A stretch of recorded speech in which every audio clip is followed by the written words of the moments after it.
Hello, everyone. Can you hear me? Yes.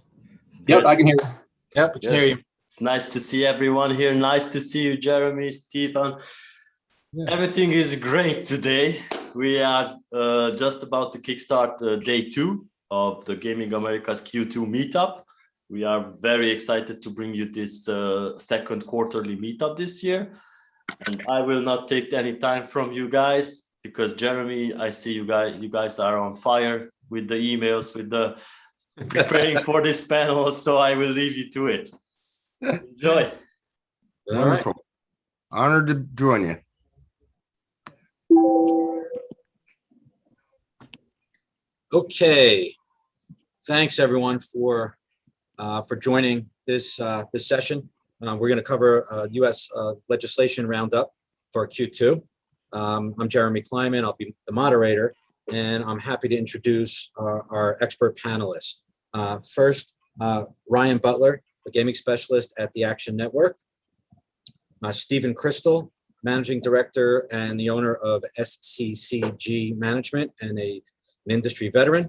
Jonadev Chaudhuri, the chair of the Indian Law and Policy Practice at the Quarles and Brady Law Firm.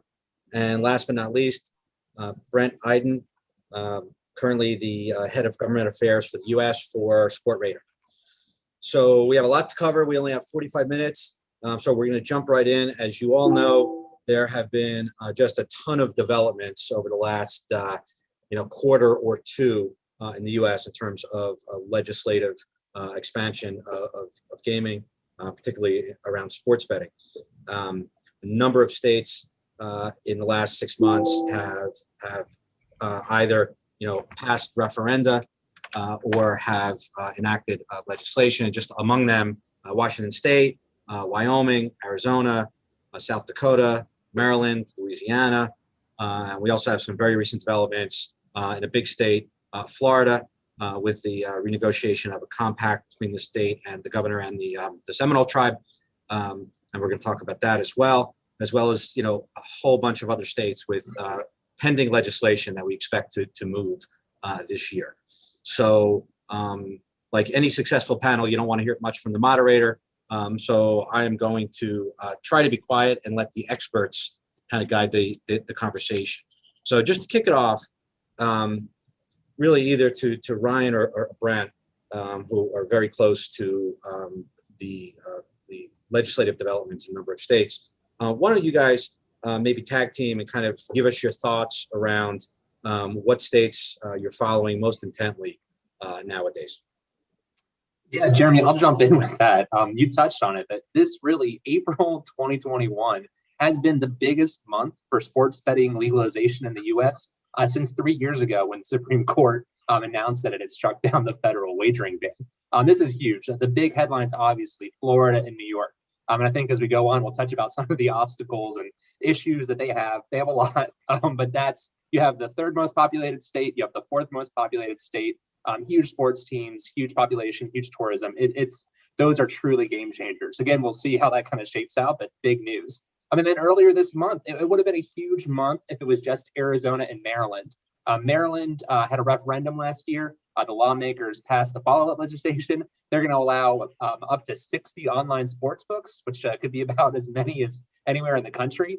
So that's big news. And then Arizona, really kind of a groundbreaking deal where both the tribes got involved, professional sports teams, professional sports venues got involved, another growing market, a lot of big-time teams. So that's exciting in itself. And that's on top of what you said. We had South Dakota approve retail sports betting. Wyoming had one of the first online-only sports betting deals. Big deal for Wyoming.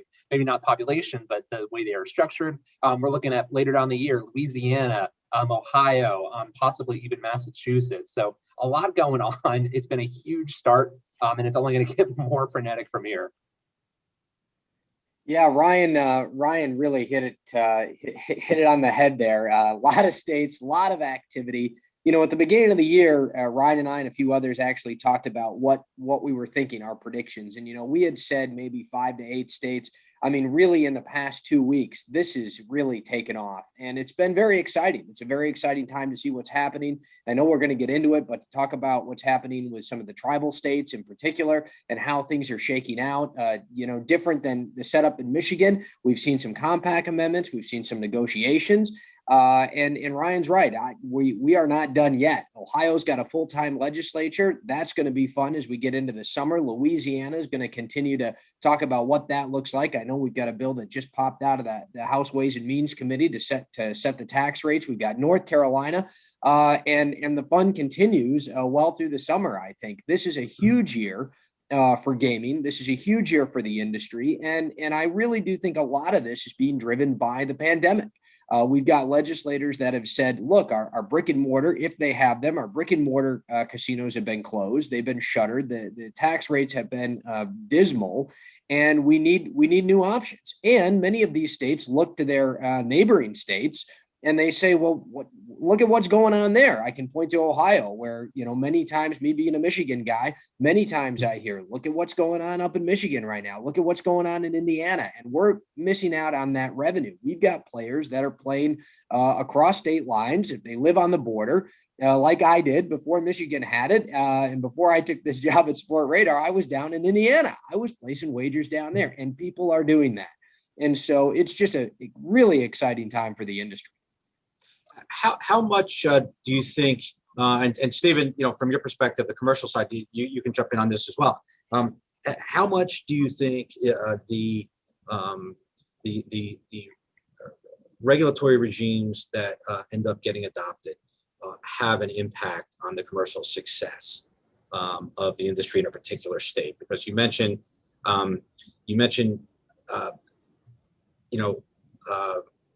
states, trying to compete with their neighbors. And, we see all sorts of different types of systems set up. Michigan, looks one way. Tennessee is completely different. The one state that comes to mind that we haven't mentioned yet, but we should talk about is the mess that is brewing, in my view, in the state of New York. Yeah. So what I would say is this. I mean, I look at this from. I'm a lawyer. I'm a former legislator. I understand what the political process is about, but I'm looking at this 100% from the standpoint of operators like Betfred, so brands that we're representing, whether they're B2C brands like Betfred or B2B brands like Sporting Solutions. And so obviously, from my perspective, the more choices that we have in terms of market access, the better. So if I can approach it from a tribal perspective, if I can approach it from negotiating for a commercial skin from one of the big regional or national operators, if I can deal with sports teams, so the more the better. When you look at Florida, that's a monopoly for the Seminoles. With a bunch of retail books that may or may not make commercial sense. In New York, it's a monopoly, in essence, through the lottery, with maybe only a couple of major beneficiaries, FanDuel and DraftKings, and maybe a few others. So obviously, in America, monopolies are, in my view, less favored than open markets, because I think consumers benefit from open markets, and companies that want to invest money in America and bring technology and innovation want access to the market. So it would seem to me that the markets that are open are the ones that are more interesting. Maryland, I'm having a ton of fun in. There's so many different ways in. There's so much innovation that can come in. The beneficiary, it's going to be cluttered and messy, but the winners will shake out and some surprises will come. And so I love what's going on in Maryland. Ohio, I just got back from Ohio meeting with sports teams. We went through the process earlier in the year on skins with commercial casinos. So lots of ways in as they finalize that process. Arizona, we went the tribal route. We looked at the sports route. So again, I love how these states are arriving at it. You did mention some of the smaller states. they're interesting too, but to be honest, the cost of getting in with infrastructure means that most players cannot play in the small states. That's why New Hampshire became a monopoly for DraftKings. It just didn't work commercially. So I would say that in general, it's fast and furious. And the biggest challenge we have, like with a Betfred, is we have potentially 10 states opening in the next year. How do you keep up with that operationally? This is a big issue. How does the technology keep up with the opportunity? So those are just a few thoughts. Right. That last point is an excellent point. And I've had that discussion with a number of operators and suppliers. It's feast or famine, but the challenge is, they don't have the infrastructure, don't have the personnel and the bodies to, launch in 5 states simultaneously. When you have to deliver product and deliver tech to your operating customers, it's become a real problem. So that's an excellent point. And we've touched on just very briefly a couple of states, Arizona, Florida. I want to get into that in a little more detail. Washington.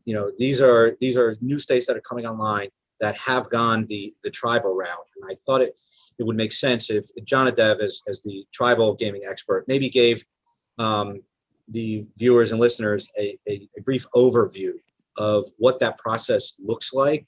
In many of these states, it's sort of a hybrid. You have tribal gaming authorities and the tribes themselves as the operators. You have federal issues and regulatory approvals, and then you often have the state gaming regulator is also involved in the process. So you just kind of give us a little brief primer on how it all works, going from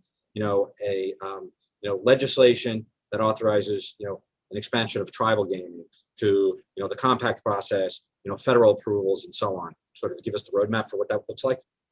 Sure, Jeremy. And I just wanted to take a moment to say thanks to Gaming Americas. It's always an honor to participate in their activities, and this virtual meetup is certainly a great opportunity to join colleagues on the panel who I deeply respect. So thanks, Jeremy. I'll try and give a very brief overview, and good morning or good afternoon or good evening to everybody online. I picked those words carefully because I understand that whether this is being streamed live to a viewership across 3 continents. So we have a very diverse audience today, and it's also my understanding there are regulators, operators, as well as a whole variety of vendors that are listening in. So it's a lot to cover, but very briefly, as Ryan mentioned, this has been an exciting month, and probably the most exciting month since 3 years ago, the PASPA was struck down by the Supreme Court case. And, that brings us to what that case was about. That case basically said that the federal government, Congress, couldn't commandeer state authority to issue laws relating to sports betting. So it was interesting. It created a state-by-state model for sports betting when it comes to the states. But sports betting has kind of a split personality in the regulatory world because, as we know, tribal gaming makes up approximately half of all gaming within the United States. And tribal gaming has a distinct federal overlay on every aspect of it. And so for the audience and possibly at different parts of the world, it's important to understand where tribal gaming comes from. Tribal gaming wasn't given to tribal nations. As sovereign nations, tribal nations always had the inherent right to game. The Indian Gaming Regulatory Act, which was passed in 1988, provided a statutory framework for gaming on tribal lands in the United States. And it actually restricted inherent tribal sovereignty to game and imposed certain conditions on tribal nations who wanted to engage in casino-type gaming.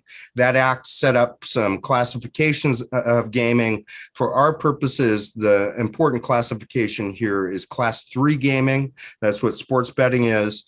And for Class 3 gaming, for a tribal nation to engage in gaming, the tribe has to enter into a compact with the state in which they're located. And so that's all federal law. So on The commercial gaming side, you're dealing with a state-by-state approach, and that's why today's discussion is so important. You have to track developments in each and every state and the framework that develops in a given state. But for Indian gaming, which is half of the market, you also have to understand federal rules. And so for the regulators and the operators on the line, what are some of those federal rules that apply to sports betting?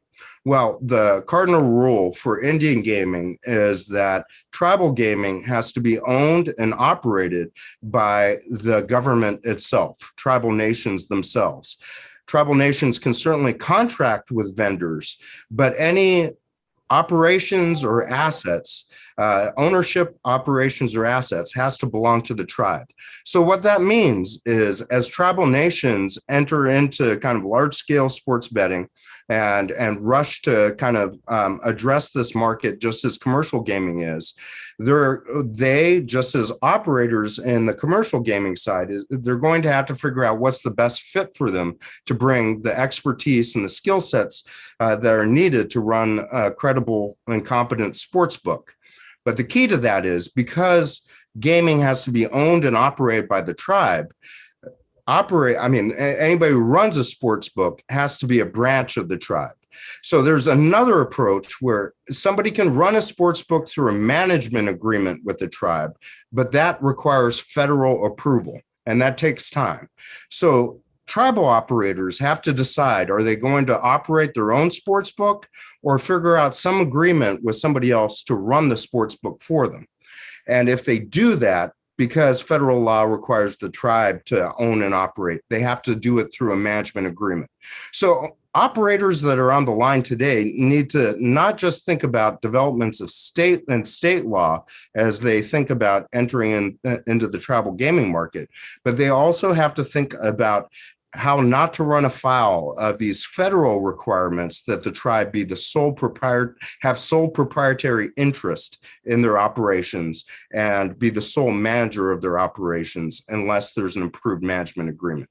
It would take a long time to go into all the details. I know we're short on time, but that kind of filters into these state-by-state compact discussions. We heard quite a bit of talk about Arizona. We've talked about developments in the compacting world with where tribes exist.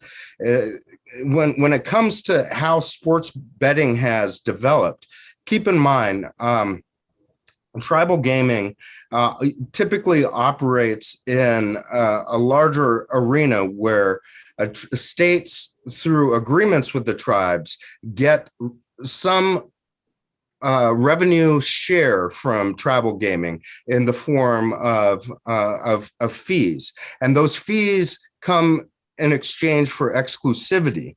That's why the complexion of these compact developments in tribal states where tribal gaming exists always have to take into account existing exclusivity agreements. It's a lot to cover. I know I've only been given 5 minutes, but for the benefit of operators on the ground, please keep in mind, commercial gaming, your focus is on what does state law say. Indian gaming, you have to understand state law, but you need to check federal regulations. And my former agency, I was very honored to have served as chairman of the National Indian Gaming Commission. NIGC.gov has issued guidance around sports betting. I would encourage folks to check out NIGC.gov to get a sense of the federal rules that apply to operators and tribal nations for sports betting on tribal lands. So hopefully I covered, I don't know, 30, 40 years of Indian law and gaming in that 5 minutes or so, but I'm looking forward to a healthy Q&A. Thanks, Jeremy. That was excellent. That was 101 there, Ryan. I mean, I loved it. I loved it. I've got a question based on that, though, and I think this falls into what Ryan and I have talked about, which is how does that play into New York? You've got these exclusivity agreements. You've got it's no real compacting there. Everybody's talking about what a mess New York is. How does the tribe, what's the connection with the tribes? Okay, operators have to partner with tribes, and they get extra points for that, but without compacting, how does this really work? Are we headed for a lawsuit?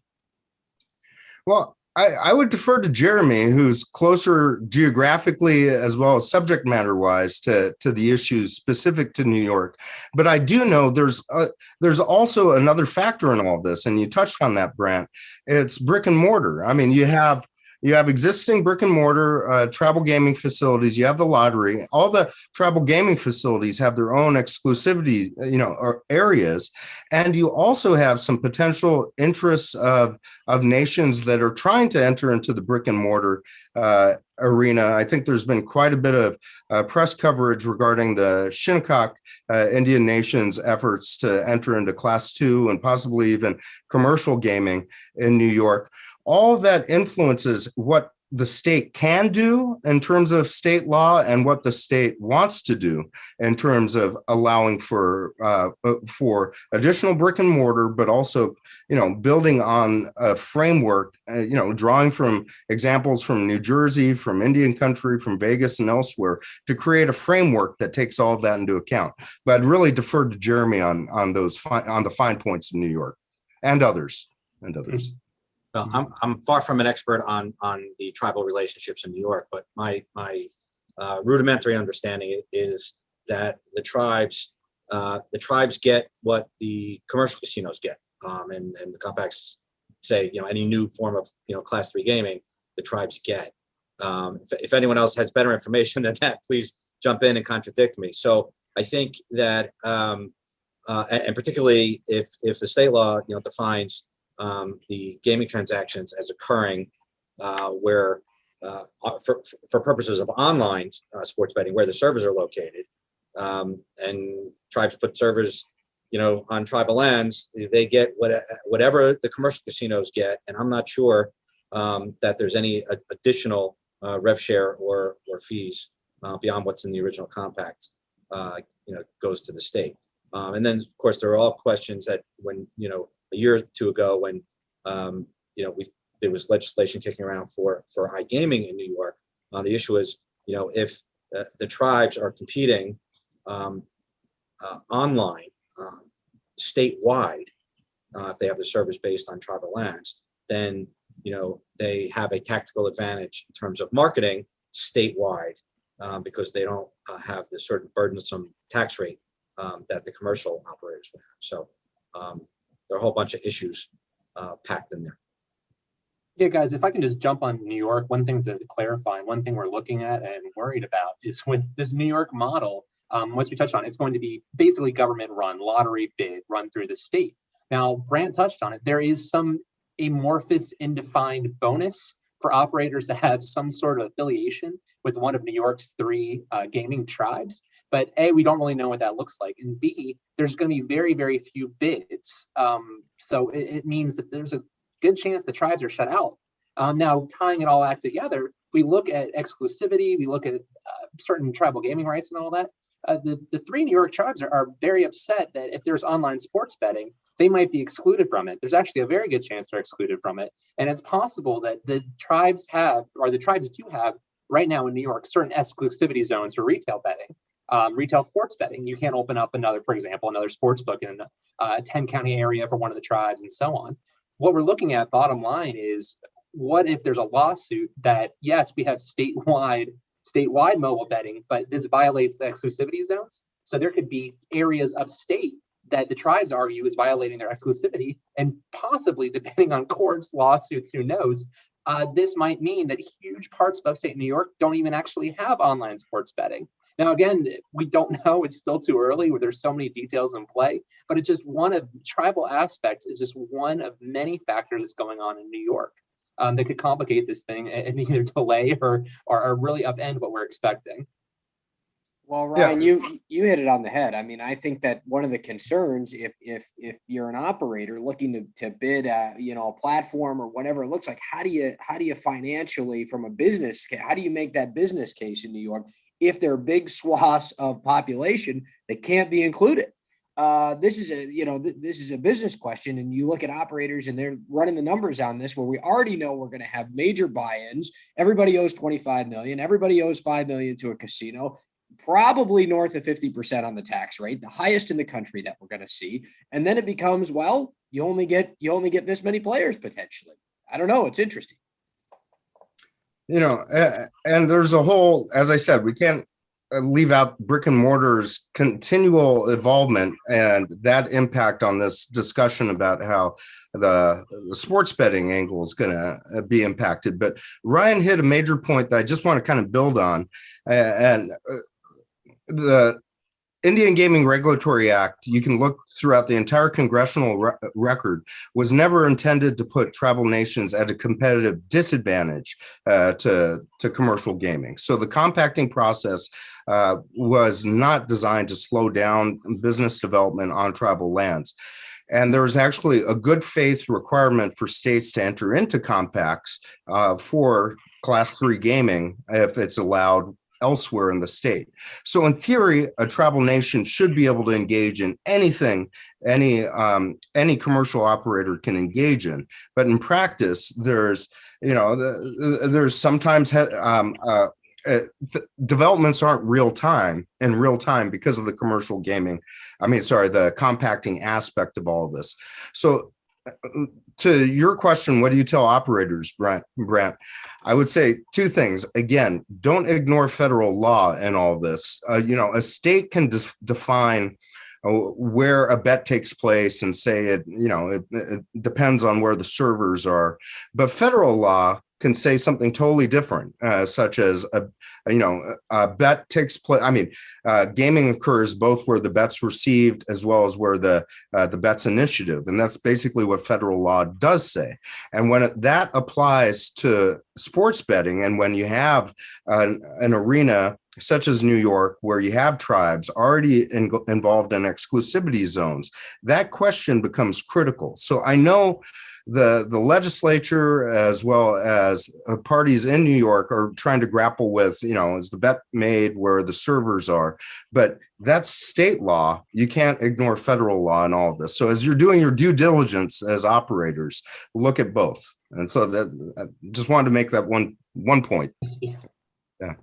You've all made excellent points about the potential limited market in New York and the burdensome barriers to entry and costs of licenses and so on. But New York is still a large state with a population of about 20 million, right? So there is huge opportunity. And the analogy that occurs to me is Pennsylvania. When Pennsylvania authorized iGaming, you remember, an obscene tax rate on online slots, very high license fees, and just about every operator and supplier pounded their fist on the table and said, "This is an outrage. I'm not coming to Pennsylvania." Well, look at the Pennsylvania market now. Everyone's there, all the major players. So there is a thought that you can't afford, for the major operators and tech providers, you can't not afford to be in a major market, just in terms of brand recognition and this kind of thing. So I don't know if anyone has a thought around that.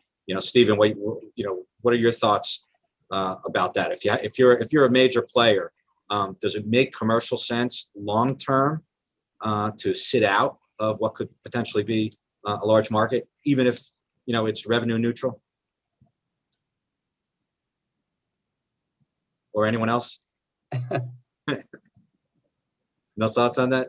Well, guys, I just also wanted to, because time is short and all that, I think a lot of what we're talking about with federal and tribal and state law applies to Florida as well. Speaking of another major market that people are interested in, looks like that we're not going to have hardly anyone outside in Florida. It looks like it's going to be a tribal run monopoly in Florida through the Seminole Tribe of Florida. Maybe some other kind of participation through retail, maybe a few venues, but it's going to be on the Seminoles' terms. But I think a bigger question, and I want to ask Jonathan and Brant too, as we work through this. In Brant's Michigan, they worked out a deal where tribal entities can't have online sports betting, but they agreed and to be regulated and treated almost as commercial state properties, a little bit, or entities, a very different look. The Seminole Tribe is going to be, the player in Florida. There are some concerns about IGRA, in the Gaming Act that Jonathan talked about, that previous rulings have not been kind about online sports betting. Now, states are allowed where servers are located. Previous rulings, including a case in California where a tribe was looking to do some sort of online gaming, under federal statute, that what matters in tribal lands is that it must be physically placed on tribal property. So that shouldn't be an issue if the Seminoles want a sports books because they've agreed to this compact retail sports books. But there could be major challenges about them going online. So just as everybody that heads up there, as we look at the macro market, Florida is 22, 23 million, third most populated state.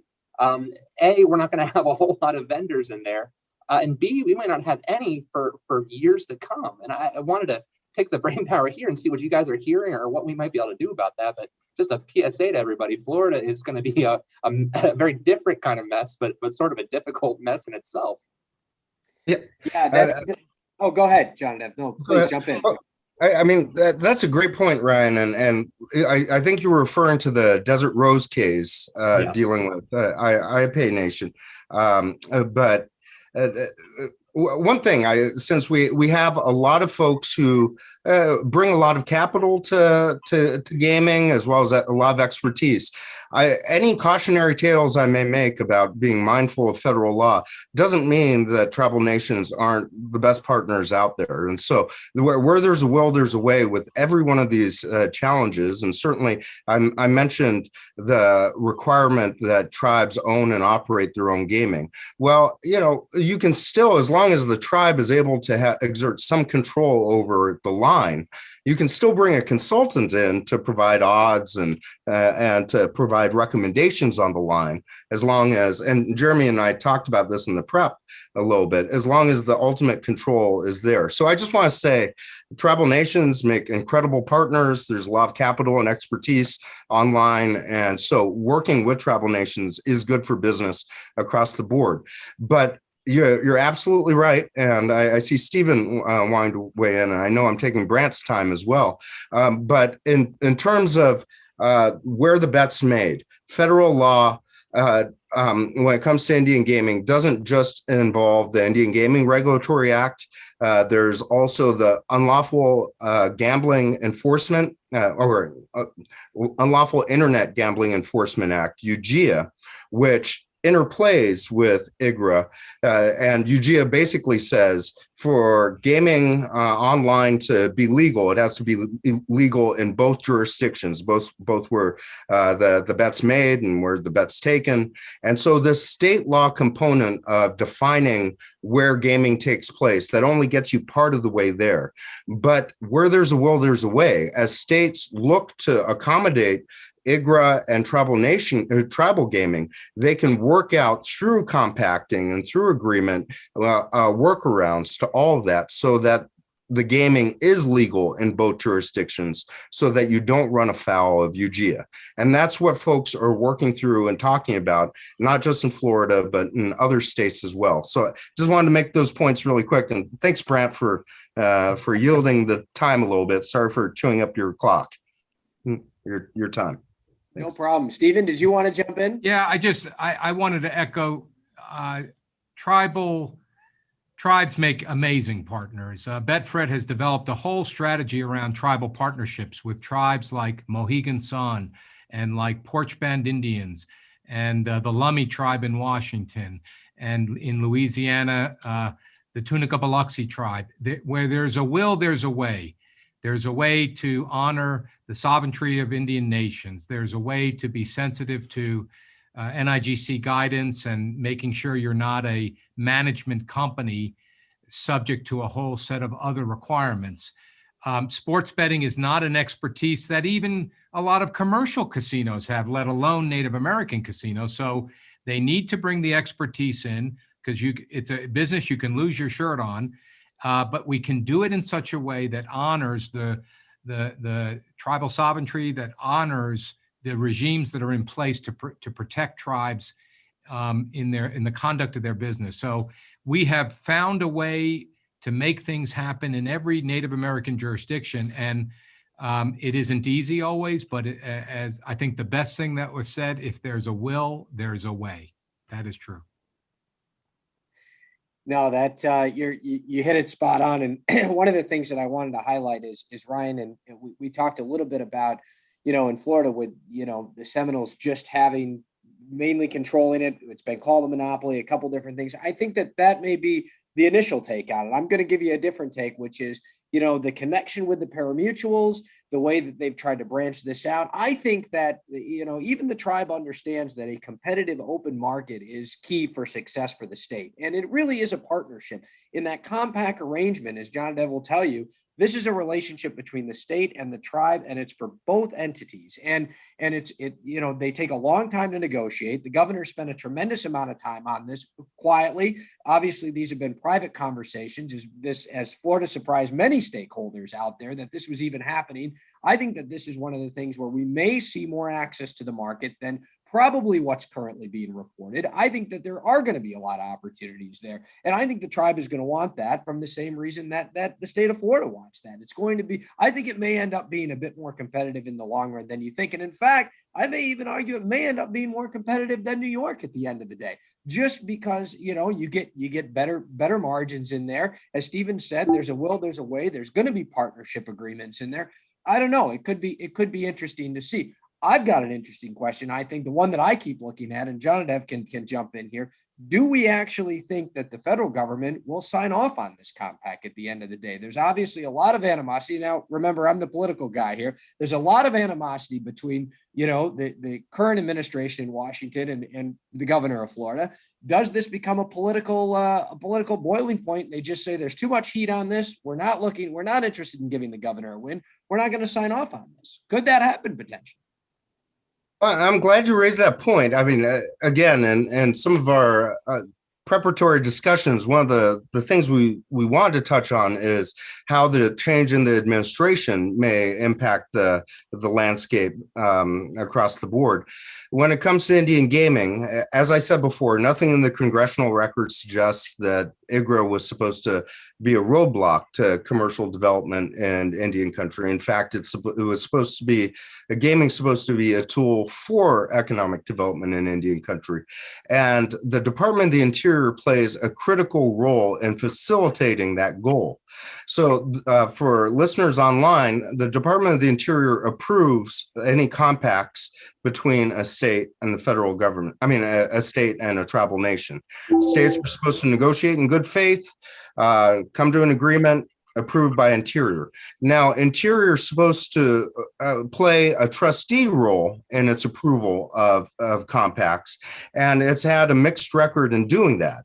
So sometimes in other scenarios, and we've seen this, actually there was one initial compact with Mashpee that Interior disapproved because the state overreached in the compact and inserted non-gaming terms into the agreement, and the federal government performed its trustee responsibility and said, you know what, this is not what IGRA was about, and these terms aren't going to work for us, and kicked it back out.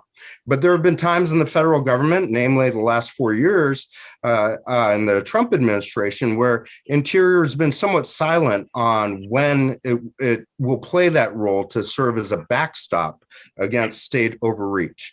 It's too early to tell in this administration what role Interior is going to play. But by all indications, the Biden administration has been very very forthwith about its commitment to bolstering tribal sovereignty and building tribal economies. So I have every reason to believe the federal government will play an important backstop, and that may not come up in terms of micromanagement of a given compact. But as states and tribes negotiate compacts and they know that there's an administration that's not going to put up with nonsense, that does impact negotiations on the ground between states and tribes. So that's a long way to answer your question, Brent. It's too early to tell what role the new administration is going to play. But I think by all indications, it looks like the administration will play a strong trustee role in approvals or denials of these compacts. And I do think that will impact continuing compact negotiations throughout states with tribal gaming in them. So a long answer for a short question.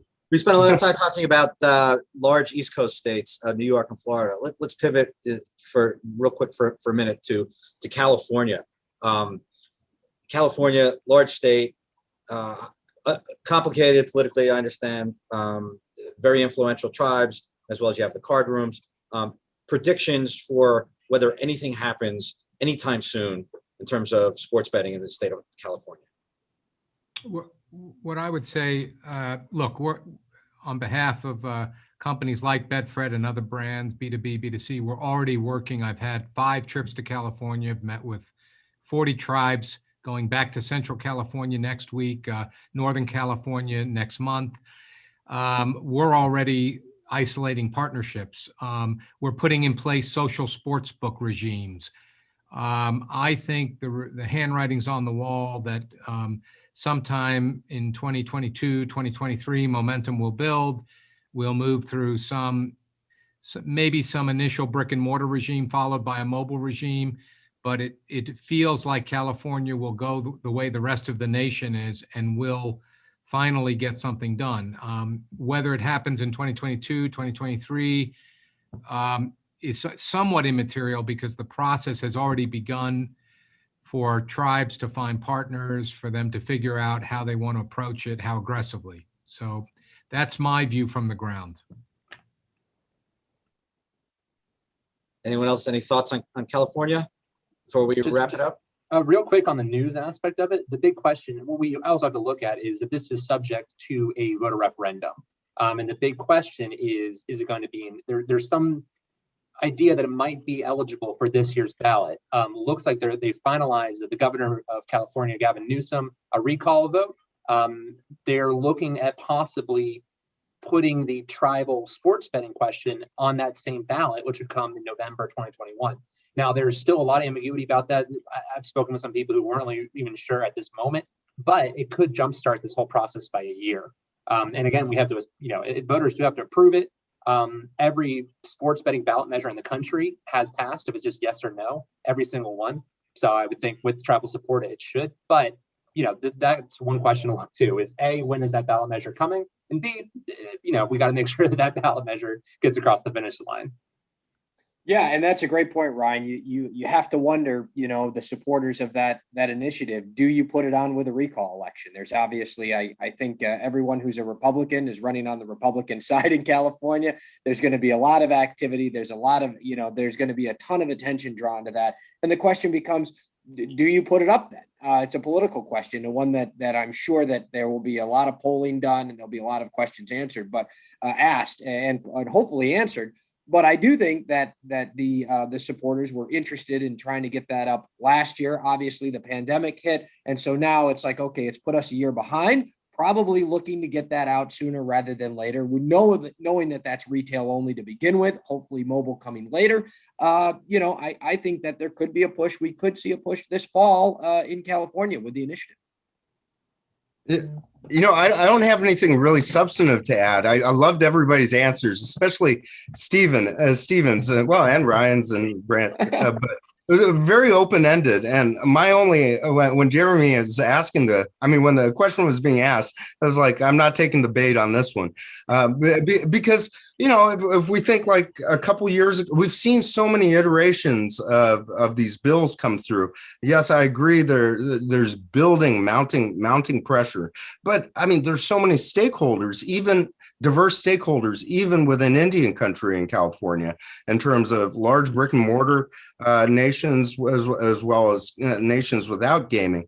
There's a lot of dialogue to be had, but I do think it's on the horizon. But what it'll look like, I don't know, and I don't know how this this recall process is going to impact it. So I don't have anything substantive to add outside of saying I'm not taking the bait. I don't know.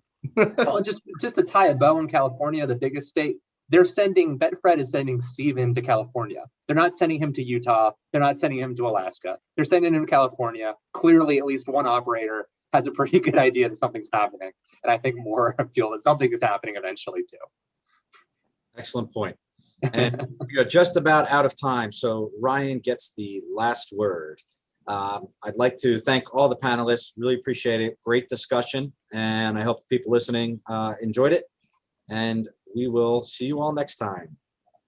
Thank you, Jeremy. Thanks, Thank you, Jim. guys. This has been very informative. And since we are talking about US legislation, we are going to continue with learning the ropes from the operators and suppliers who are on the ground facing these challenges. So I would like to invite the next moderator, Nick Nally, to come on screen and invite his panelists. Thank you. Thanks, everyone. Hey guys, can you hear me, Zoltan? Yes. Oh dear. Okay. All right. Thank you very much. I'm sorry I only missed the last few minutes of that panel. I would have liked to have listened to more of it, but trying to get myself ready here. Just for everybody's introduction, my name is Nick Nally. I'm Managing Director of the Americas for Continent 8. I've been working with the company for the last 16 years, and as recently as the beginning of last year, just before the pandemic set in, I moved from Ireland to Florida, where I'm currently based. So I want to thank the Gaming Americas team to start off with, and for the opportunity to be able to be part of this this panel. Okay. The title of the panel is Challenges Facing Operators and Suppliers When Entering the US Marketplace and How They Are Overcome. And I have to say, we've been in the business here for the last 8 years or so, and we've faced a lot of challenges and overcome most of them, but they're still there.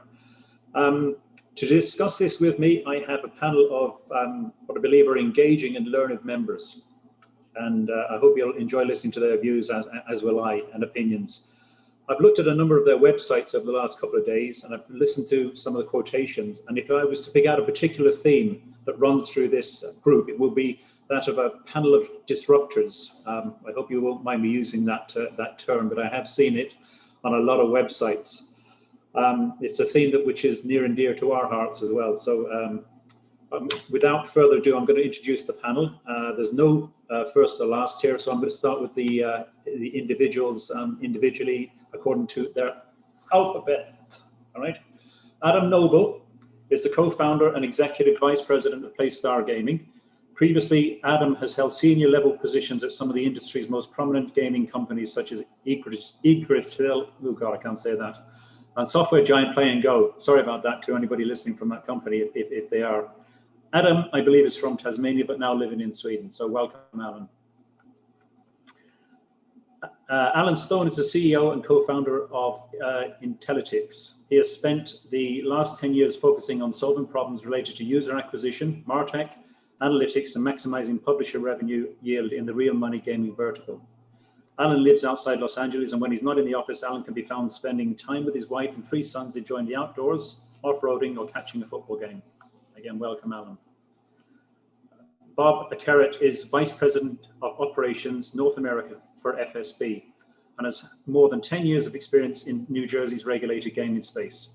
During that time, he's supported online B2C and retail operations, while has also been instrumental in the building of various teams to support startups and gaming verticals for Resorts Digital, where he worked with our friend and colleague, Mr. Ed Andrews. Bob is from Atlantic City, a very well-worn path for many of us. Dan Greatzer is the founder and CEO of Carousel Group, the owner and operator of sportsbetting.com, the US and European regulated online sportsbook and casino. With over 20 years of experience in digital, Dan created Carousel Group in 2017 after previously serving as director at leading Spanish provider Media Tech Solutions, which was acquired by R. Franco Group in 2017. Carousel Group is operational in Colorado and recently signed a market access deal for New Jersey, Indiana, and Iowa. Dan is from Australia, but now living in Spain, where I believe he owns a highly acclaimed restaurant featured in the Michelin Guide. And my final panelist is Stuart Trigwell, who is head of sales for Western Europe at Play and Go. Stuart's responsible for some of Play and Go's largest European partnerships and is now spearheading the launch into the US gaming market. He has over 10 years experience with working within the industry, and he has enjoyed a successful career working at the English Football League, managing commercial relationships. And for those of you who have been fortunate enough to have seen Soccer AM on Sky Sports many years ago, Stuart enjoyed a career on the show as a sports broadcaster, where he was also known as Trigger and the face of the Football League. I think if anybody has a few minutes, look up the YouTube videos. So welcome to everybody. Thank you. If I may start by asking you all about your individual businesses for the benefit of our audience. I know Continent 8 is not a household name in the wider US, and I hope you don't mind if or take offense when I say that many of you may be in the same boat. So could you spend a couple of minutes telling us all how you fit into this wonderful ecosystem of ours? This time I'll start with the other end. Stuart, do you want to kick this one off, please?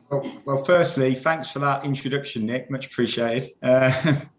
Let's get on to the more important things. Let's start focusing on Play and Go. And yeah, so Play and Go, for those of you that don't know us, we're one of the leading suppliers of online casino content in the world. We have over 200 games available and some of the most recognized slot titles in the industry. Our key focus, as it has been for many, many years, is continuing to grow our presence in regulated markets. And that's kind of one of the main reasons we're coming onto the panel and talking today, because we plan to go live in New Jersey a little later this year. Thank you very much, Stuart. Okay. Dan, do you want to go next? Love to. Hi, Nick. Hi. Good to see some friendly faces here. Also, thank you for the introduction. Good research. Yeah, restaurants not the best industry during a pandemic, but we'll recover. Yeah, so Carousel Group is a challenger operator in the thriving US market.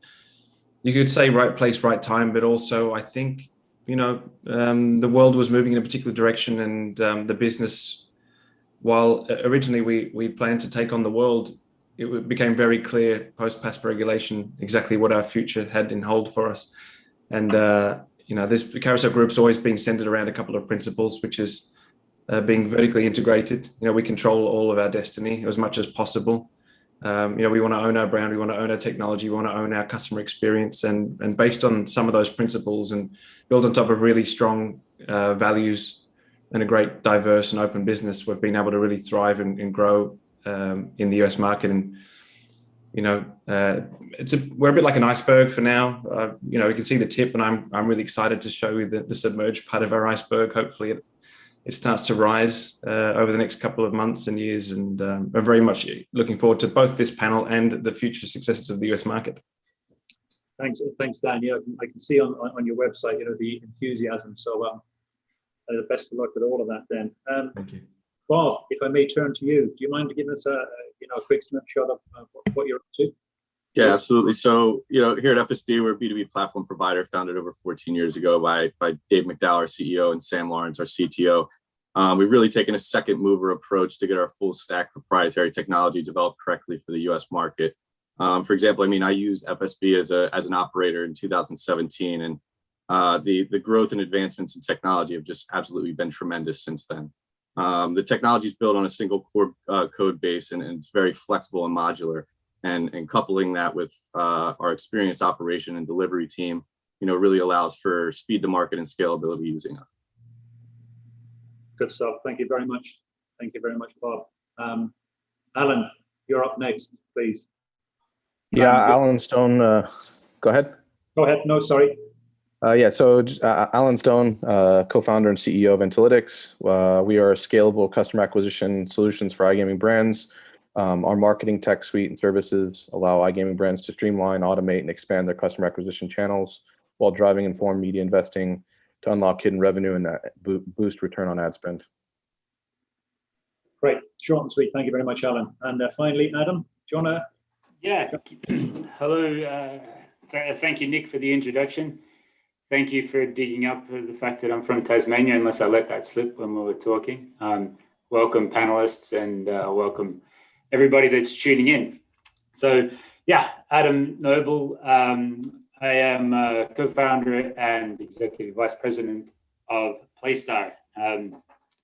Playstar was founded just a short time ago, back in August, for the purposes of coming into the US iCasino market with a different twist. I think Dan touched on a couple of the points that we have a heavy focus on. Certainly coming in as a challenger brand, trying to nip away at the heels of the big guys, nip away at the heels of Dan at the moment while he's bigger than us, and and get some traction. We're really concentrating in a few critical areas where we believe that there's some gaps in the market, albeit small gaps, but we think if we do our job well there, that we can etch out our market share. So we come with a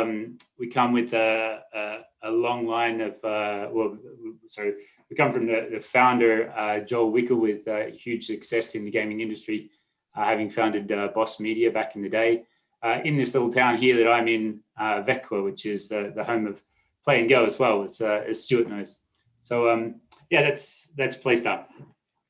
Great, thank you very much. And yeah, you did let it slip that you're in from Tasmania, and because I don't know if you remember, we talked about American rules, Australian rules football, which I know nothing about. Anyway, thank you very much. You mentioned a couple of gaps in the market. I'm going to ask. I hope I'm not going to again offend people, but why are you all entering the market now? I mean, if I look at the New Jersey marketplace, just as an example, it opened up in November 13, and we're now into our 8th year of iGaming operations. We're just shy of 3 years into sports betting. Okay, I see you've all got various interests in the New Jersey market. Adam, you've got a deal with Ocean Resorts Casino. Dan, you've got a nice deal with Caesars Entertainment. And I think, Stuart, if I'm correct in saying you have plans to enter the New Jersey marketplace this year? Yeah, we plan to enter New Jersey in Q3. So if we're going to go just straight into an answer there, because it's a good question. Don't mind you pick it up. I was going to say just that a barber course has a lot of experience already with I think 5 to 10 years in the online casino market in New Jersey. So anyway, why now, if you don't mind? Stuart? Oh, that directed to me. Okay, yeah, cool. So yeah, why now? Well, I think that I've worked at Play and Go now 5 years, and the US market has always kind of been in our kind of forefront of our minds. Like we're going in Q3 this year, but that's not something that we've kind of decided overnight. We've put a huge amount of resource into this. I think anybody on this panel today or anybody that's in the market already knows that if you're going to go into the US and New Jersey, for us obviously it's the first state we're going into, and we should treat that very separately by state. You need to make sure that you've got everything in place, all your kind of legal position or your compliance. We've put a huge amount of emphasis into the product over the last couple of years, specifically for this move into the US. So it's a very considered approach, and also we're a global company. Like, it's not like we've not been doing anything else during that time. Our market share in all the regulated markets in Europe has continued to grow significantly year on year. Our expansion into LATAM has been significant in recent times. We're one of the first suppliers to get our Buenos Aires city license just earlier this year as well. So whilst we've been building the foundations for the US, we've also been growing our position in other markets. So yeah, we very much look forward to it. Obviously, as I mentioned earlier on, focuses on regulated markets, and I have absolutely no doubt, as I'm sure anybody else on this panel does, that the US very soon will become the largest online regulated gaming market in the world, and that's exactly where we want to be. And this feels like the right time now we've got everything in place to kind of make a real good go at it. Yeah, thank you very much, Stuart. Dan, I know you've got a bit of a head start, I think, on some of the other companies here, but do you want to jump in and respond to that one, if that's okay? Yeah, interesting. The whole head start thing. Well, I think we got in early. I feel like we got in really late to the show, but I know if like in 10 years, if we zoom back, we're all potentially pioneers. It's interesting because like we're up against these big giants, and I'm going off topic here. We're up against these big giants, and you think, well, they look at the market cap of some of these guys, but they've only really been operating licensed sports betting for about 1.5 years, 2 years. It's pretty incredible. Like the market, the estimates and the growth in the estimates, so why the US? I mean, it's a gold rush, basically. Look at the valuations, everything from, it's a new paradigm of like how we look at the valuation of our industry. Look at like multiples, or, look at like European EBIT multiples versus future revenue multiples in the US. I mean, everything from the way that we invest into the industry, the way we raise capital in the industry, the way we acquire customers, the way we do deals and reach customers, like, we're doing deals with sports stadiums, sports teams are getting licenses in the US. I mean, it's crazy, right? But it's such an incredible opportunity. I mean, the market estimates in 2019, I think, were about 17 or 18 billion. I think last year they were like 27 billion. I recently saw an estimate, I think, was it by Goldman Sachs, for 60 billion? I think it was something like that, or maybe Ian K, one of those guys, $60 billion market estimate for, I think, maybe 2033 or something. But the growth is incredible. So even for looking at a smaller challenger brand, for us, if we can capture between, say, call it 3 and 5% of this market, that's $1 billion company. I mean, that's incredible. And then you couple that with the limited market access and the fact that, well, there can only be in some states, 16 operators or 20 operators or 30 operators. Yeah. You couple that with the fact that, well, there's saturation in terms of investment, but there's not saturation in terms of brands that are available to the market. A small advantage in product positioning or customer offering or something, and you can get a meaningful piece of the pie, which is worth a lot of cash. Anyway, I could probably speak for the next hour just about this, so I'm just going to shut up for a while and let other people talk. Okay, what I might do, what I'd love to do is come back to the varying market access models that have been these surprises that are coming out of the woodwork, from one state to another. Adam, do you want to give that one a shot, please? Regarding market access, yeah, sure. So, sorry, Adam. Sorry, no. I should have been clearer. Can you come back to the answer in terms of why you entering the market now? I mean, because for sure. Well, actually, it kind of centers around market access, really. So, before I come along and joined Joel and at Hexi Games and prior and Playstar was created. Joel and the team had done some research into the US market and looking for an angle in and looked at various markets and how you go about getting market access, what the number of skins were in all of those markets and the difficulty of getting in. So then it was, we kind of settled on going for New Jersey first because the market window there was closing. There's about half the brands that will be live in New Jersey are live now, and there's about the other half to come. So it was decided with kind of a now or never. Yesterday it was too late. Today's not soon enough, and next week will be too late. So it was let's have a fair crack at this right now because the window's closing, and similar to what Daniel said, when that window does close, you're going to be, you're going to be in that market having found your dance partner and enjoying the ball because you're not going to be looking over your shoulder for startup brands coming into the market every day. You can get in there, you can focus on what you believe are your USPs and what's going to etch out your market share. So so from our perspective, it was get in now, bite off big, chew like mad, and see where we can get ourselves. Great, thank you. Before I turn to you, Alan, because you're the supplier on the panel here, I just ask Bob, do you want to jump in there? Why now? Yeah, so I think Stuart and Daniel touched on it right there. I mean,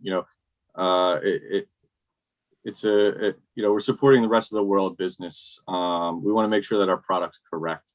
There's a lot of players in the market right now. There's a lot of people that are operating with buyer's remorse, and I want to make sure that we don't fall into that bucket. We really have one shot at this, and really want to make sure that the product offering is there. But also on the flip side of that is making sure that we're supporting the rest of the world business. We're not just focused on the U.S., but U.S. is definitely in the focus now. But yeah, I mean, I think it just comes back to getting the product right. Thank you. I mean, from our point of view, I'll jump to you, Alan. It's like from our point of view, the number of people coming in is just. I know you said it's not saturated, but it is mind-boggling sometimes when you see what's going on. Alan, I know you'll always have an opinion on everything I ask. So, from a supplier's point of view, would you like? This market now, you've different technologies or a new way of looking at this and data-driven. Do you want to comment, please? Yeah, I mean, so obviously being based here, we've always been in the market, right? And from a lot of different perspectives. I mean, we got our vendor registration in New Jersey in 2013. We're pretty early on. I think for us, when we look at the landscape of the market, we see that there is significant opportunity, even though there are two, call it Goliath incumbents here.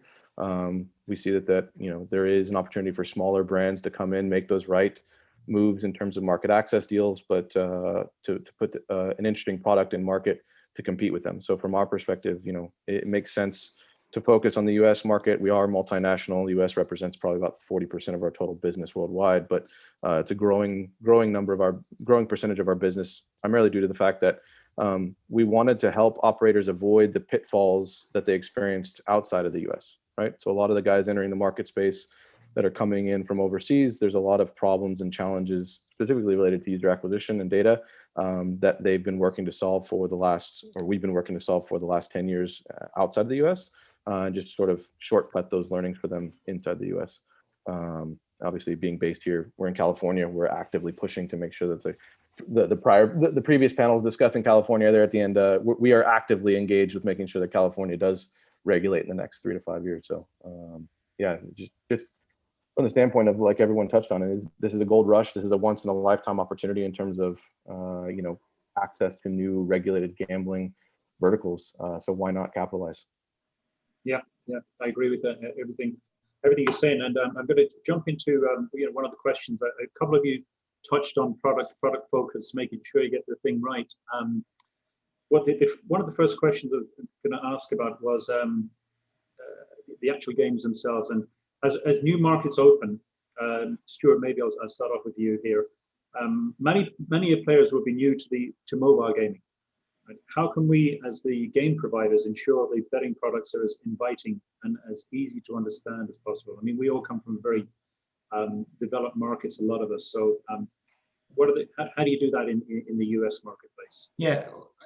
So the US consumer, they're impatient, and if you don't, and I'll just talk more from a kind of casino slot-led perspective, but if we don't produce the games in like a very kind of clear, easy format, they're just going to go to other forms of entertainment. So we're quite fortunate at Play and Go that we're a mobile-first supplier, and what we always try and do, and it's a growing trend now, is to ensure that all of our games are put together in portrait mode. I think you see now the kind of the evidence of that when you kind of look at how we put the games together in regards to just making sure the game rules are clear, building the storyline in this portrait mode. Everything that we kind of try and do, we focus specifically on mobile. Like I think we have like 75%, even 80% of activity on our games now is via mobile. So where before maybe you kind of build it in desktop and then kind of move it over to mobile, you've almost kind of flipped that on its head. So it's all about just kind of making sure that we do everything in a kind of like a clear and structured way. And then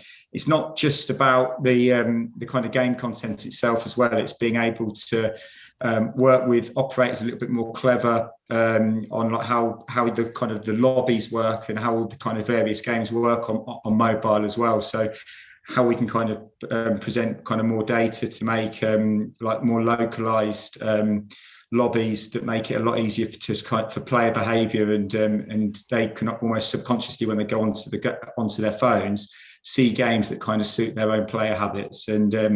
And also just to kind of follow on and kind of finish up as well, we're seeing a lot more activity now in the iOS as well, in the app-based content. I think up to 40% of our traffic now comes via iOS with some of our European partners. So making sure that we've got all of the kind of game content in all the kind of relevant styles that are required for mobile is absolutely key, because like I say, if it's not clear, then we will lose the players very quickly. Mm-hmm. Great, thank you. I know other people have got opinions on this one as well. Bob, do you want to jump in? Yeah, I mean, so we're not a game provider. Obviously, we're a B2B platform provider, but I mean, this definitely holds true to us as well. You know, Stuart said, customers are impatient. We want to make sure that the user journey is there for all of the content providers that are piping in. We want to make sure that the platform is key and the user experience is there.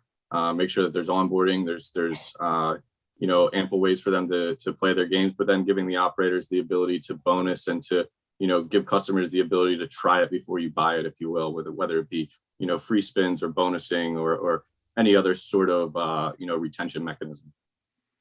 Great, thank you. The other operators, maybe Dan, do you want to chip in here from your perspective? Yeah, for me, a lot of the typical user experience principles apply, really, whether it's casino, whether it's sports betting, in-play, free-to-play, whether it's, you know, as Bob mentioned, onboarding is actually super critical to get right for friction, depositing, withdrawing. It's the same principles, right? People need to see things they're familiar with. People need to see design patterns, we call them, in user experience that they're familiar with. You know, it's not like casino's not new in the US, right? People have been playing slot machines for years and years. So, you know, you want to have those stars and stripes games up there at the top. You need to onboard people. You need to get them comfortable with your experience before you throw everything at them. So, you know, one of our tactics is just to keep things quite nice and simple, really. You know, we use a couple of like machine learning, customization tools on the front end, and that we're constantly running experiments. We use a number of different experimentation platforms to see what works, what doesn't work. You know, whether we put NBA up first or NHL, or whether we show, you know, whether we push like odds boost at the top, or whether, you know, we're giving people promotions content over factual content. I think operators now, unfortunately, I'm seeing a lot of this happening in the market naturally, because some of the competitors in the space are actually quite smart companies. You've got big product teams, big user experience teams. They starting to understand the customer experience. You know, a couple of years ago, maybe in the New Jersey market, there was a little bit more of an old school approach. You know, just put a bunch of casino games on the page, but it's moving very quickly now. There's a lot of competition. There's a lot of reference as well. Yeah, I think as long as people continue to follow the customer centric experience process when they start designing, and help users understand how to move from point A to point B, the market's going to continue to really impress. So far, so good. The standard's actually a lot higher now than it was a year ago, and all power to all the operators right now. Yeah, I'll chime in on that because we work with all the operators, right? So from our perspective, there's still a lot more room for improvement of customer experience, user experience, especially like you mentioned, Daniel, removing the friction from I see an ad, I click on an ad, and I'm able to give you my money to be able to place a bet. I mean, the reality is it's easier for me to remortgage my home in New Jersey than it is for me to sign up for DraftKings and place a bet. Sorry, that is the unfortunate reality of the space. So from our perspective, while we have seen movement in the last couple of years, they're still, you know, I would rate the average operator at a 3 out of 10 when it comes to that initial user experience, in particular in the US market, where the operators and the products have seemed to focus on that top echelon of players, right? The top 1 to 3% of players where you're going to get maximum value. But at the end of the day, if we're whale hunting, we gotta get through a lot of minnows. We got to get those minnows to come in too. And we haven't seen anyone really focus on how do I get the soccer mom? How do I make it as easy as, what Robinhood has done for people to onboard and start trading stocks in the US? Who's going to create that type of experience from an operator perspective in the US? Because that's really where the market share will start to shift, we think. Because at the end of the day, our job is to make sure that we're maximizing dollars spent for those operators, and every chance that we get to help them improve their user experiences in terms of initial contact of a consumer to how do you get them to place that first bet. There's a ton of friction still, and there's a ton of opportunity for improvement there. I want to ask a question, or throw a point out there. There's this kind of counterintuitive problem. Well, I want to say maybe not productive issue when it comes to dealing with responsible gaming and harm minimization, and trying to have the best onboarding experience or the quickest user experience, or minimize the friction. And we experience a lot because we do, our company, Carousel Group's built on a really strong underpinning of responsible gaming and harm minimization. It's part of what we want. We don't want to take advantage of our players. And so we're finding a lot of challenges trying to educate our players with what we want to do. Why do we want to understand whether it's their credit card? Why do you want to understand whether they can actually afford to play or not? Because the part of our challenge now going forward is actually bringing the offshore market onshore. Right. And so we've got players out there with no player protection. They're used to, like, they sign up with a username and a password. They're depositing Bitcoin in 3 seconds, right? And they're playing. And then you got us over here, and we're doing KYC checks, affordability checks. We're doing IP checks. We're doing geo compliant, geo fencing checks. All this stuff we've got to do, and it really starts to bog down the player experience. And this is potentially like the biggest user experience challenge I think we're going to face, is trying to focus on harm minimization, responsible gaming, safe practices, while competing with the books that don't care about any of this. They just want to get you in as quickly as possible, take your money. If anyone's got a solution for it, I want to hear about it. Well, so I mean, and to chime in on that, I mean, another industry we do quite a bit of business is consumer finance, which I would say is just as regulated, if not more so regulated, and the compliance there is just as heavy, again, if not more so, right? Because You look at some of these digital e-wallets, and they have the same regulatory compliance in terms of look at geolocation, AML, KYC, right? And they're able to create those user experiences that are within less than 3 clicks. Basically, you're able to make a purchase. To your point, I agree. I think figuring out a way to get those players that are playing with the unregulated, unlicensed operators over, that is going to be a critical component to it. Is how do you make it as simple as, making that KYC AML process as seamless and as sort of ingrained or intuitive as possible, and also just simply telling the users why, right? I mean, a lot of the operators in New Jersey, the last step is social or last 4 of social, and there's no explanation as to, well, why is this important? Why, for me as a consumer, why do I need to give this to you, right? So you hit it on the head, educating that consumer through the sign up process as to, this is why this is important. This is why we need this. And this is why you're actually better as a consumer, because we're required to now to have this level of compliance. I think also there, just to jump in there and say, once the player gets through that process, so what have we learned about the player through that journey? What channel did they come in from? What was their deposit limit? How are they depositing? And then based on that information, all of the different data points that were gathered on to this point, going back to the original question, then we present them with the type of game that we think, based on other players, that they would be interested in playing, and start their user journey off, like that. So. And Adam, just follow up. I just want to add on there, because Dan brought it up there.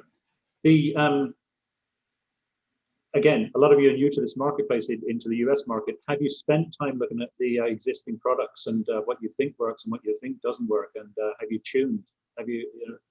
retuned as a result? Anybody have a comment on that? No? In terms of, are you, all right, I suppose let's lead it on to the next area in terms of your game choices. Stuart, you bring in certain games there and you think they're great games, okay, but how do you actually test them? The operators will let you know whether they're good. How do you work towards the catering for the novice player and the seasoned players? How do you do that? How do you address that?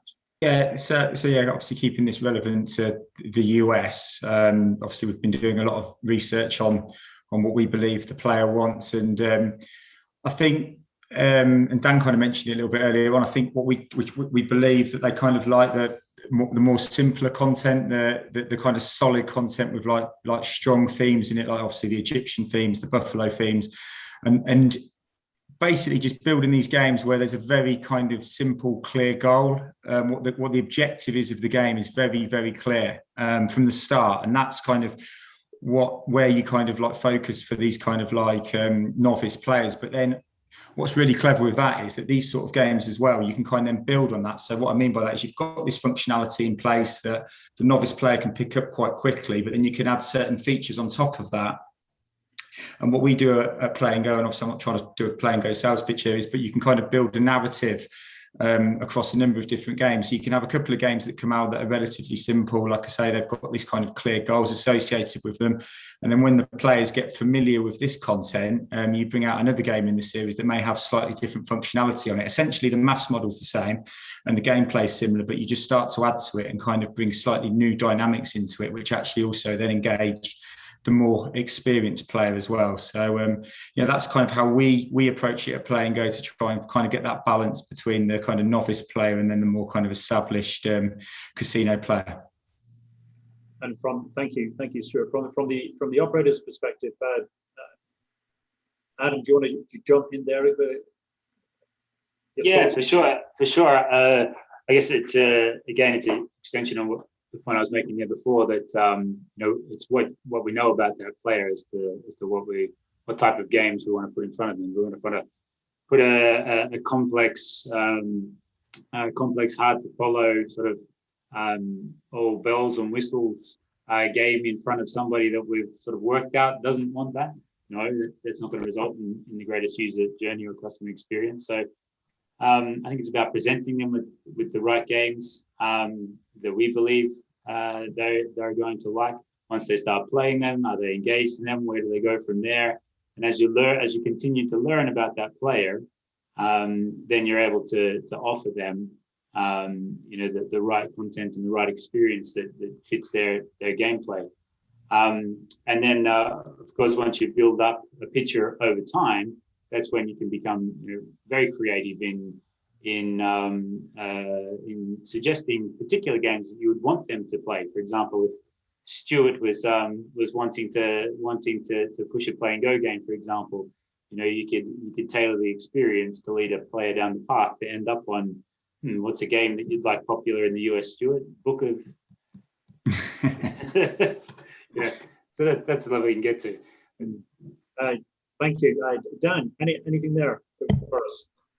Yeah, there's some parallels you can draw across, to sports as well as iGaming or casino, as well in terms of the novice, the recreational versus a kind of experienced player.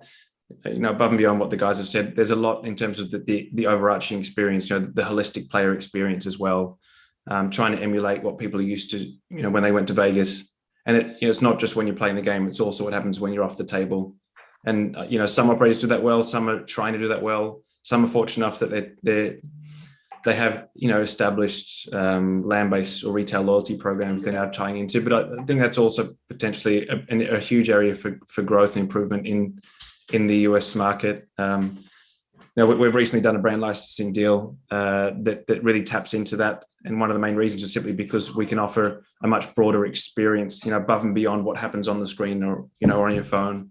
We're now talking to professional sports associations because we want to create experiences, at the game, around the game, and that's where this is going to keep growing. It's the holistic, the 360-degree experience. You get people in with the content, but you keep them there with everything.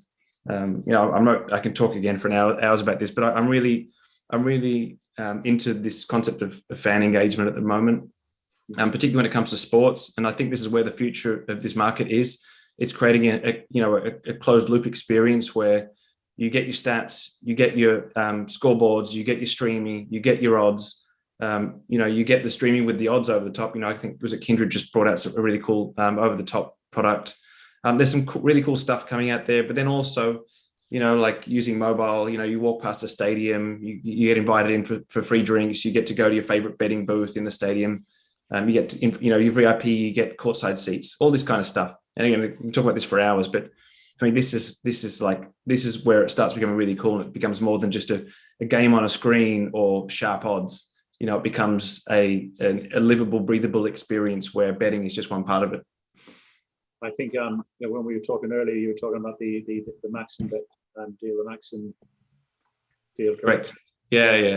Again, I can talk for hours about these things, but one of the reasons I'm really excited about that particular brand licensing deal is because they run incredible real experiences. Their Super Bowl parties are renowned, and it's for all brands, it's being able to tie a digital experience into a real world experience. Real emotion, actual aspirational events. And that's what we all want out of our brands, right? We don't just want people to, our brand isn't just SEO and a registration and a bit of revenue. It's actually, how do I retain players? How do I become the brand that they go to? How do I become the Hoover or the Kleenex of the gambling industry? And this is how you get there. Thank you. Yes. I need to look up Maxim because it may not suit me. I don't know. But yeah, you've probably never seen it before. Listen, I'm gonna move the conversation slightly a little bit. At the moment, I want to go more onto the sports betting. Okay, so we've got sports betting, live betting, and micro markets. Now, I'm not sure. Maybe somebody needs to define this. My definition of micro market is probably, will they score the next penalty or not? I don't know. That's the only limited understanding I have. But what are your thoughts on the importance of these markets, especially for the US market? Because we've all got experience in certainly European and other markets.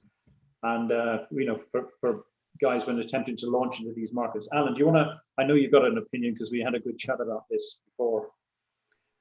Yeah, I mean, from our perspective, I think it's critical, right? Because the US player, the North American player, is much different than the European or other world market players, because it is, even on sports betting, it's still an entertainment, right? We do quite a bit of consumer research, and we understand that, while you do have your hardcore bettors out there, a lot of the people that are going to be coming into the betting market, specifically on sports, are more interested in, hey, how do I create sort of, as Daniel mentioned, how do I create a more holistic experience when I'm at the game? I'm not just sitting there watching, I'm actually engaging with the game from the perspective of, am I betting on this next play? Am I betting on a team that normally I wouldn't bet on or against? Similar to what for better or worse, the US market has been conditioned with DFS, right? And that's the way that's their entry point for a lot of players is, hey, how do I pick a team? I'm basically picking a team of that I wouldn't normally pick, players from teams that I maybe even root against the team, but I'm rooting for those specific players. So these smaller, more engaging, sort of micro engagement products are going to be critical because, again, just creates a better experience overall for the consumer, and it opens the gate for people who just don't understand the core sports betting products, right? It creates a way where you can engage people who would never place a bet on lines or an over under or a point spread, right? They just don't get it, they don't understand it, and they feel like it's a loss for them. But if they can pick a particular player, whether that player is going to score first or not, they'll pick that all day long.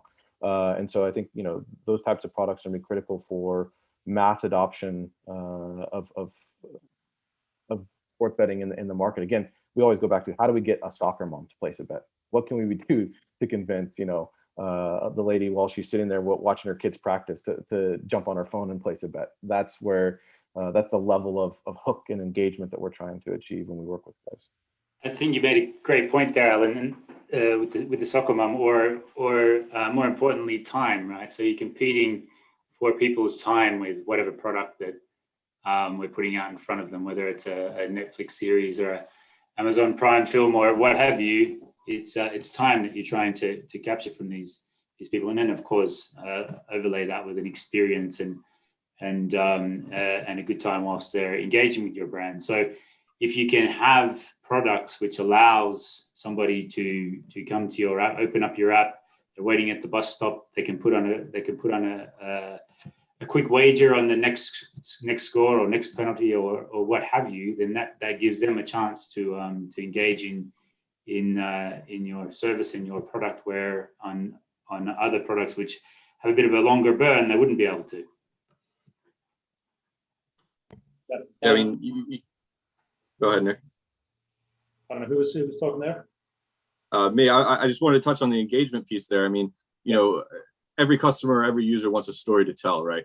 And I think Stuart or Daniel, somebody touched on it at the beginning. Everybody's very impatient here in the U.S. and giving them something that's repeat use, and then once they do hit on that, or even if they lose on it, it's a story that they're telling their friend. They're like, it was right there, and I almost had it, or it was there, and they're engaged to do it again. Really just creating that sweat for the customer or for the user. Yes, thank you. Yeah, Dan, I'll come back to you on this one. I know we had a discussion around this earlier on, but yeah, you probably glance over this in other responses. Anything to add into that? Well, yeah, look, for me, in play, I understand this concept of micro markets, like the really quick markets that maybe are only open for a couple of seconds, like maybe if you're trying to in play in tennis or something. But for me, like the holy grail is, I love Red Zone. I don't know if anyone's ever watched Red Zone. Probably, maybe the Aussies. It's not really what we're used to. We sit down, we watch one Australian football game, but like Red Zone is the most intense, amazing piece of sports theatre in the world. There's no better sporting experience. It's like only action, only like seconds. It's only the intense bits, And for me, like that, if whoever can capture that experience on a digital format, that's it. They've won the market for me going forward. The US market hasn't adopted in-play or live betting like Europe has. It's not the same thing, right? You load up your pre-match bets. You pick your lines. You think you're going to beat the bookie. You look for opportunities. You look for sharp pricing. You go on RotoWire. You look for injuries and you get your bets on or whatever, right? Depends how sharp you are. And then you sit back with your friends and you open a bud and you watch the game. While Europeans are just there sat on their phone waiting for the next goal. They're just like, I think there's going to be a corner in the next 30 seconds. But it's again because of the engagement that we haven't quite developed the incredible experience that like NFL's giving or NBA. It's so intense. It's so real time. but that's the holy grail for me. And I've got some personal projects in the back of my mind I'm trying to work on there to really capture that red zone experience on the digital format. But it's really cool. And like I'm saying, there's a gap between, I suppose, what the sport is offering and what the betting platforms are offering. And whoever gets there first is going to do really well. Great, thank you. I might just add on to this one in terms of the sports betting fans, US sports betting fans. I think there's a reputation out there that they have a fascination with statistics, obviously around the major games, NFL, NBA, college sports. How can operators and suppliers best work together to ensure this sort of content is best utilized to improve customer experience? And Alan, I know you can probably contribute to this one. Yeah, I know I'm going to talk to you all about. Yeah, no, I think yeah, you hit the nail on the head. I mean, the US bettors are much more data-driven bettor. They bet more with the data than they do with their heart, and it's sort of contradictory. And you can find proof points that prove me wrong on that. But in general, they are looking for what is the best bet to place right now. And I think that one of the things that operators are trying to do that I don't know is necessarily the right move, but jury's still out. But some operators are trying to be that data source for them, and that's one of the things that, again, you just need to understand as a US bettor.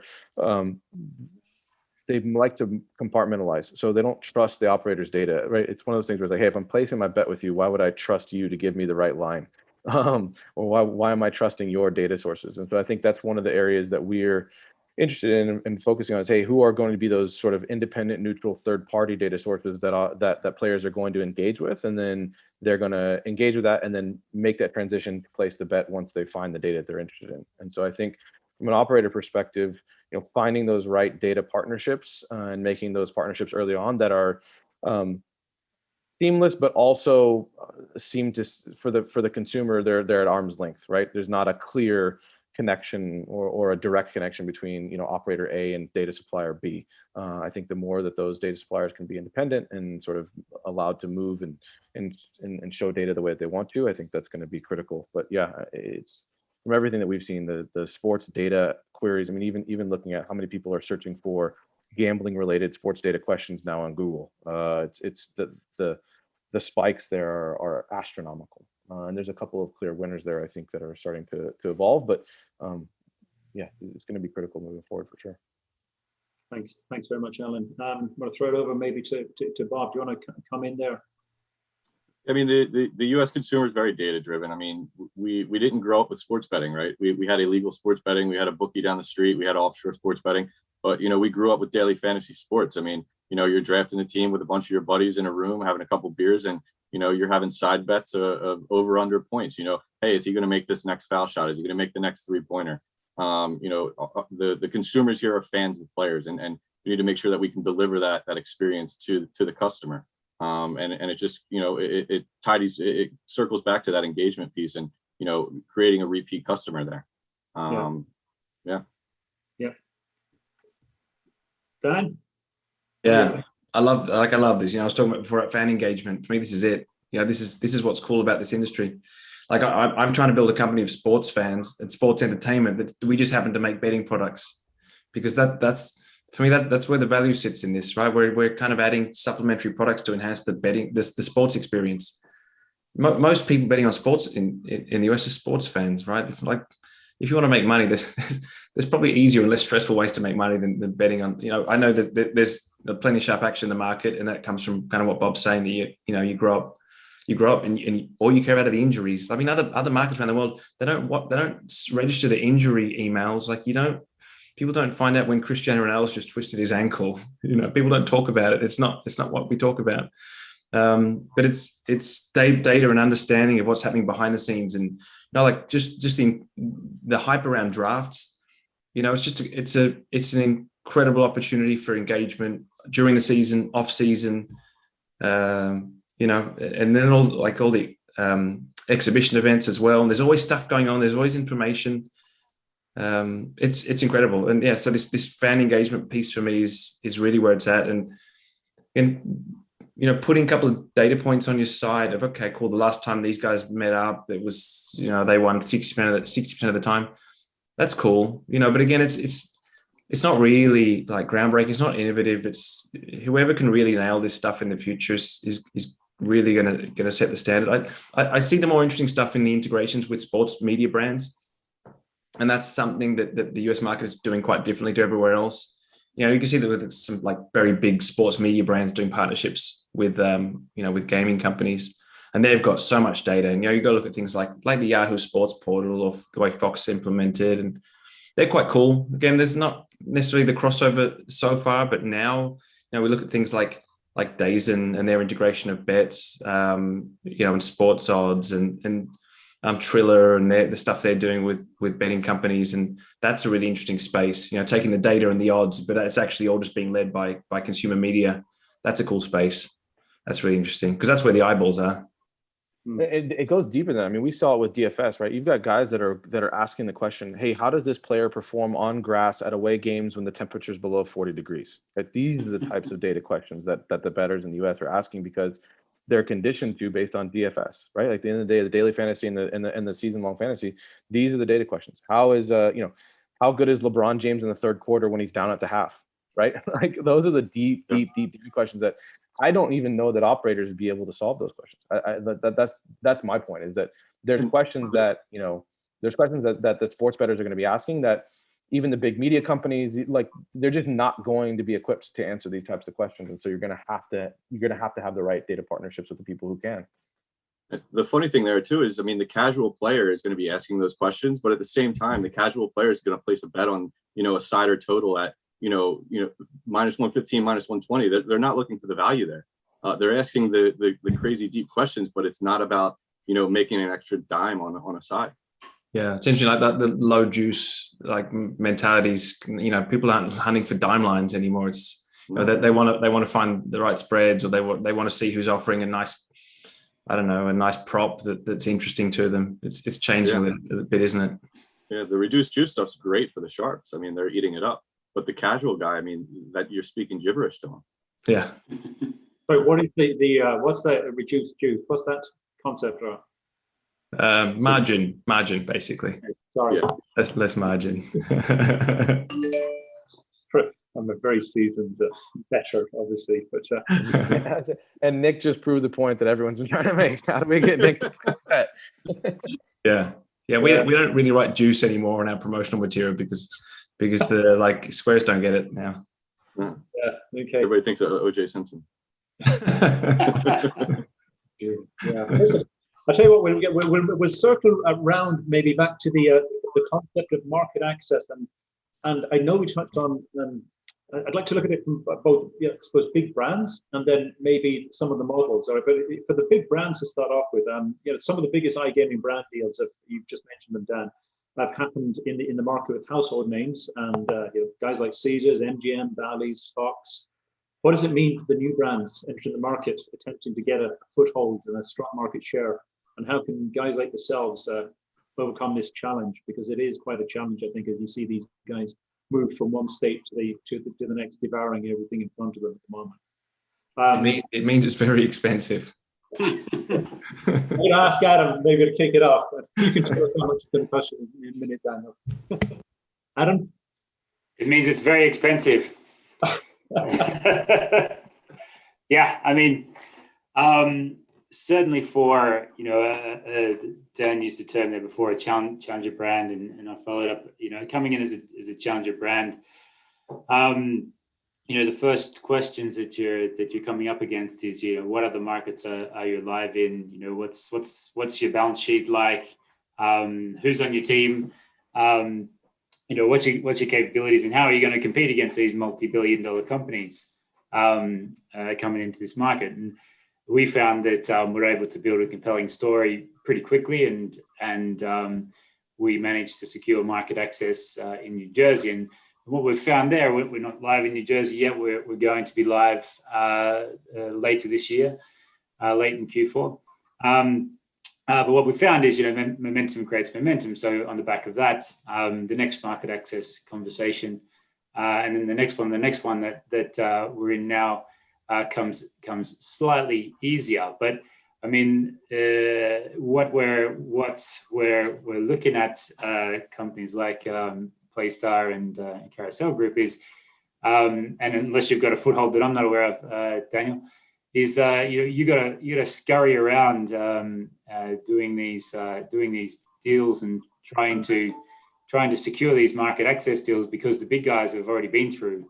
They've secured they've either own properties in each state and they're guaranteed market access, or you've got the big guys that don't, that have come through and they're wrapping up their future market access for years to come. So it's a mad rush to get in there, secure the market access, and then of course once you're in the market, it's when you got the conundrum of how you actually compete.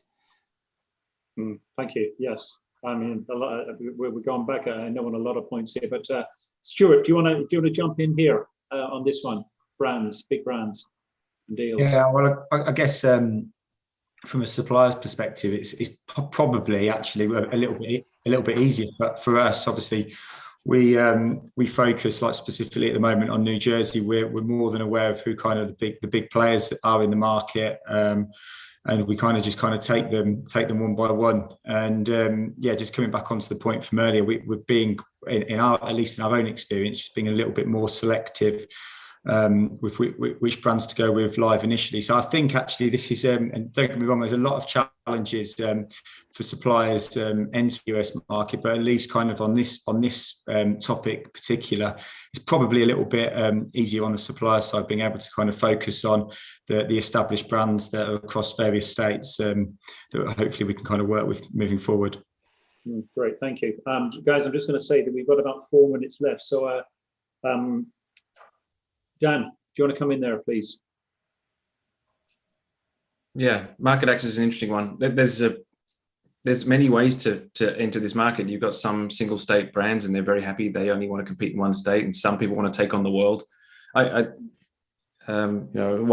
trying to get into the weeds on talking about the economics of trying to get into some states, because it's a minefield, and everyone seems to have gone their own way. I think there's definitely some interesting times ahead where there's actually seems to be like a division now of states. You've got the big four, really, New York, Florida, Texas, California, and they're now become super states. So now we've kind of got 3 tiers of states. You've got the big four, and then you've probably got these tier 2 states, a bit like Illinois, Ohio, maybe Pennsylvania, something, just a few more there with, population maybe 8 to 12 million or something, 8 to 15 million. No, 12. Let's call that. And then you've got the kind of tier 3 states, and they're all equally interesting in terms of states, because usually the smaller states, smaller population, smaller GDP, but lower price point. So it becomes quite an interesting, like, strategic challenge for the operators. Where do you want to play? Do you want to go into a smaller state, lower market entry, potentially more operators, but maybe less investment into those states to try and capture meaningful market share because there's a lower return? Or do you want to go and put, throw all your eggs into one basket? And do you want to try and, carve out a deal with the new compact that was just signed in Florida? Or do you want to try and go, sign a major Texan sporting team to try and get a deal there? Or do you want to go and, spend $1 million on lobbyists in New York? So it's really interesting. The inner politician in me has really been enjoying the last year or so, just trying to firstly get my head around the disparity in the regulatory processes in the states, but also just trying to understand and see this market as not one US market. It is 52 potential markets as things unfold, and there is certainly no one size fits all when it comes to how you attack this market. Yeah, thank you. And I might just add in one little piece here. I mean, you mentioned the big 4 states and the different market access models, which are getting, I don't want to call them, they're getting more different every day. I don't want to call them bizarre or whatever. That's not the word I want to use, but I do. But but what are we going to see? Are we going to see a whole swathe of operators cut out of the marketplace in the next few years in some of these big places? I don't know, Bob, if you want to either address the last bit or just add on to that one. Could you say that again? I'm sorry. I said, what are we going to see in the next few next few years? Are we going to see swathes of operators and sports betting providers cut out of the marketplace, given the unusual for some of these market access deals? Yeah, I mean, it's really going to be interesting to see how it plays out. I mean, I think you see in New Jersey, the gold rush and everybody heavily reinvesting in the customers, and who's going to have the deepest pockets to come out on the other side. At least from our standpoint, being a platform provider, we're giving our customers the ability, or the operators the tools to facilitate how they want to differentiate themselves in the market, whether that be price sensitivity, marketing, loyalty to their customers. The list goes on and on. But I mean, in the more saturated markets, I think you'll see a bit of consolidation. It'll be interesting to see what happens in the new market. Thank you. I've just been told that we are at the end of our time, so I want to say huge thanks to the panel, to Alan, Adam, Bob, Dan, and Stuart. Thank you very much for your time, and thank you very much as well to Gaming Americas and the team. So, cheers, guys. Thank you. Thank you, Nick. Thank you, Nick. Great job, Nick. Cheers, guys. Thank you, guys. Yeah, so we are now going to head to a little bit up north to Canada, where there's lots of things going on. Usually at our European conferences, we speak about what's hot in the Nordics when we refer to Scandinavia, but now with Gaming Americas, we are talking about Canada. So I would like to invite Chantal online. Hi, Zoltan, I'm here. Hi, nice to see you again. You too. Okay, so I will leave you to it. Do we have everyone on? Yes. Okay, wonderful. Thank you. Hello, everyone. Thank you for joining us today for our Canada Gambling Industry in the Spotlight discussion. We have a lot of useful information we'd like to share with our audience today. So without further ado, let's get started. To kick off, I'm Chantal Cipriano, and I'm the Senior Director of Legal and Compliance with Mazuma, a fintech company that provides bank-verified payment solutions to US online gambling operators. And before joining Mazuma, I spent the bulk of my career working as a gaming lawyer in Toronto. And so I have here with me today three extremely knowledgeable speakers: Ron Segev, founder of Segev LLP, Troy Ross, president of TRM Public Affairs, and Craig Slater of Craig Slater Law. And I'll turn it over to our speakers to take us through their background in the industry. I'll start with you, Ron. Hi, everybody from Vancouver. Wishing you all a good day. We've got sunshine today, so you've got 2.5 million happy people here. Segev LLP is a full solutions business firm with offices in Canada and the US. We have a small satellite office in China as well. Our core focus is interactive entertainment with a real specialization in gaming and betting. We represent all verticals and categories within the industry and basically provide every legal service within law and reason. Thanks, Ron. Okay, Craig?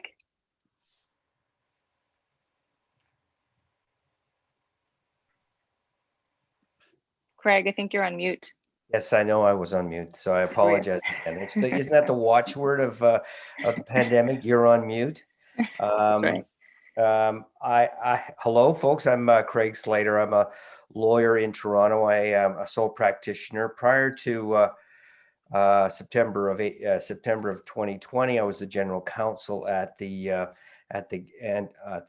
Alcohol and Gaming Commission of Ontario. And spent 8 years there practicing and practicing law at the commission.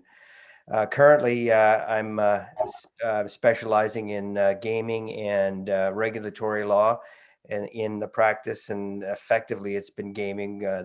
My clients are in the gaming industry, I follow the iGaming initiative from both inside and now outside. So I'm very happy to be able to hopefully share some insights on iGaming and the development of iGaming in Ontario. Thanks, Greg. Last but certainly not least, Troy. Thank you. Hi, guys. I'm Troy Ross. I've been working at the intersection of politics, public policy, and gambling for about 25 years.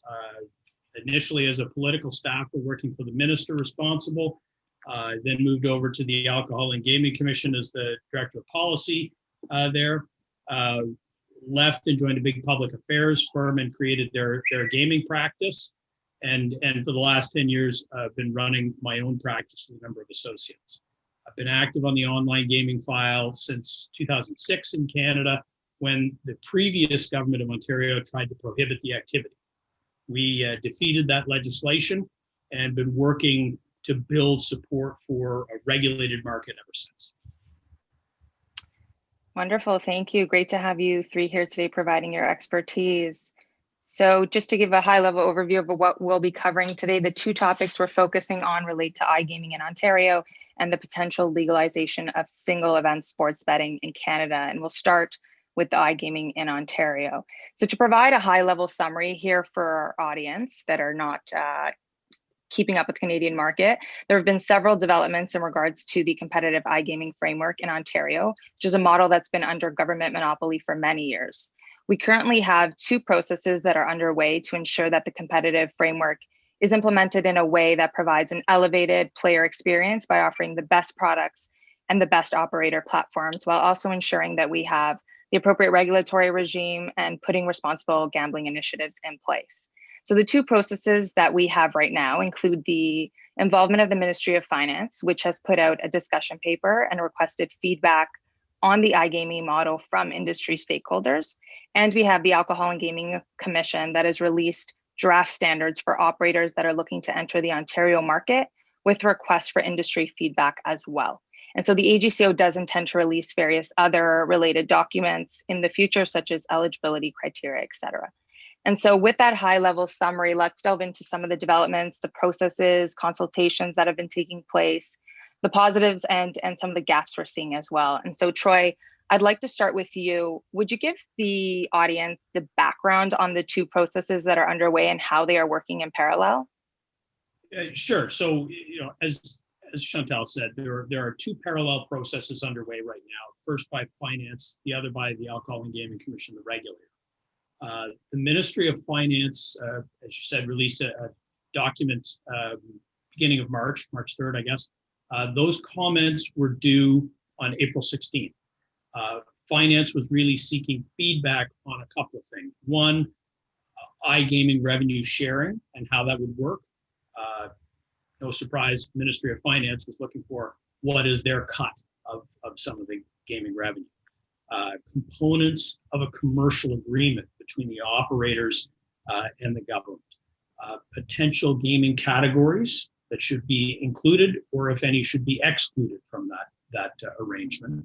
And an interaction between the existing land-based environments in Ontario, both the commercial land-based casinos and charitable gaming operations, and how those would interact with an online gaming marketplace. Finance is now evaluating and reviewing the feedback that they received earlier this month, and they will be coming back out for us another round of meetings and discussions over the late summer.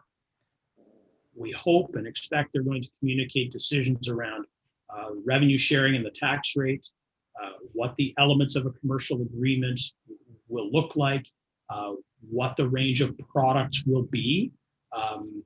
So keep your eye on the finance process. It's developing quickly.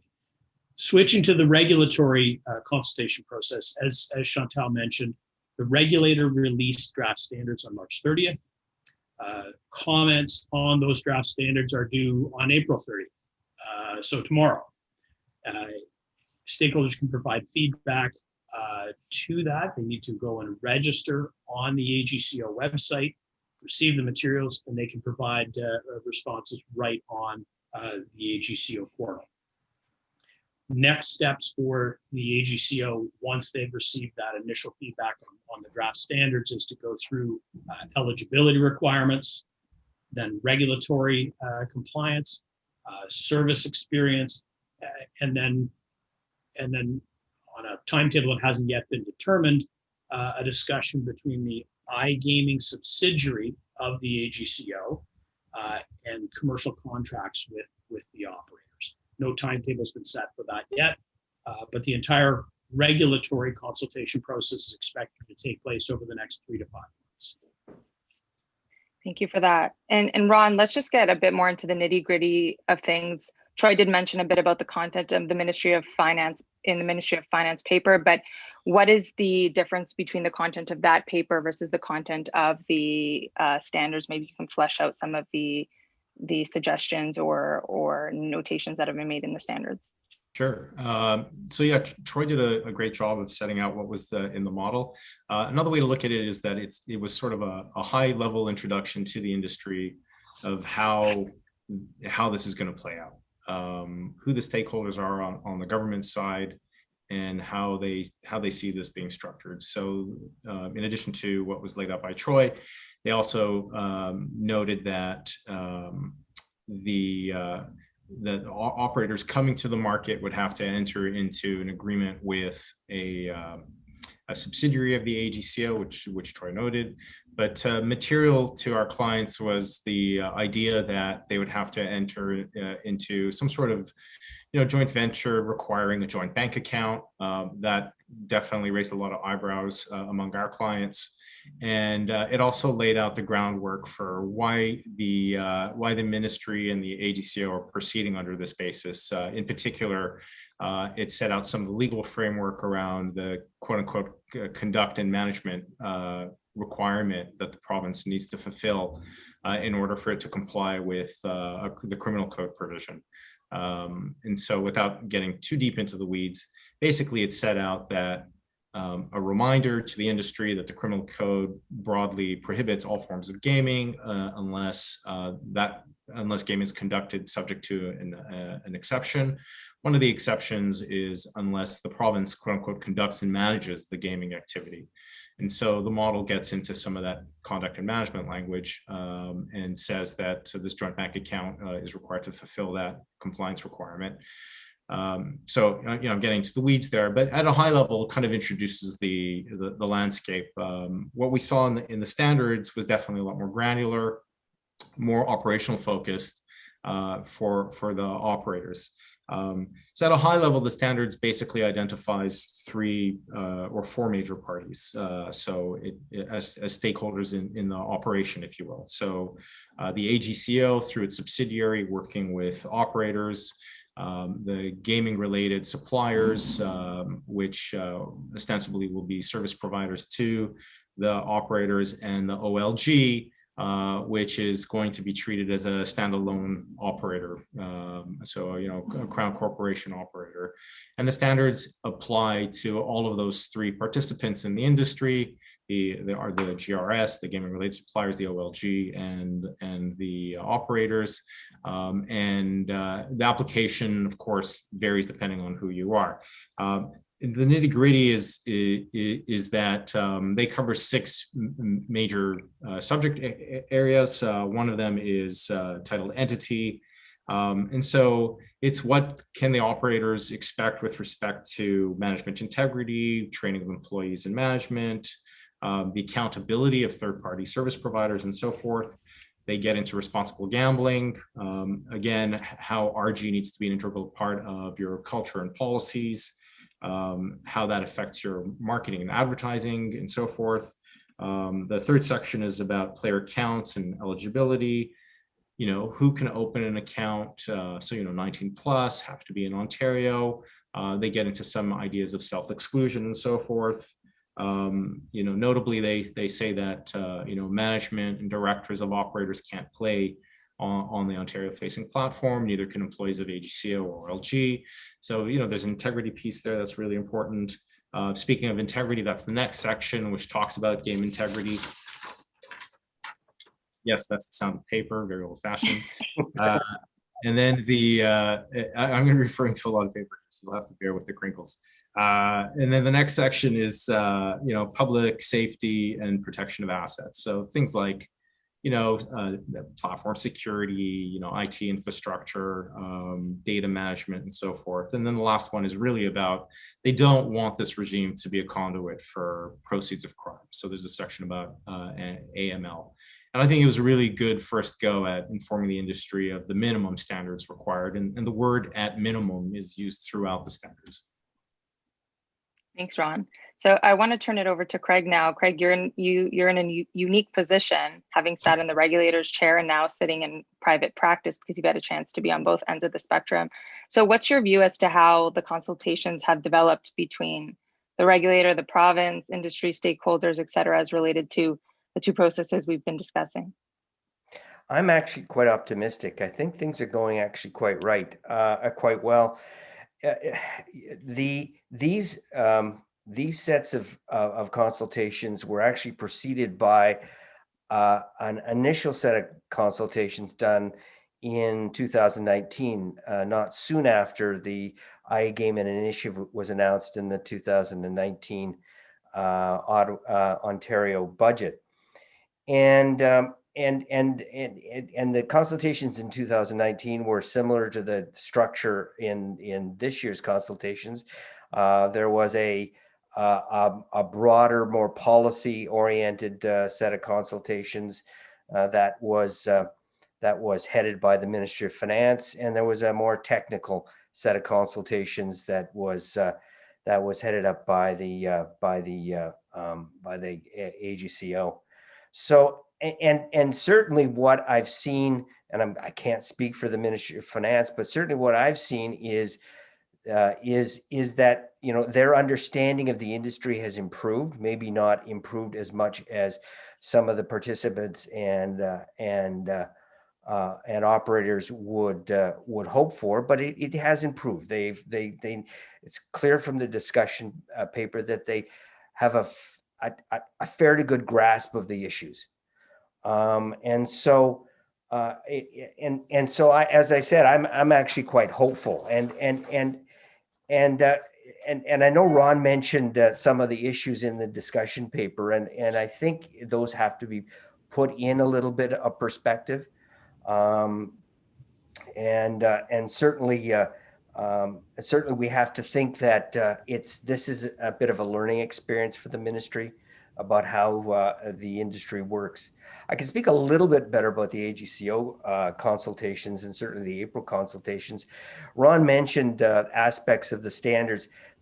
This set of standards that's out for consultation just simply builds on the registrar standards for gaming that have been around since 2013, I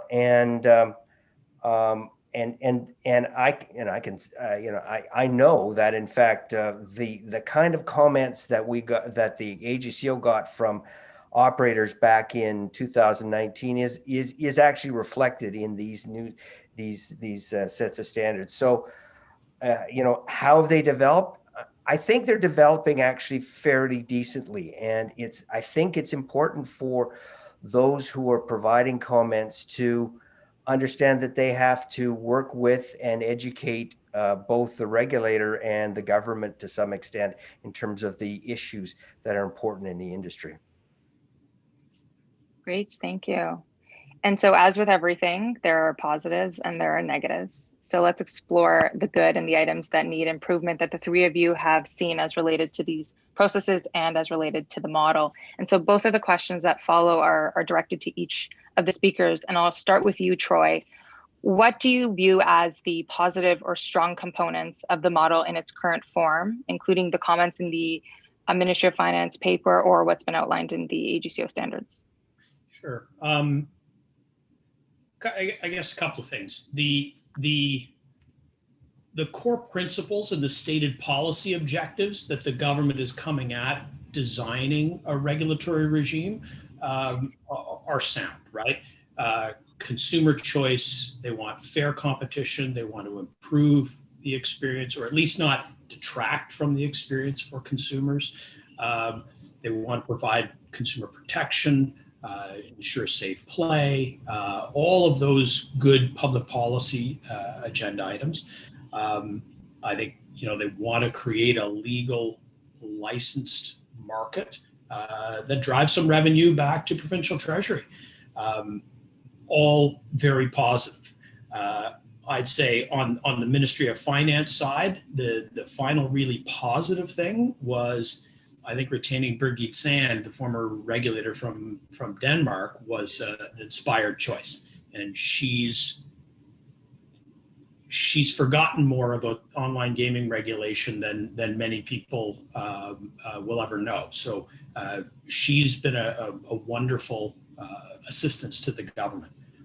On the regulatory side and the standards, I think the fact that the AGCO didn't look to recreate the wheel and look to borrow from successful regulators like the United Kingdom and others, and sort of do the first cut of the standards from well-established, well-respected regulators, that I think by and large, the operator community appreciated that. Ron, any comments on this point? Yeah, I'd agree with that sort of global take on things. We were engaged by 10 operators in the space, so some of the leading brands to represent them in our reply to the AGCO with respect to the standards specifically. And the approach we took was just a unified industry approach. So one reply on behalf of 10 operators. That was sort of a major consensus reply among our client base. Certainly there's a laundry list of issues that they had, and we'll tear into it in the next question. But a lot of the replies were, we're doing this already. Or, yeah, this is no problem, we're doing it, and this is a good idea.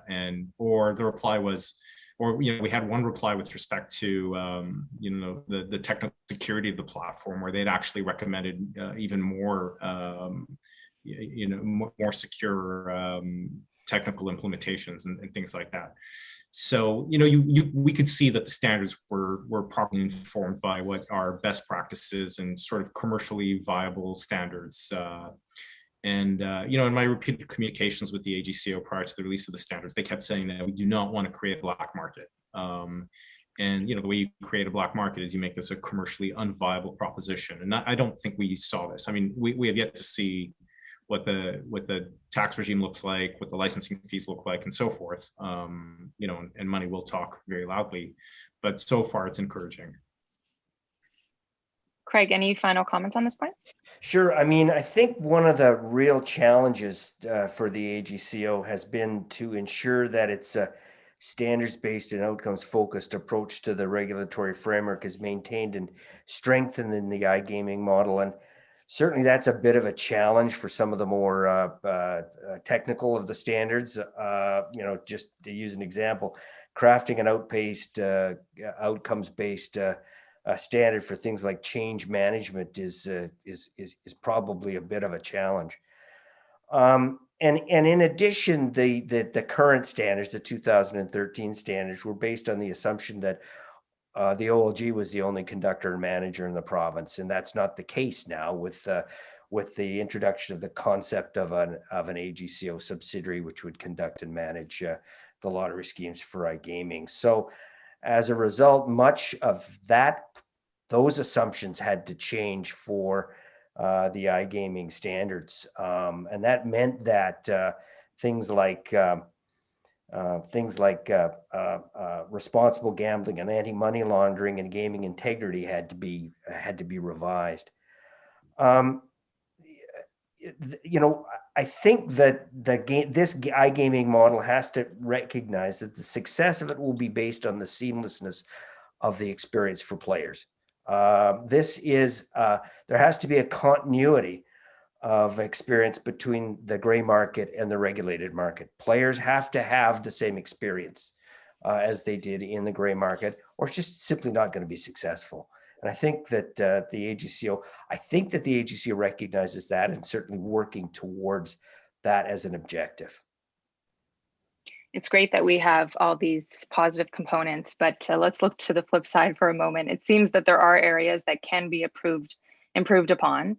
And what I've been hearing, and that certain people have commented on, are some of the gaps that exist as related to both the Ministry of Finance discussion paper and the AGCO standards, particularly the Ministry of Finance paper. And here are some examples that have come across my desk.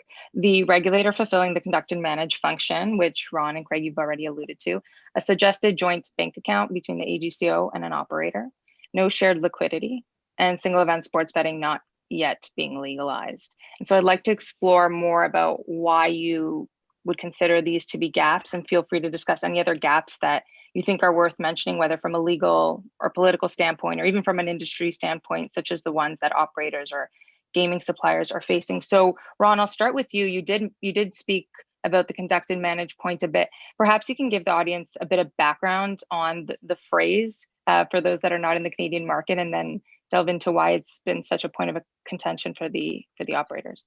Yeah, sure. So Part 7 of our criminal code broadly prohibits all gambling activity unless it's exempt by a provision in Section 207.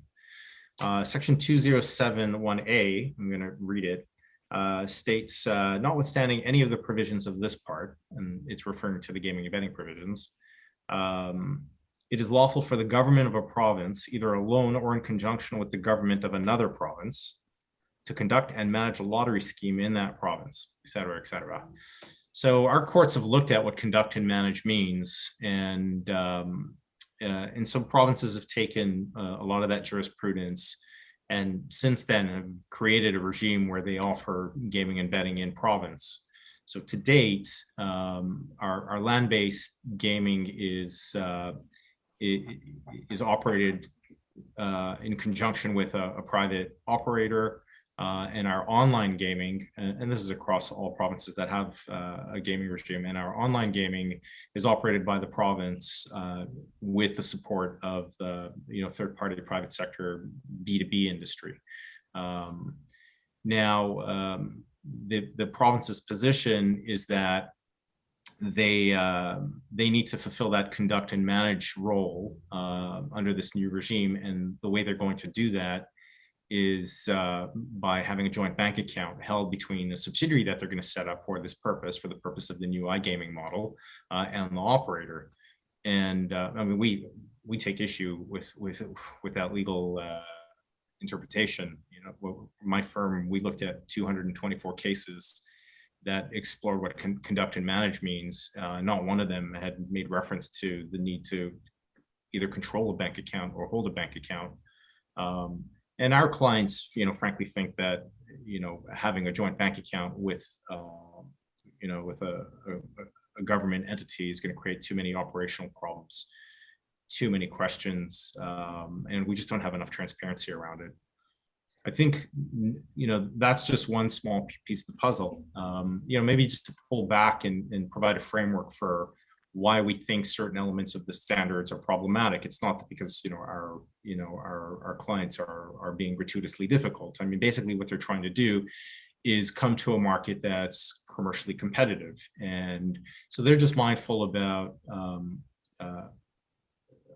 barriers to entry that are onerous, unduly difficult. And those barriers to entry could include anything from tax rates to license fees, but it can also include duplication of a compliance department, or duplication of third-party testing requirements, or prohibitions on marketing and so forth. Anything that creates a barrier to entry which makes the regulated market commercially unattractive is going to be problematic, and that's the feedback that we gave. And I've got a laundry list of stuff here. I'll make some room for my fellow panelists, but some of the stuff that was really a great source of concern was things around incentivized marketing, for example. So, it's a very common practice in the industry to do, bonus deposit matches, or to have, a VIP manager for someone who's a really good customer. And, our clients are mindful that if the regulated market isn't allowed to engage in those types of services, well, those VIPs are going to go offshore. And more accurately, they're not going to go offshore. They're going to stay offshore because they already have accounts with offshores. So, things like that are of concern. The other thing that's of concern is, we noticed that player data is controlled by the AGCO. In fact, the standards say that the usage is controlled by the AGCO. So, our concern is how are you supposed to market to your customers if you don't control the player data? So lots of question marks around things like that. Craig, what are your views on the gaps, the ones that have been mentioned or additional ones? Certainly, let me start with the Ministry of Finance discussion paper, and I honestly approach that more as the glass being half full. The reference to things like liquidity and to the common bank account really were, as I understood it, to be issues around the need to meet the for the subsidiary to meet the conduct and manage requirement in the criminal code. And certainly they're not the only they're not the only activities that would taken together result in the subsidiary conducting and managing the lottery schemes. And to some extent, I think the ministry's views and as Ron said, legal positions reflect the newness of iGaming and the industry within the government's observation or purview.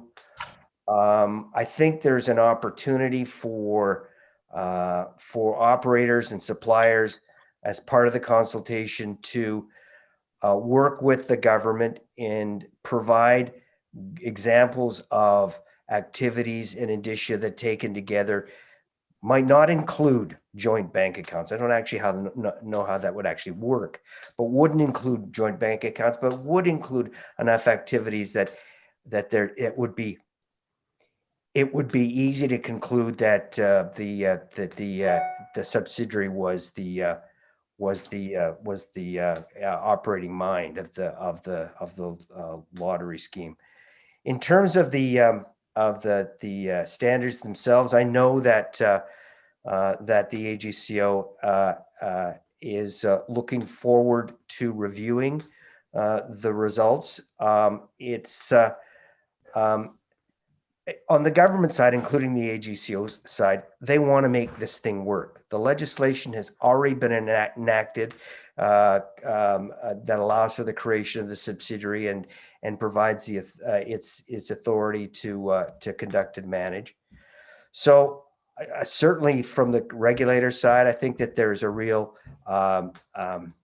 desire to work with the industry. And the AGCO clearly, I think, understands that the way it regulates has to be with the same kind of and in the same kind of ballpark as the rest of the iGaming regulators in the world. It's not going to stick out. It doesn't want to be. It doesn't want to drive business offshore. So I'm actually, as I said, I certainly see the MOF as a glass half full, and I'm actually fairly optimistic that the comments the comments in respect of the standards will be taken to heart and given some consideration, and that the AGCO will be reaching out to operators in order to ensure that the package works for everybody. Great, thank you. Troy, any final comments on this question?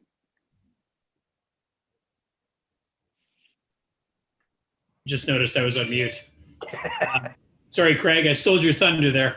I'm not going to speak about liquidity or joint bank accounts. That's been dealt with. I think most operators in the industry would agree there are sort of the three core principles that make for a successful regulatory regime. First is a sufficient number of licenses available so that there is a competitive marketplace. Ontario can certainly tick that box. There's not going to be any restriction on licensees. If you meet the standard according to the regulator, you can come into the marketplace. The second is reasonable tax rates. And generally, the operator community has said that's between 15 and 20% on GGR. Of course, they're going to prefer more like 15, 16. Government's probably going to skew to the higher end of that scale. But as long as we're in that neighborhood and on gross gaming revenue, no turnover tax, generally that's a reasonable zone of tax. That seems to be, although we don't have the final details, but that seems to be where Ontario's headed. That's a check mark. However, there is some uncertainty around a proposed federal HST e-commerce tax. It's certainly not the federal government's intent that this apply to online gaming. It's really targeting Netflix and Amazon and all kinds of other e-commerce transactions that the government doesn't receive any revenue from.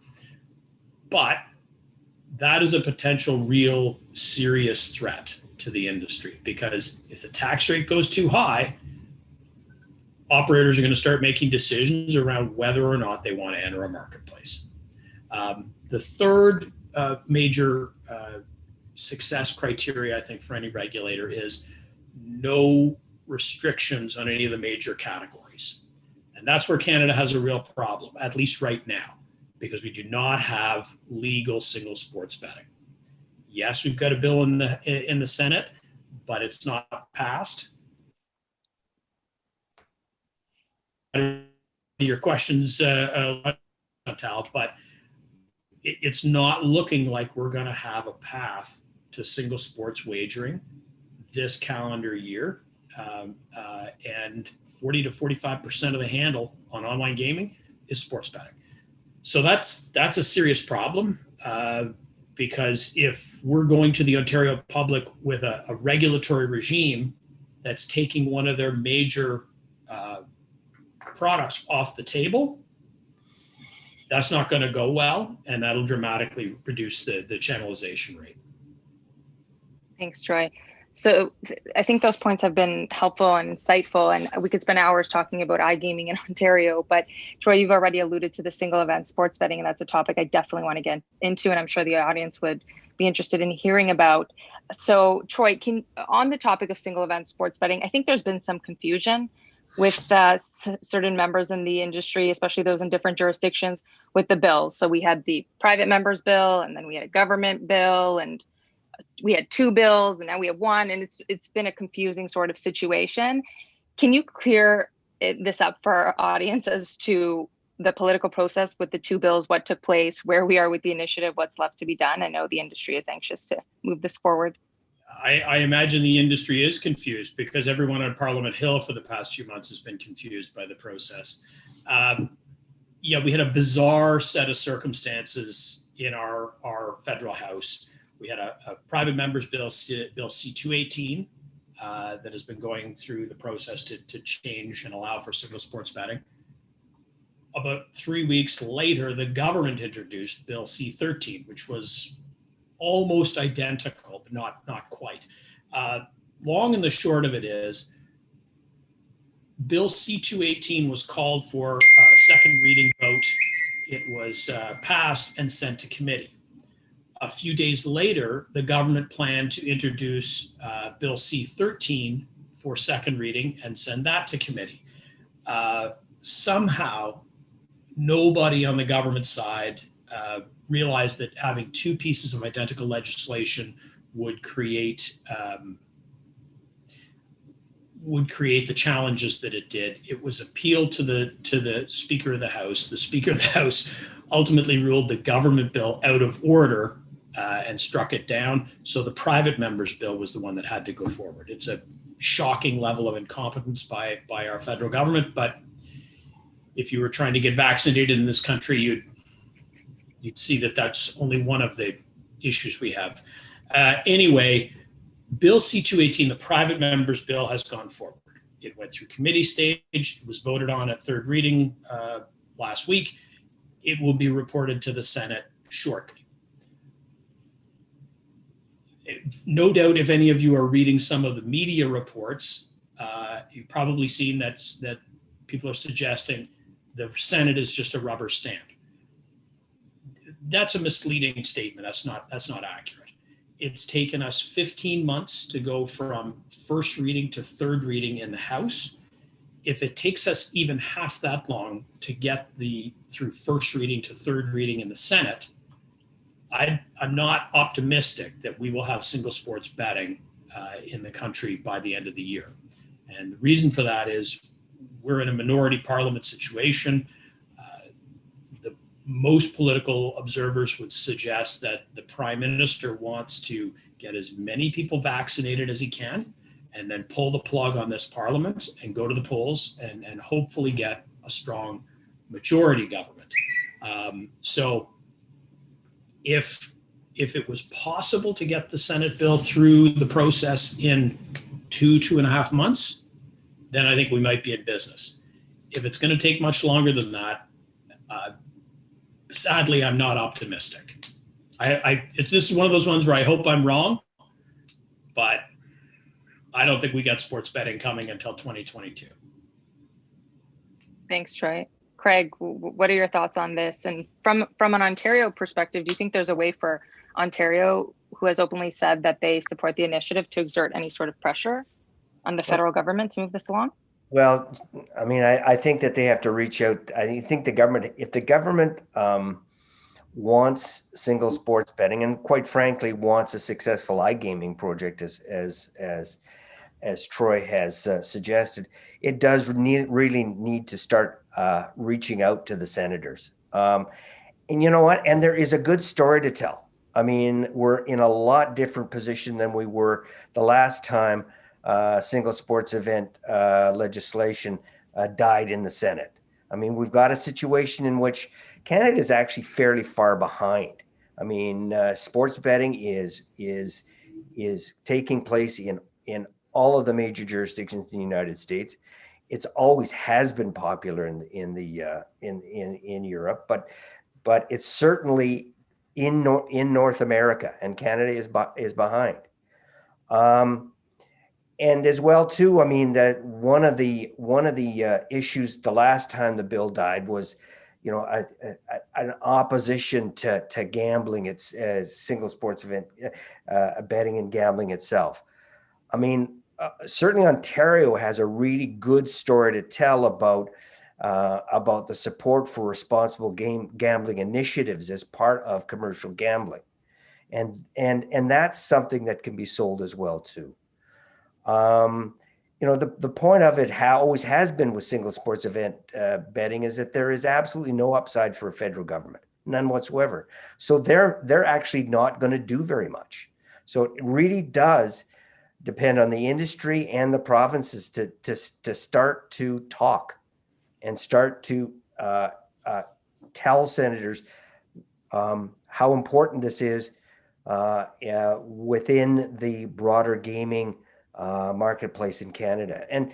And you'll remember, of course, that in the infancy of, maybe not, you should know, but that in the infancy of online sports gaming, Canada was a pioneer. All of the technical innovations, a vast majority, a lot of the technical innovations were done by Canadians. There is that advantage. I mean, if we get caught up to the rest of the world in this kind of market, it will in fact provides financial incentives for tech industries as well. So there's a lot to be said and some really good arguments that can be made with senators on this. So thank you. I just want to be mindful of the time here. We have 2 minutes, and I do see one question came in. But Ron, any final thoughts on this single event sports betting topic? What you're hearing from your clients, et cetera? Everybody wants it. I think it's a bit of a red herring. You know, in that the big elephant in the room is the fact that this proposed Ontario regime is possibly unlawful. You know, if you're looking at the law on the matter, conduct and manage means operating mind. And, you know, I've got case law in front of me here. Like, let me read this to you. It's a very real participation in the profits of the operation. Sharing in the profits does not automatically mean that the private operator had assumed management and control. there's a distinction between being the landlord of the operation and the actual operating mine. 224 cases get into this. And I don't think that the province is going to be able to successfully, if challenged, claim that they're actually conducting and managing a gaming operation. In fact, at page 33 of the standards, there's a note that says the guidance in this standard, the intent, and this is the province's language, the intent is for the operator to maintain control of all critical game functions. So, they're talking out of both sides of their mouths here. And the critical failure point is if you have a stakeholder that feels wrong, done wrong by the proposed regime, maybe an incumbent land-based operator or First Nations group, they could bring a challenge, and I think that they would have some ground to stand on. So, maybe this is a blessing in disguise, the fact that we don't get single event sports wagering in 21, because it'll give the province enough time to submit a reference case to get more clarity on this, or enter into better negotiations with all stakeholders. But I think that that's the big elephant. I mean, this thing may not have legs. Thanks, Ron. These points have been insightful. It's clear that we have a lot of work to do, but we have many smart, knowledgeable people in this industry, and I'm clear that I am confident that we will get there. There is one question. Zoltan, do I have a second to put out this question? Sure. Okay. When you're referring to the operators, do you mean the large operators such as DraftKings, FanDuel, MGM, Rush Street, Caesars, etc.? Yes. Yes. Yes. Okay, thank you. Okay, so that's the only question that I'm seeing. So thank you everyone for joining us today, to our speakers for their words of wisdom, and to Gaming Americas for organizing the panel. Until next time, stay safe, and we look forward to connecting in the future. Thank you. Thank you, Chantal. Thank you, guys. Bye. All right, so we now reached over 800 viewers on YouTube, so it must have been something that people were really looking forward to hearing. So I would like to invite the next moderator online. Evan, are you here? I'm here. How are you? Good. How are you? Great. Thanks for having me. Okay, so I will leave you to it then. Thank you. Thanks. So I am incredibly privileged to be leading a panel for the next 45 minutes, really discussing what is going on in the investment space. We have seen just a ton of activity in this area, and so what we've done is bring together just really some experts from all over the place, who I think understand different nuances of this and have different angles in terms of their perspectives on it. So without further ado, let me introduce folks. Is Adam here? I don't see him on the Zoom. No, Adam will be joining us in a couple of minutes. Okay, perfect. So Adam Costial is the Senior Vice President of Listing Services Europe at NASDAQ, and he'll be joining us momentarily. But we do have 3 of our 4 panelists with us today. So Matt Davey is President and CEO of TechWork Capital, LLC. Lloyd Danzig is the founder and managing partner at Sharp Alpha Advisors. And Bill Pasquale III is a partner at Princeton Public Affairs Group, Incorporated.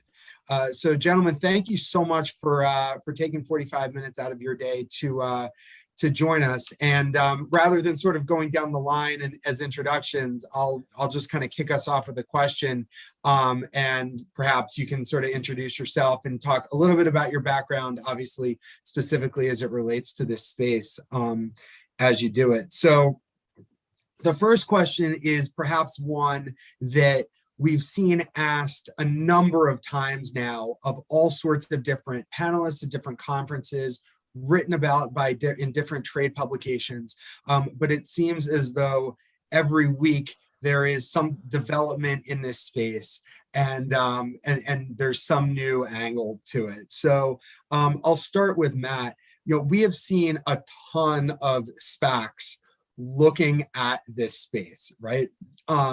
what do you think is behind that trend, specifically of reverse IPO, companies looking to reverse IPO that are within the gaming space, and SPACs being formed looking for acquisition targets within this space? What's fueling that trend, and do you think it's something that's likely to continue at its current pace? Evan, great question. I guess I look at it from both sides of the equation, from the buy side and the sell side. So when you look at the industry that we're watching unroll here in the US over the last 24 months, it's incredibly competitive. The kind of key stats in my mind are that the US market, whilst heavily fragmented, since the repeal of UAGA, we now have the fastest growing market of size in the world. And it's probably going to be the largest market for gaming and sports betting in the world when it's fully matured. So if you're a domestic or international gaming operator and you have the ambition to be a market leader, you kind of have to be here. And I think there's at least 40 to 50 companies that have that thought at the moment. And that means that there's an incredible amount of competition. So the way competition is showing itself is in a huge amount of marketing, a lot of assets being deployed, and that means you need access to capital. So you've got a real need for capital because of the market dynamics, and you've got both domestic and international companies that want to come in and compete and gain access to that capital. At the same time, in the public capital markets, you have incredibly low interest rates. You have an environment where there's an enormous amount of capital needing to be put to work, and typically people looking for growth.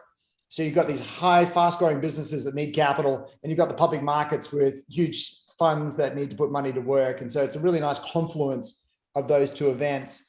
And then you've got multiple ways to attack that. You can do a straight IPO, you can do a direct listing, or you can get public via a SPAC. SPACs aren't the right product for every business and every industry, but in our gaming space, they happen to be really well suited. They're suited for a couple of reasons. One, they get you public fast because we've done the heavy lifting for you by going public beforehand. Two, they allow you to talk about the future prospects of the business. And as a growth-oriented investors, we really care about what those future prospects look like. And then three, they allow you to do some interesting things you can't just do via a regular IPO. You can combine multiple assets at once. I think DraftKings did that with SBTech, for instance. It's a great combination of both technology and operations. So there's this great confluence of both the need for capital, the sources of capital, and then a vehicle that just enables that to happen very fast. So I'm not surprised to see the interest from SPACs on this sector. And I'm also not surprised to see the interest from companies that are private looking to go public via SPACs. It makes sense. And I think you'll see a lot more of it over the next 24, 36 months. Yeah, that's interesting. I agree with you. I mean, it seems like all of the relevant factors are there to sort of fuel this, and that there's no indication that it's just a very ephemeral phase. It looks like it's something that's going to be here, if not for the long term, 24 to 36 months, I think, certainly. I realized I neglected to introduce myself, which I guess I should probably do. I'm Evan Davis. I'm managing director at 76 Capital Sports Advisory, based outside of Philadelphia, Pennsylvania, where we consult for companies in emerging business verticals in sports. I lead our sports betting vertical there, having spent 5 years at Rivers Casino in Philadelphia prior to joining 76. So Zoltan, thank you for allowing me to host this panel. Adam, I see that you joined, so welcome. Yeah. And let me pose the same question to you about SPACs in this space. There have been a ton, obviously a number of them are NASDAQ listed. What do you think, if anything, is fueling this trend behind SPACs, particularly within the gaming space? And do you think it's a trend that's likely to continue?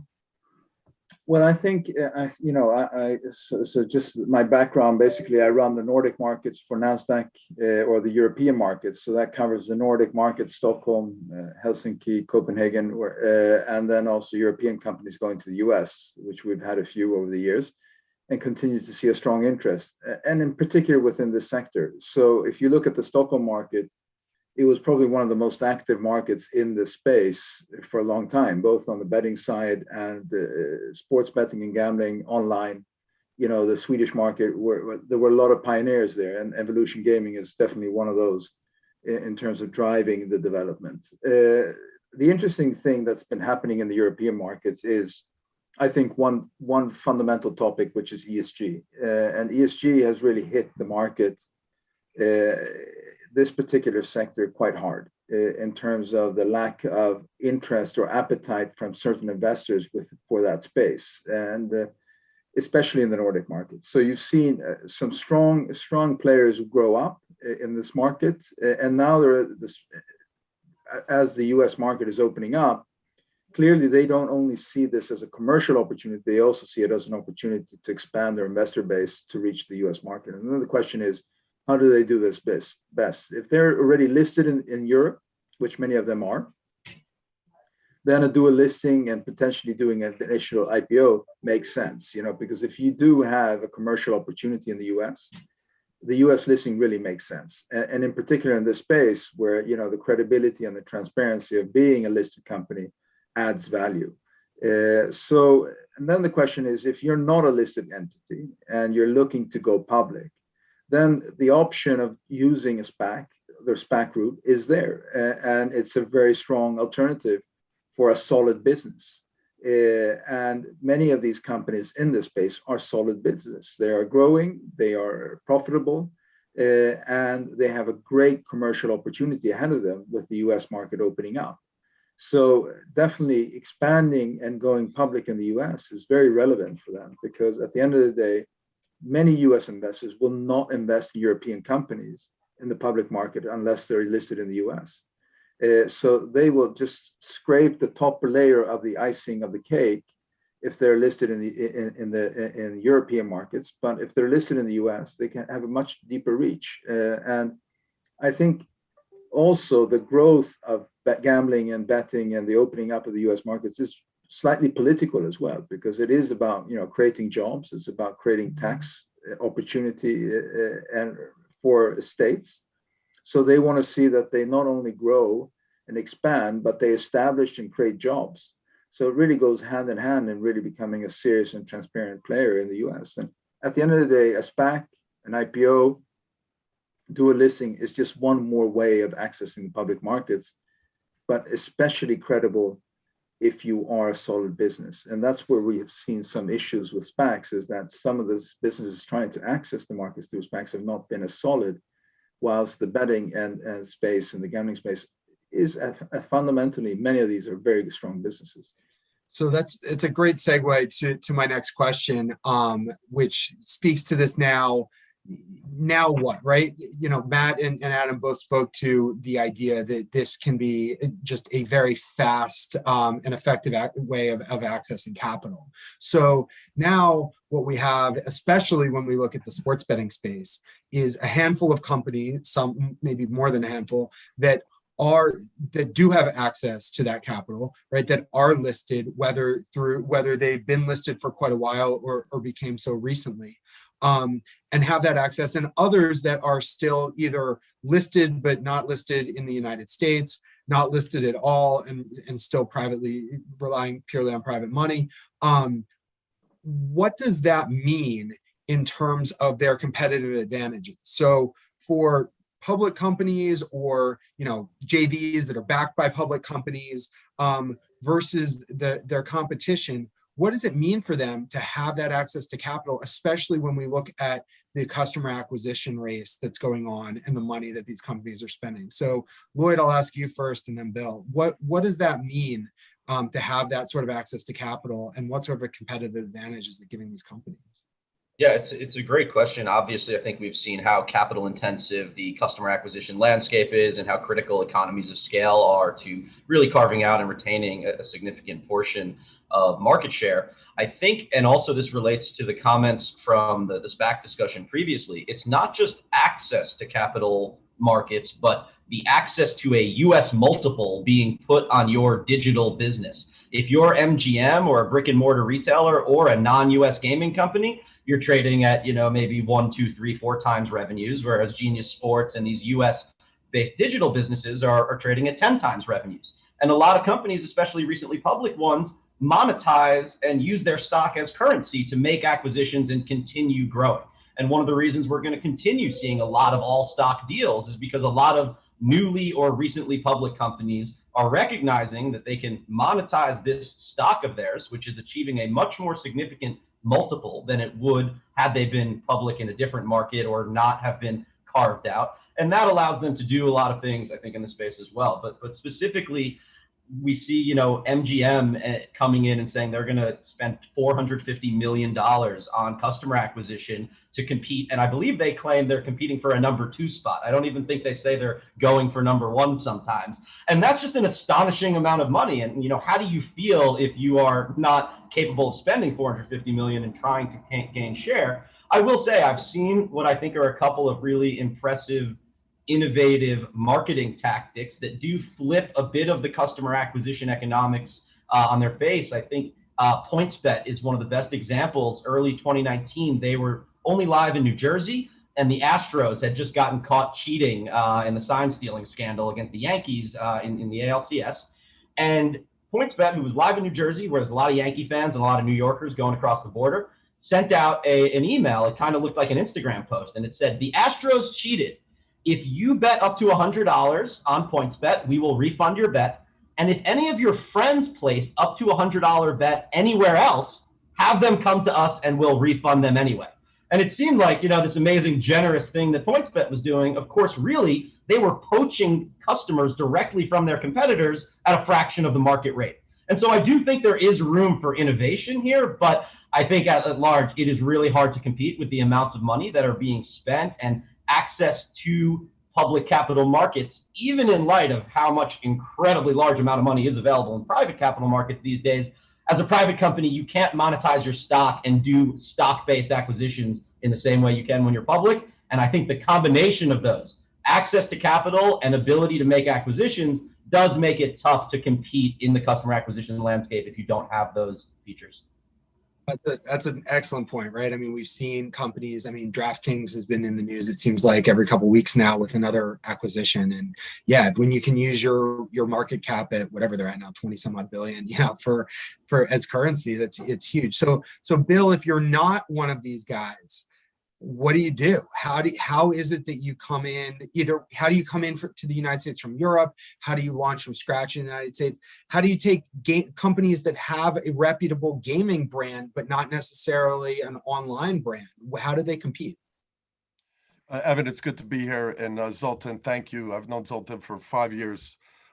Good man. Last time I saw him, we were in Budapest together. I want to tell you something. Zoltan just told us we just hit 1,800 Facebook viewers, and that's attributed to obviously Matt Davey and Lloyd and Adam. I probably lost 500 once they saw me. Look, Evan, this space. I think my dad might have logged on, so that might be. Please give him my best. Please. I'm sure he's on. It's a real pleasure to be here with Adam and Lloyd and you, Evan, and certainly Matt Davey. You know what you do is you better kiss Matt Davey's ass. That's what you should do. If you are having trouble getting access to capital, pardon the French, but this guy's done it time and time again. And listen, not to at all underestimate Adam's company, which I do a lot of work with. Adam, good to see you, mate. Been working with Andrew Phillips on some interesting regulatory work in the U.S. But, you got the brand of NASDAQ and Lloyd Danzig's incredible and data analytics. You put those three together. Matt would never say this. I'm going to say it.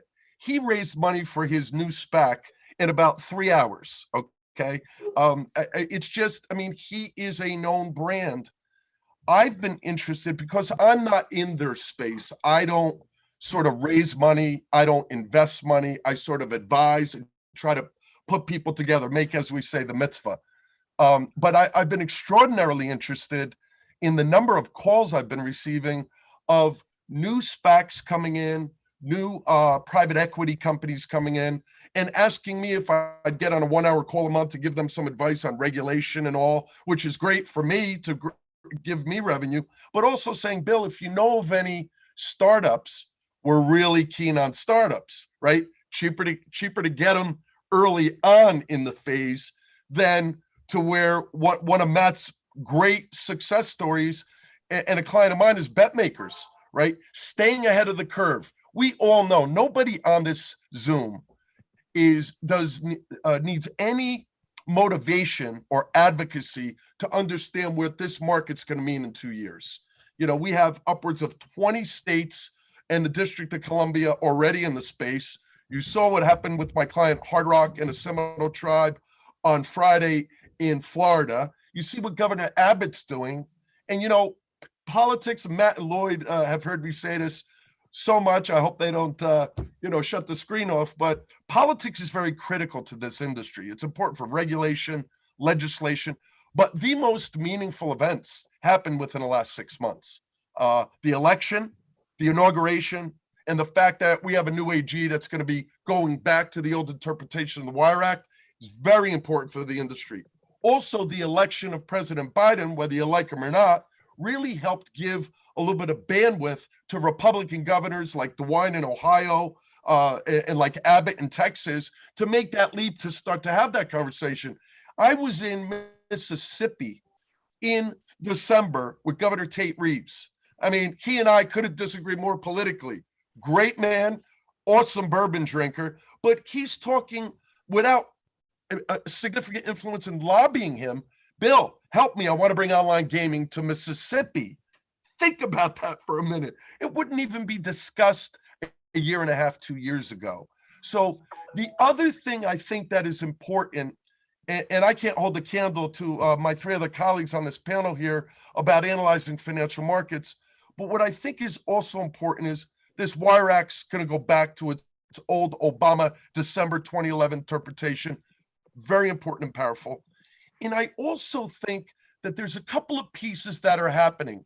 Lloyd, I know particularly, and Matt are working on them. For example, fixed odds horse racing in America, which isn't here yet. Look at what's happened to Matt's company, BetMakers, in the course of 18 months, where we're just putting our toe in the water with that company's CapEx, with their stock share. And, I don't think I'm saying anything out of school. It is a publicly traded company, but I know they have their eye on, as Adam talked about so articulately in Lloyd, getting into the U.S. Financial markets like the NASDAQ in the U.S. is important to their future. So the last thing I'll leave you with is a number that has often escaped a lot of people. We know that New Jersey alone is the third largest online gaming market in the world.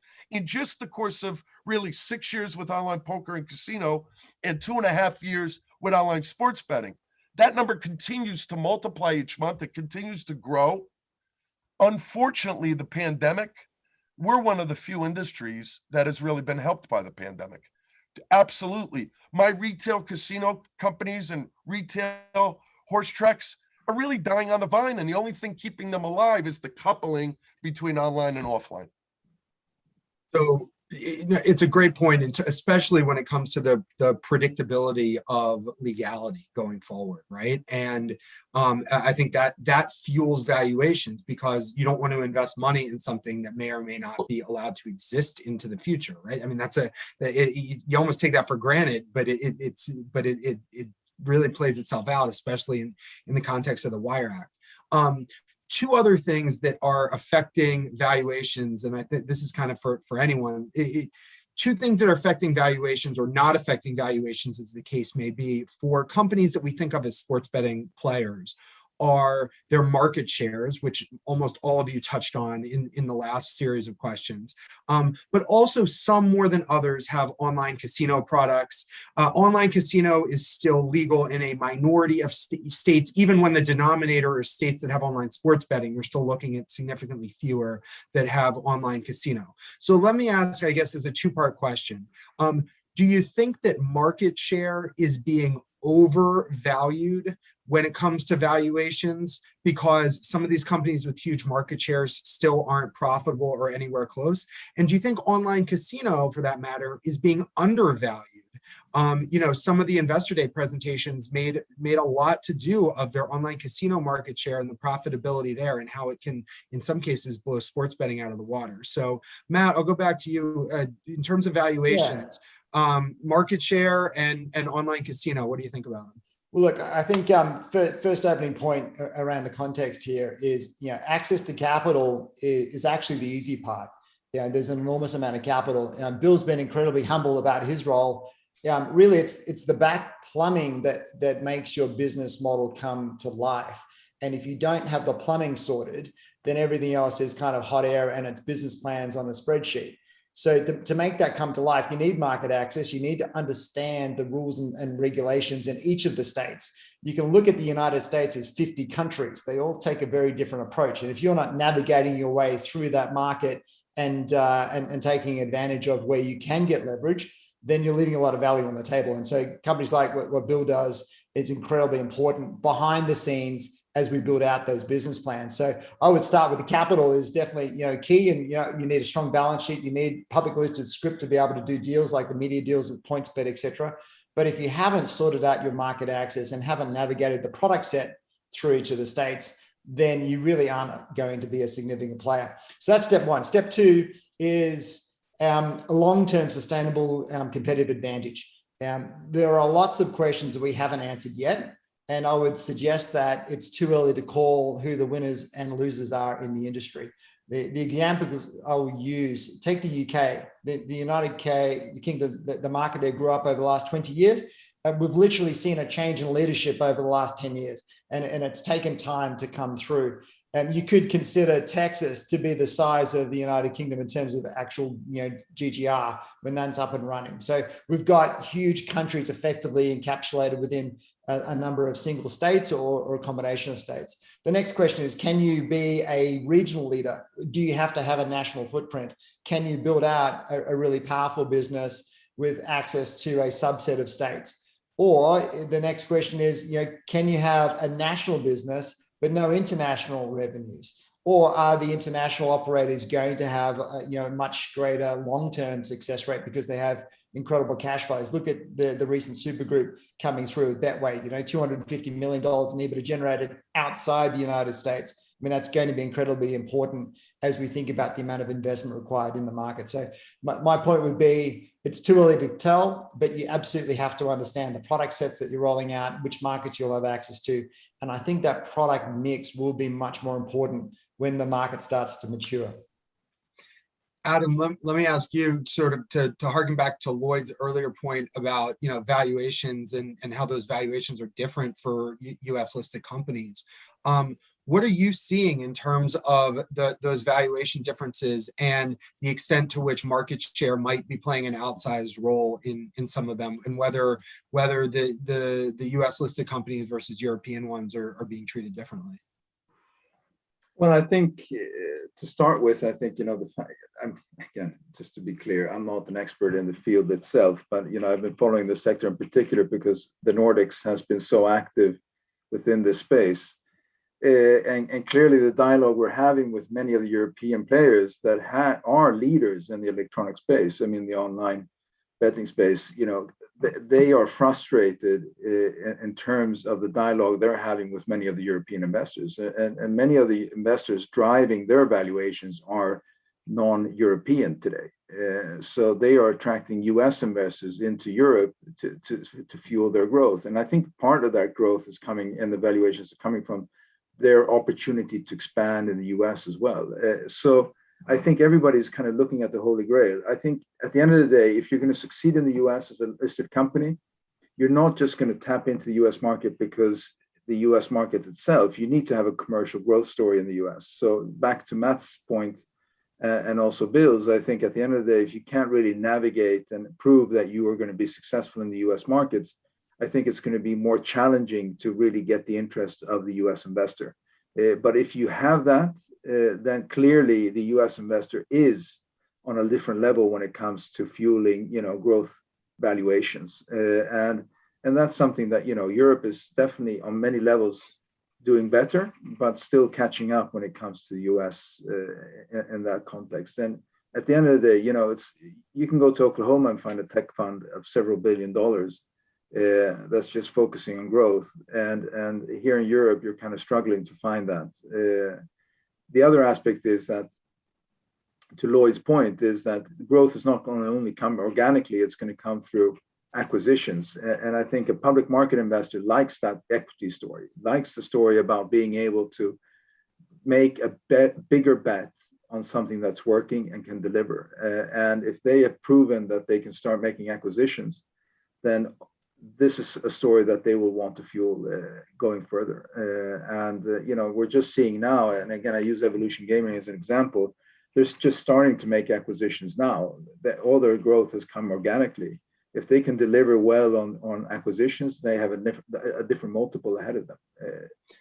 So, Lloyd, let me ask you a slightly different question. Sure. I know that you have a number of startups that you work with. And so if we've talked a ton about public money, but there's venture money out there too, right? And there's venture money, angel money, pre-seed, seed, all the way out, right? And so if you are a startup, I mean, there are more startups than we could possibly count that are either in this space or trying to get into this space, that being the space of online gaming or sports betting. What would you tell clients? How do you distinguish yourself? How do you separate yourself from the noise? How do you get people's attention? And how do you try to raise capital through those channels? Yeah, such a great question. Just to quickly close the loop on the last one, because I think it's a great one. I think it's always important to remember that stocks trade based on future earnings or future expected earnings discounted to their net present value. And so I think, although sometimes people say, this company's not profitable right now, how are they worth so much? I think if you were to step back and say, what is the best indicator of an operator's ability to generate revenues in the future? That market share right now, especially because, as Matt described, you can't just get market share. You need plumbing, you need relationships, you need market access, and then you need a long-term, sustainable, differentiated product, I think was his phrase. And that's exactly right. And so in a way, I think people who are basing valuations on market share are saying, this is the best proxy we have right now to estimate what revenues will look like once this industry is much more robust. Your question about the startups, very crowded but exciting space and an increasing amount of venture and institutional capital coming in. I think first and foremost, Mark Cuban always says sales cures all. There's really no replacement for recurring revenue growth that's moving up and to the right and sort of in a hockey stick type direction, not projections, but actual revenues. Second to that might be some other form of traction that demonstrates that you can execute on the particular value proposition that's related to the problem that you're solving. But of course, those are very hard things to do. You got to start somewhere. You can't start with traction. And so I think the best advice I would give, this is probably for every industry, but to any founder trying to raise venture capital, is understand how VCs make investments, how they think about returns, what their required rate of return is. And I think one helpful thing is VCs often like to talk about investing in lines rather than dots. Being able to track a team or a set of founders over time, listen to them explain a product roadmap that they want to execute on, and then go ahead and watch them do so.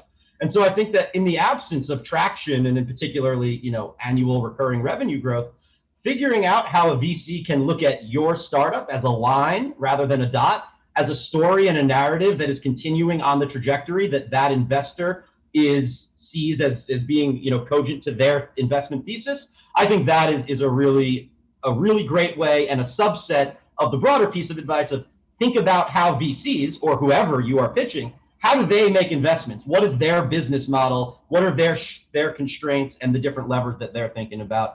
But yeah, there is a lot of activity, and I would expect to see a number of additional firms that are either TMT generalists or specialized start allocating, and hopefully the floodgates break open relatively soon. But yeah, I think you're going to start seeing a whole bunch more fundings and a whole bunch more acquisitions as well. My understanding of how VCs choose to fund companies is they just throw darts and hope for the best. Certain statistical analyses of their returns would suggest that's the case. So I guess I don't blame you for thinking so.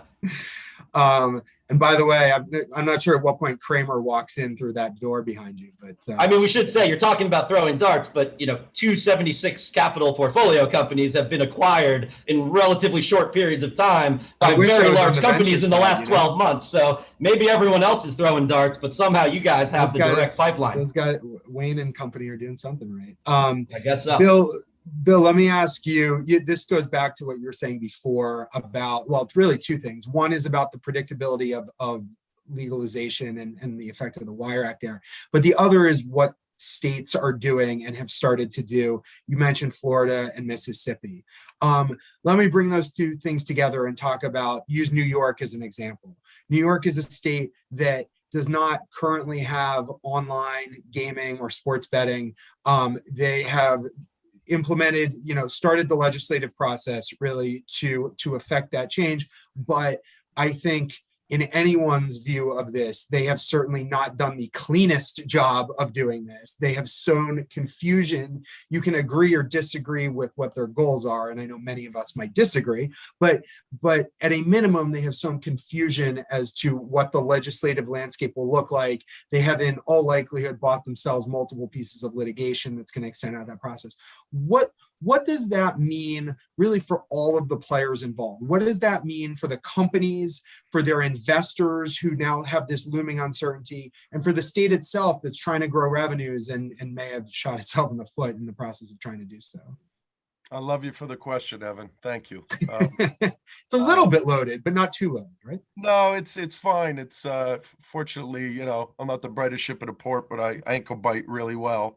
I was with Governor Cuomo 2 Januaries ago, invited to his budget address, pre-COVID, obviously, January 20, and had an opportunity to kibitz with him a bit after. I've known the family for a very, very long period of time. Governor Cuomo had a general counsel who has since left and moved on to head up his financial services department. She's a very smart, strong woman, but she didn't quite get it the way the Christie administration got it in New Jersey, and Matt was intimately involved in that, where, it was opined that we didn't need a ballot referendum. Online is just a different delivery vehicle. It's not a new game, right? It's all the existing games that are there. Governor Cuomo's first foray into this, they do have retail, but his first foray into this was a bill that had the lottery running it. And I got to be careful here because I do a lot of work with lotteries in the US. But the lottery's struggling, right? I mean, they're really struggling. It's an antiquated legacy product. More states are starting to embrace the courier model, the online lottery model, which is a good thing and will be helpful. But there aren't many 20, 30-year-olds that are going to 7-Eleven to buy a lottery ticket in America. They want to do it on their app. Governor Cuomo, because in great part, and I say this with respect, not at all to be smuggish, because I think he's a great governor, but because of the nursing home, bit of a scandal, if you will, investigation and the harassment, perpetual harassment claims, he's not where he was a year ago, where, they were talking about him replacing Biden on the ticket. He's moved significantly. And for Governor Cuomo, that's big because he was not a guy that had to move a lot because he had big political muscles.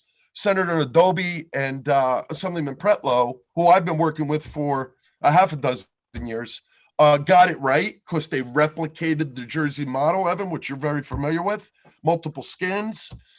I mean, I guess they look at it as somewhat of a negotiated compromise.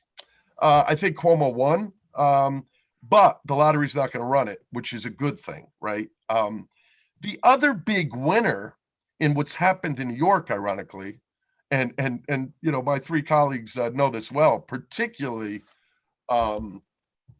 Lloyd. Jersey's the big winner here because every month that New York doesn't come online, they're talking about potentially February 12th of 2022 as their first bet. I mean, that's another year.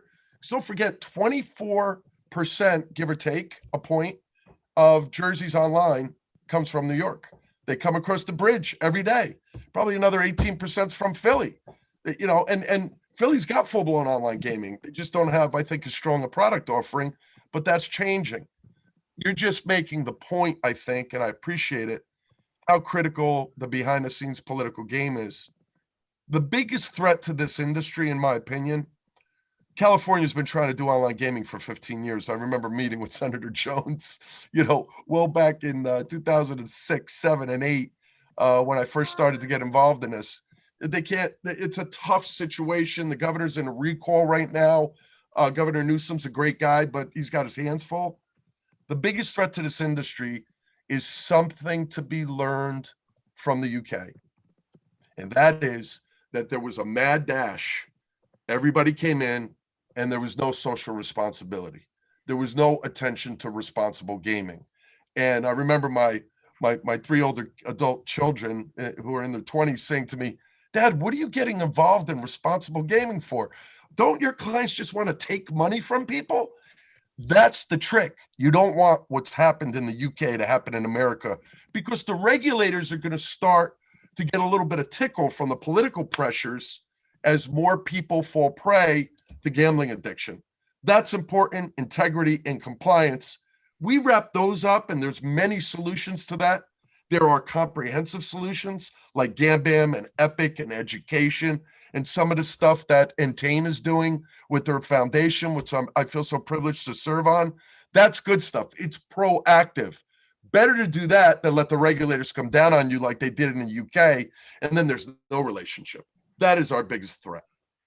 And it's, look, when I was at a casino, we said this all the time, it's actually good for business. Responsible gaming is actually good for business. It makes customers happier, because most customers want to gamble responsibly. And when you help them do so, that's a good thing for you for everybody, but for you as a company included. It's a way, Evan, it's a way that Lloyd Danzig taught me. And, I may be twice his age, but I learned something every day. Responsible gaming is a way to achieve sustainable gaming. Correct. It's a great line. Great line. If you hadn't said that in this massively attended YouTube, I'd just steal it. But now I got credit. I would just add, Evan, I know, Evan, you and Bill are both lawyers by trade, but to me, clearly the short-term winners of the New York legislative confusion are the lawyers and lobbyists that get to rack up the billable hours for sorting through it, because it really is that confusing. They literally use terminology that every other state has used to mean something else, and then switch the definitions and given through a lot of confusion, not to mention some of those lawsuits. But man, good time to be a lawyer or a lobbyist with a gaming background in New York right now. No, that is true. That's definitely true. All right, we've got like a couple minutes left. So let me ask sort of one final question or set of questions. So for a company that is looking to go public in the next, let's call it 12 to 24 months, if they asked you, what should we be thinking about today? Should we be thinking, how should we think if we want to do a full-blown IPO, if we want to try to go public via SPAC, and what should we be focusing on? Matt, if company X asked you that question within the space, what would you tell them? Well, first of all, you want to start out with a great business, right? And then you need to have a future view that shows that the business looks great going forward. Typically, we think the minimum kind of entry point of growth rate is kind of like a 20-25% CAGR. That gets you on the bench. And then you need to have forecasts that people can underwrite to. You can't just make stuff up. You have to have a defendable view as to why your business will grow. And I've seen a million hockey sticks. Everybody's got those spreadsheets. But smart investors will come in and they'll probe that. And I think the market's becoming more educated over time. So that gets you up on the bench. The second thing you need to look at, and let's not forget, being public is a privilege. It's not a right, it's a privilege. And it's a privilege because you get to tap access to the most efficient liquid capital markets in the world.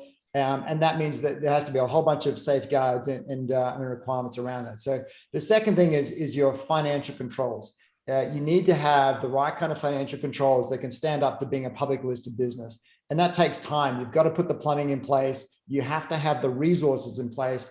And often it's a burden over the normal operations of a business that private companies typically don't get around to thinking until the very late in the game. The third is corporate governance. And that again comes back to the privilege of being a public business. You're there on behalf of public shareholders, and they elect a board, and the board then manages the CEO, and the CEO manages the rest of the business. And so you need to have the right kind of governance there. And you want to start thinking about that, 6 months, 12 months before you really, make the push to go into the public market. So those would be my three kind of core things: business operational that you can underwrite to, good, healthy growth rates, financial controls and plumbing in place, and then the corporate governance around it.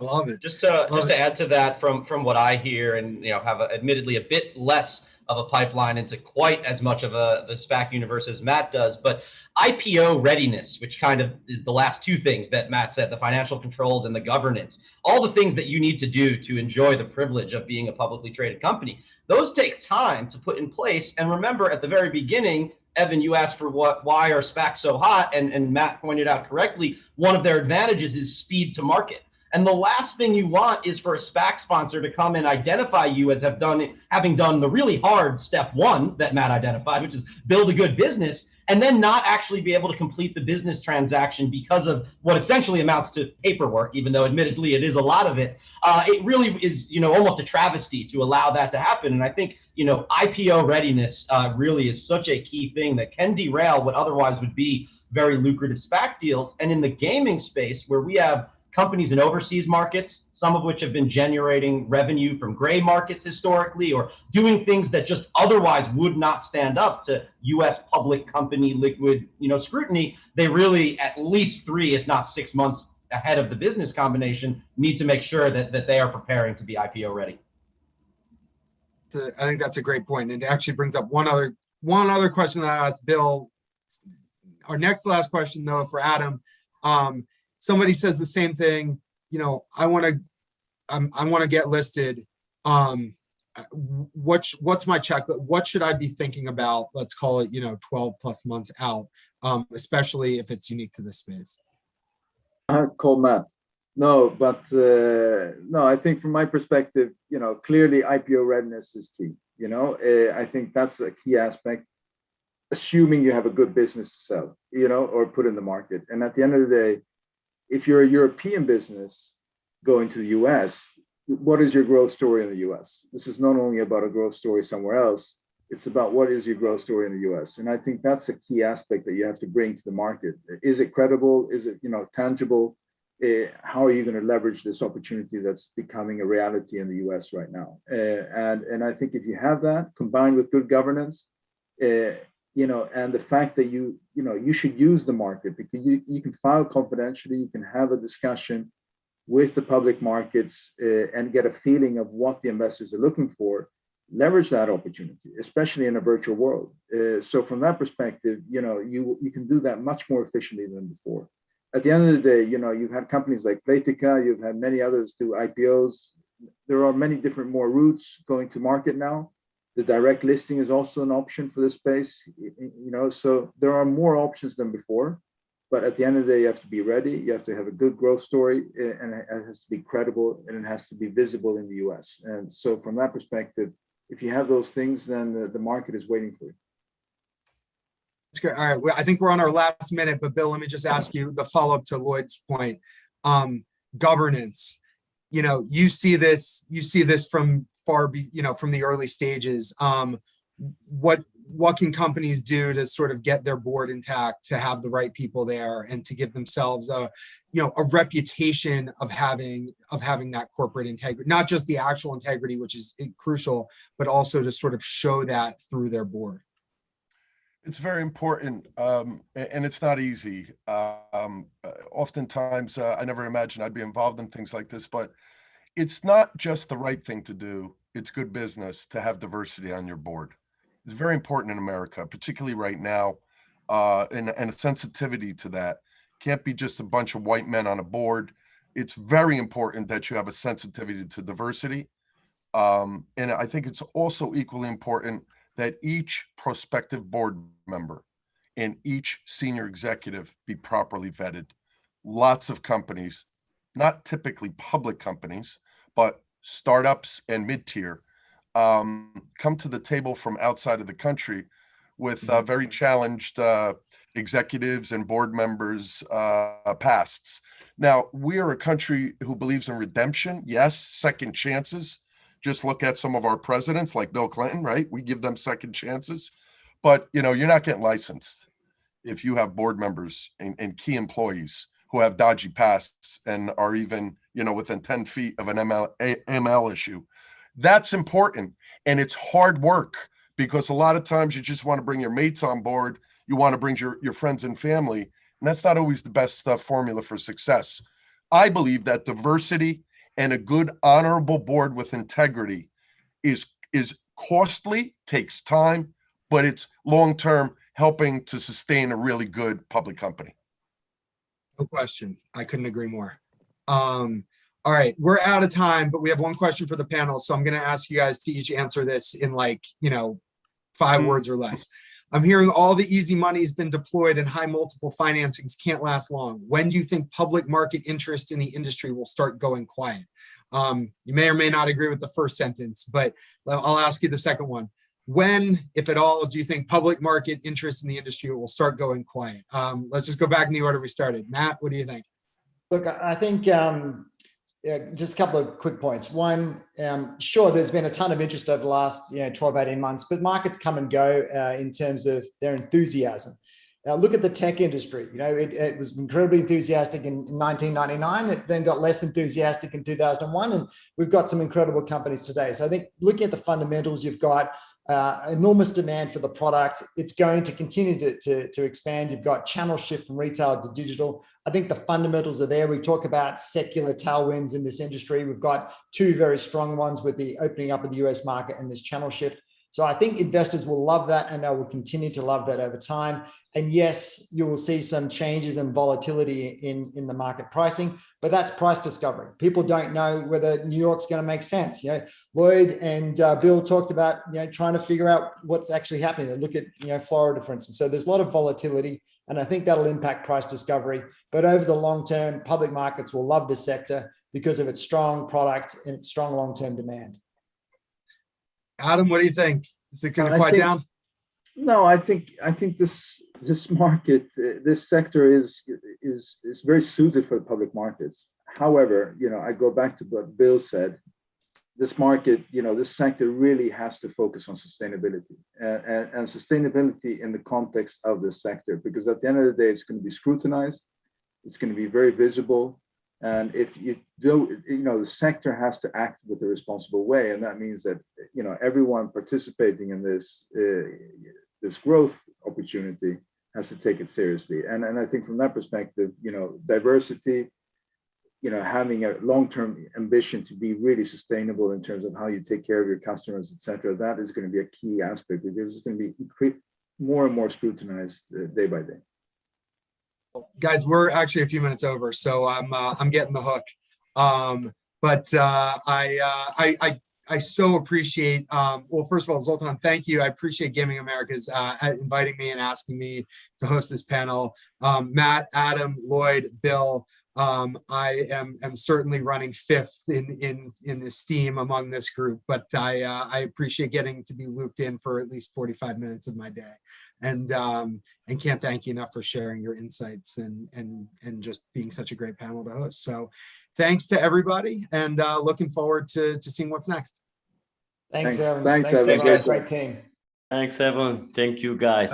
Yeah, and we're not over yet, because now we're going to talk about payments and innovation in the payments journey. And for this particular discussion, we need a special moderator, which is in the form of Rich Roberts, who is online, I think. Hi, Rich. I am here. Nice to see you. Afternoon, everybody. Hey, great panel before. Well done. I will leave you to start your panel. I will do that. So everybody, hey, welcome to the panel for Innovations in Payment Journey and Time to Talk Cryptocurrency. I'm Rich Roberts. I'm here with Interchecks. Interchecks is a quick plug. We are a suite of player withdrawal options and cash disbursement that is moving into the marketplace for gaming. And we'll be talking about those things as we go forward. But what I want to do first, I'm excited to have 3 great panelists on for today. The 3 of them have been involved in US iGaming and sports betting from the beginning. They represent different areas of the business. I'm excited to hear their point of views on these questions. And so before we get started, I'm going to have each of them introduce themselves, and then we'll just get right into the questions. So I'm going to start with Christopher Granger, Granger as he's known by with Visa, and I'll let you start, and then we'll go with Andrew and then Adriana. Sounds good. Thanks, Rich. Yeah, so Christopher Granger, Visa, everyone does call me Granger, so feel free to. Been with the organization for longer years than I want to count by now, but a lot of experience doing a lot of different things at Visa. Over the last 4 or 5 years, I've been dedicated to the lottery and gaming space. So lots going on. I got in right at the right time, right before PASPA. So it's been a very interesting time here. Thanks, Granger. Hi, Andrew Crowe. I head of business development for Sightline Payments. Payments and banking for all my career, the last decade has been in the regulated gaming space with time at GTech, IGT, WorldPay Gaming, and now Sightline. Just a few words about Sightline Payments. We're a dynamic fintech company that's enabling the next generation of cashless, mobile, and omni-channel payment solutions for gaming, for lottery, for sports betting, entertainment, as well as the broader kind of hospitality ecosystem for the casino operators. Our flagship solution is Play Plus. That's a single player account that's integrated to all of the platforms that an operator may be deploying across their various channels and properties. And that account is linked to the loyalty program for that operator. And funds can move in real time between sports betting, mobile sports betting, down to the slot machine, onto table games. And there's also a debit card component, meaning once you step away from the gaming, you can access those funds again in real time for non-gaming activity, for food and beverage, for hospitality, et cetera, across the entire gaming property, as well as anywhere where debit cards are accepted. Thanks, Andrew. Adriana. Hello, it's so great to be here. Thank you very much. I have been consulting for several years for many different operators, and I pretty much work hand in hand with the operators to ensure that they implement the best of payment processing, gateways, and essentially auditing their platforms in order to bridge the gaps between what their platform can do, what their payments can't do, and essentially protect the business from an AML, chargeback, and fraud perspective. So I'm just going to say that the three people on this panel have certainly,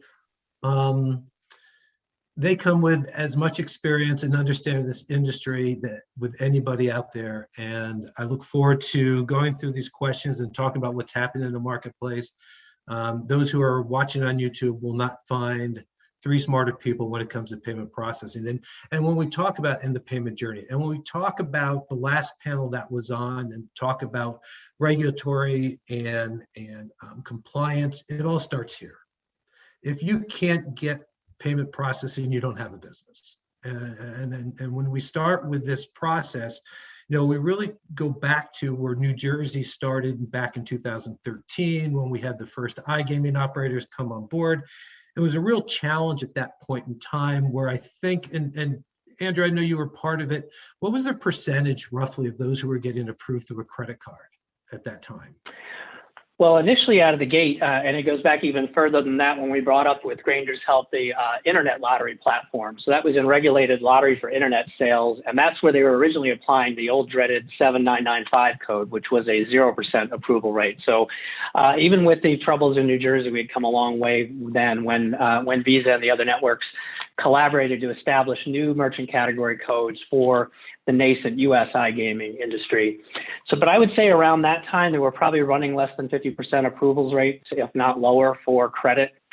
We've come a long way since then. The last few holdouts are coming online, at least with debit, if not credit to follow. So I think most of the issues on this front, and I think Granger would be best to elaborate on that, most of the issues on this front are going to be resolved probably by the end of this year. The banks just needed the time to understand the category, get very comfortable with it. I don't forgive it. I understand it. I don't like it. But we've come a long way since the days in New Jersey. And Granger, just with that said, you know, we know in the US that pulling out the credit card is probably the easiest and quickest way for people to fund their accounts. And to Andrew's point, where do you see this going over the next, you know, rest of this year, how it's going to improve the funding, you know, knowing that this is the most important piece for any operator? And what is it that you are concerned about potentially about, you know, that type of, you know, access to that funding? Yeah, I mean, I guess, you know, Andrew summed it up very well. I mean, we've had a lot of success here. So, you know, kudos to the entire industry. And a lot of that has to do with the issuers. They came on board, you know, they had to understand it, they have understood it, and for the most part, they're coming on board. So, and that's across lottery, iGaming, and then ADW and 7802. For me, I think the biggest challenge across payments, and I get that debit and credit cards and reloadable prepaid cards is not the only depositing method out there. You know, there's got to be, operators need many ways to deposit, and we get that. You know, from Visa's perspective, we feel like we'll get our fair share, so that's fine. I mean, you know, operators are our friends, and you know, they're our partners, and so we want them to succeed. And by succeeding, that means, you know, open up as many options to deposit as possible. Where I see the, you know, a challenge, or I guess a risk, I would say, the, you know, asked another way, is what keeps me up at night is, you know, just keeping the bad actors out. So this is going well. Payments are going well. We've gone a long way, considerably, over the last 10 years, but even more specifically since Passbook was repealed the last, can't believe it's been 3 years now. But you know, things are now starting to work pretty well, and so I fear that, you know, there's going to be another data compromise. There's going to be more fraudsters out there. I mean, we all know, I mean, from many of the sessions we've been on today, that, you know, it's happening. There are fraudsters out there, and we just got to keep them at bay. You know, we know that operators want to onboard new clients, new players as quickly as possible, but, you know, put the, you know, correct safeguards in place so that, you know, they're understanding who those customers are, you know, KYC, AML, and the like.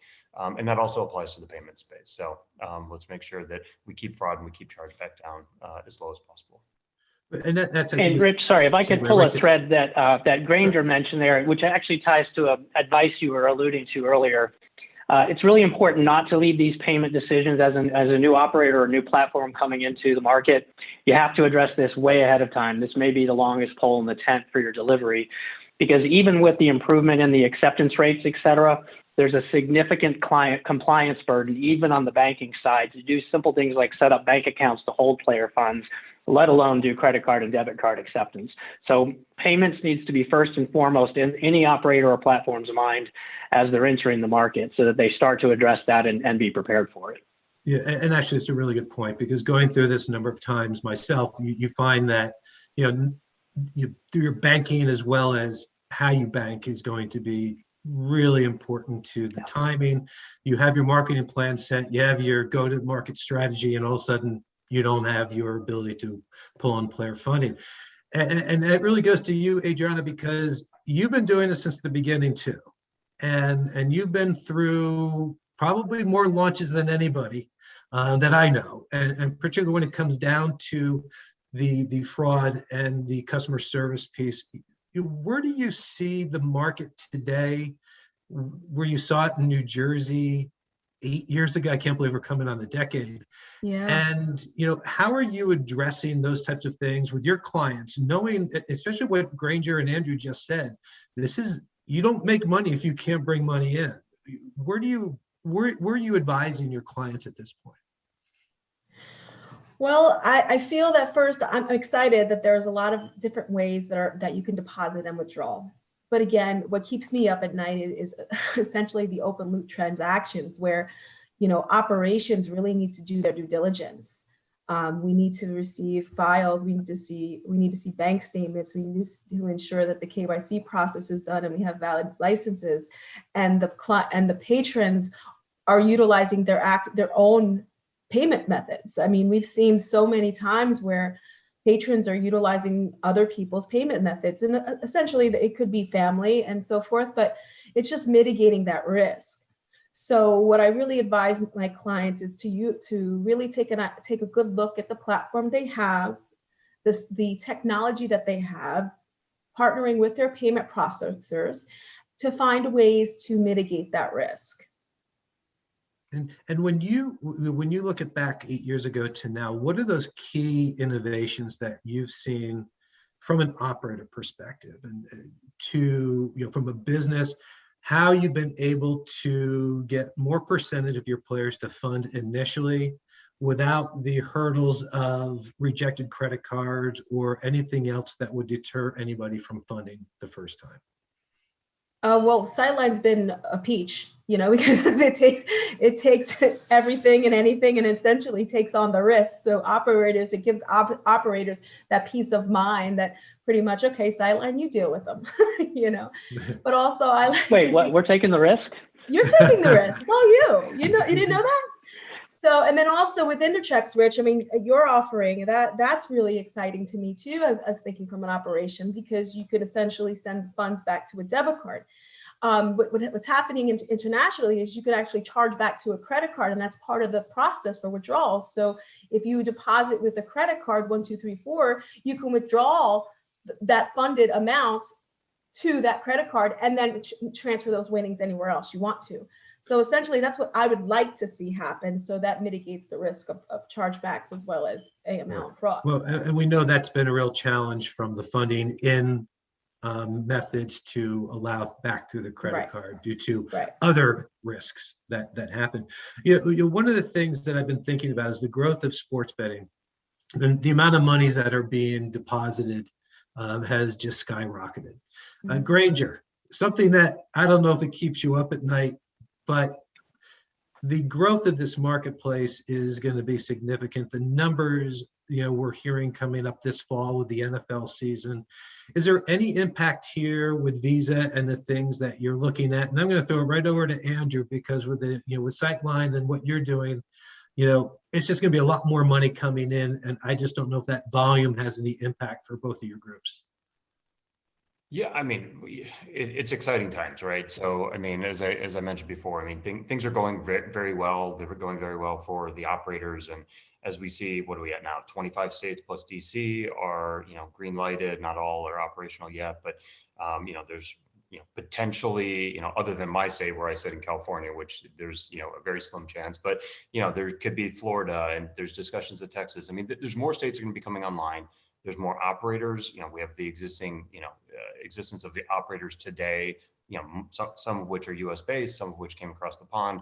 But there's more coming in regularly. So, I mean, I think the pie just continues to get larger and larger. So great for all of us. So yeah, I mean, as we, as this is kind of somewhat the downtime where you don't have any of the college activities going on, you don't have the NFL going on, a lot of gearing up, trying to get new solutions out there, either on the deposit side or the withdrawal side, and then gear up for NFL season. So I think we all know that's the holy grail, and really everyone that I talk to from the operator perspective is really just heads down from a development perspective, just gearing up and getting ready for, August, September timeframe when NFL goes live.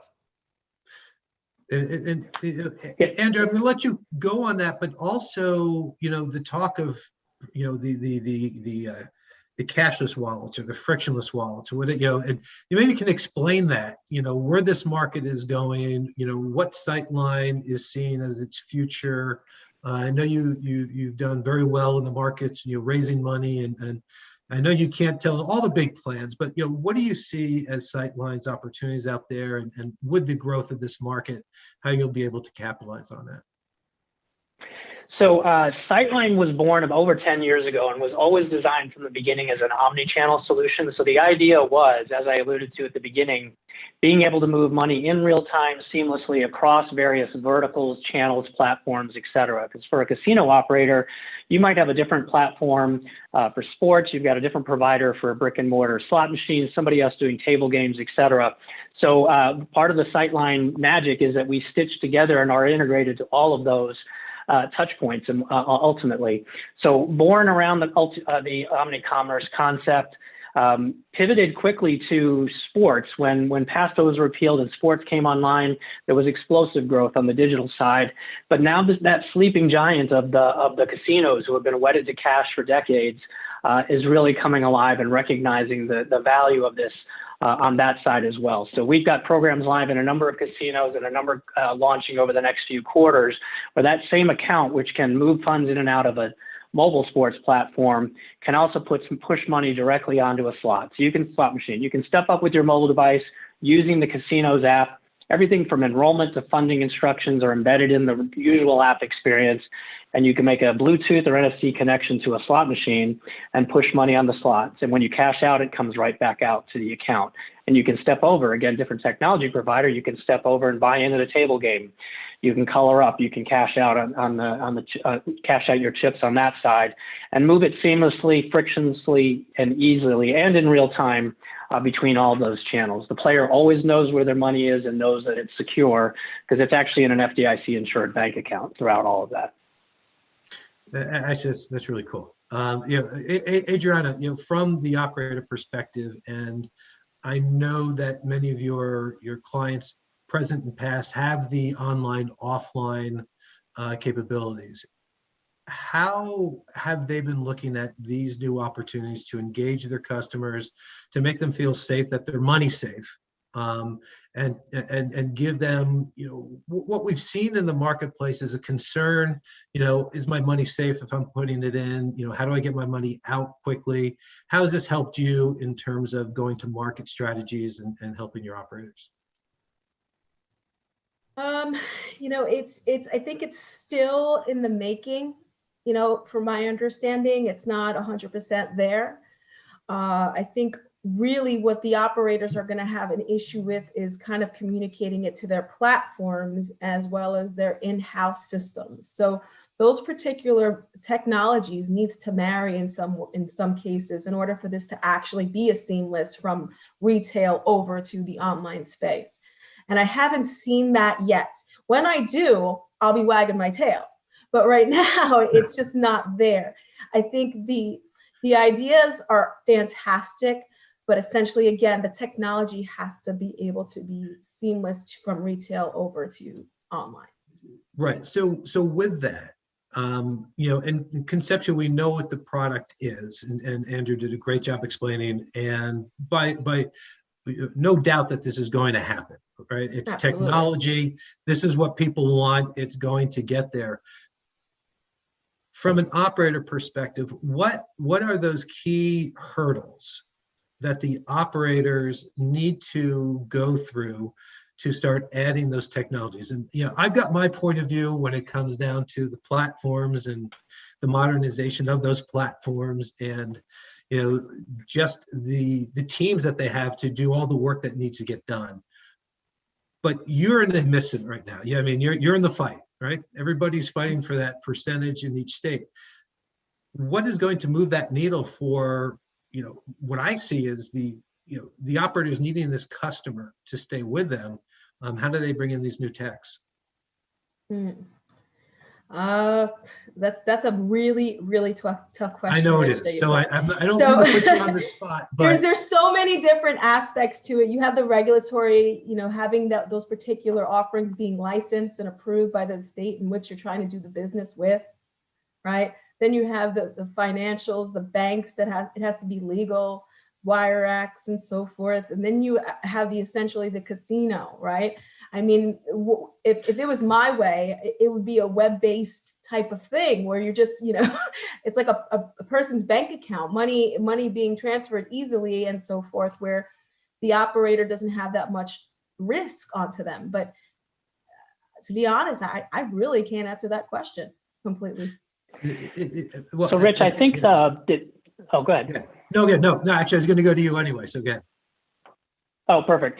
So I think the digital side of these operations get it. They're living and breathing loyalty, digital marketing, real-time activation, retention programs, et cetera. The challenge, or I guess the opportunity for the casino operators, the brick and mortar side, to understand they have to stop thinking about this as just a procurement decision, or just a cost decision. Good example is one of the hurdles we run into is the fear that they're going to lose ATM revenue. That ATM and cash access revenue is a huge revenue line for these guys. And similarly, they're often looking at this as just the technology. Sometimes some of this technology is just a solution in search of a problem. And they've got to start to understand that payments, much like your earlier comment, needs to be woven in and thought through throughout the entire patron experience across the entire property. And the more you improve that, the more you enhance player loyalty, player retention, you get more revenue out of the players.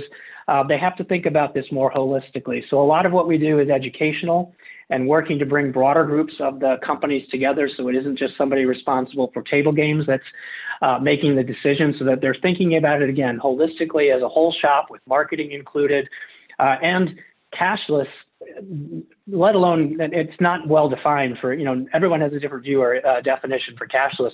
That isn't a destination. Cashless is, again, it's about weaving and being more thoughtful about how payments play a role in the end-to-end entertainment experience, including gaming, including digital, brick and mortar, and including the non-gaming activity on property. Yeah, and I get that, and you know, I do want to throw out some kudos to your team. You know, going up to Mohegan and going through the process of just, you know, where the beginnings of this started. What, 3 years ago? Yeah. I mean, really, 5 years ago now. Yeah. 5 years ago. What have I been doing?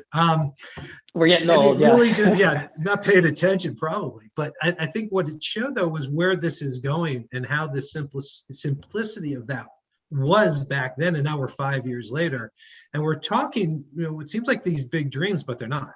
And I think that's what's important when we talk about this conference about the innovations. It's the innovations there. It's the operators that need to embrace these technologies, and you know, the customer's smarter than they think, from my perspective. And it's just, you know, getting everybody over that hurdle. But going to innovations, and something that's near and dear to my heart, as everybody knows here, is Grainger's product that's been out for a couple of years, Visa Direct, and it's this push to debit product, where it's instant withdrawal. And just give everybody who's here on YouTube just an understanding of that. You know, the way that your checking account would work right now. If you were paying for something, you can pay with a check, you can wire money. That would take a couple days, or you can use your debit card, and it would take, you know, what, seconds to have that transaction happen. And you know, over the years we've seen the reverse happen. So you know, you can get paid by a check from somebody, or you can get a wire from somebody into your bank account that would take 1 to 3 days. But now there's this product called Visa Direct. There's other names to it, and I'm going to let Grainger, you know, add more to it, but it really allows a player to withdraw money within seconds, just as they would pay for it. And you know, as an operator in the past, one of the biggest things that I had, and even talking to Adriana, is where's my money? You know, the importance of people be able to get their money out quickly, is also a customer service experience that is in a sense profitable for the operator. Grainger, I'm going to let you take it from here. A little more about the product, the insight, and the importance of it from your perspective, and then I'm going to go through the panel here as how they see this product. Yeah, sure. Thanks, Rich. Yeah, as I think about Visa Direct, I mean, it's funny because Visa Direct, and that's our product name for it. There's others that have taken it and white labeled it and put other product names around it. But essentially, it's another transaction that sits on the VisaNet platform, and it transacts through VisaNet. But as you mentioned, it's kind of in the opposite direction of a normal transaction. Rather than using your debit card to purchase things, you can get money back into your, which in a normal purchase, money gets taken out of your checking account and to pay for the shirt at the Gap, versus you're getting money, pulling money out of your gambling account and putting it back into your checking account. So it's the reverse transaction. It's been around for 5, 6, 8 years across the globe. So, you know, it's getting a lot more momentum here in the United States, only because relatively recently, over the last 3 to 4 years, we've been really focused on it, and building out different use cases. But again, it's been in Asia Pacific and Europe and other regions for, you know, close to a decade. So it's coming here. There's lots of use cases, from, you know, as simple as insurance payouts, right? You know, you get a fender bender, and you used to, you know, the adjuster would come to your house and they would, okay, but we owe you $1,200, we'll mail you a check. Well, then it advanced to, okay, well, we've got a printer in the back of my van, and they'd print it and give you a check. Well, now those adjusters have a mobile device, scan your thing, and boom. So so you get the money back into your account through your debit instrument, you know, within a matter of seconds. By the time you log into your checking account, the money's already there. So, you know, 99% of the time. So it's great. Obviously, the use case of gambling winnings, gambling payouts is a perfect use case for Visa Direct.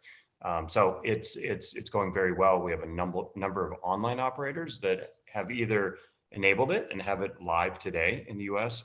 We have, you know, as I referenced earlier, you know, right now it's kind of that slower period for wagering. So at least sports wagering. So, you know, we have a number of operators that are gearing up and you know, working towards getting that solution live in the next few months. So on the online space, digital space, it's going very well. I would say then, you know, to conclude my portion here, is that it's also in the face-to-face space. So it's, you know, in the brick and mortar casino. Thankfully, we did just over a 2-year period, about 2 years ago, we opened up, and Andrew referenced it earlier, MCC 7995. So 7995 is this MCC that's used across the globe for gambling. We have our own unique 7800 series in the US, but $7,995 for face-to-face retail casinos in the US. That's the MCC to be used.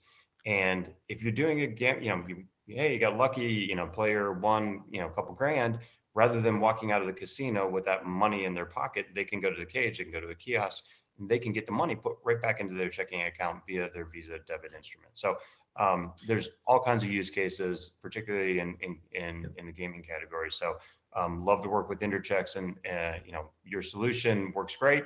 And again, it works great both online and it will be up and coming in the retail environment as well. Yeah. No, thanks. Hey, Rich, can I comment on the why of this? I think one of the things missing here, because we spent a lot of time on money in. What Interchecks does and what Visa Direct does is actually a critical part of this. We focused earlier on money into accounts, but if you do the research with the players for any mobile sports book, very high on the list is how quickly and easily can I get my money out. In fact, they'll be more loyal to a platform and or leave money in a digital platform longer if they know that they can get it in real time. If they're dependent on ACH and they're going into a weekend, they might pull the money out in case they were playing somewhere else or had other plans for it. But if they know they can get it within seconds through the Intercheck solution, they will keep their money in that mobile sports book and then most likely turn it back into more wagering activity. So this is a real win for the players. They really like it.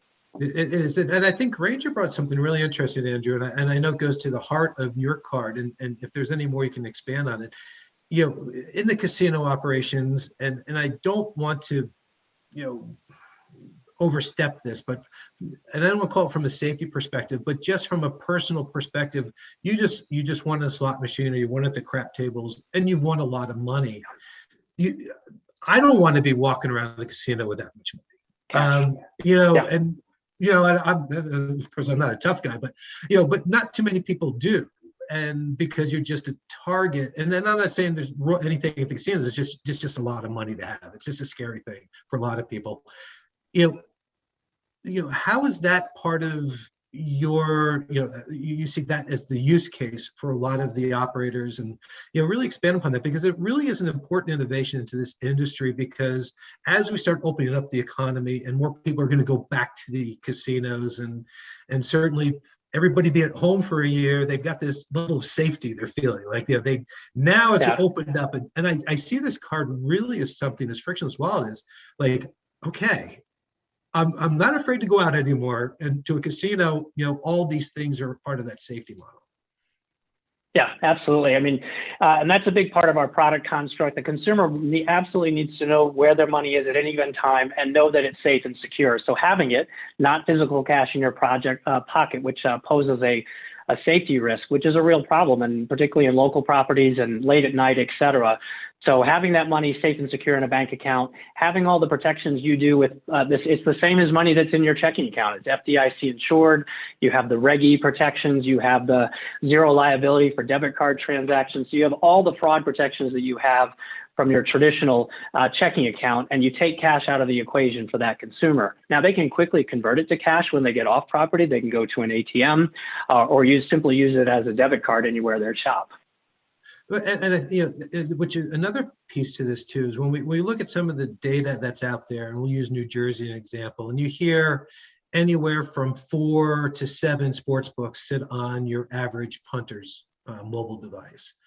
And if they have money caught up in one sports book, it takes a while to get that out. And I know this isn't really the use case that many of the sports books want to talk about, but there's less likelihood, to your point, that money will come out when they know they can keep it there and it's safe.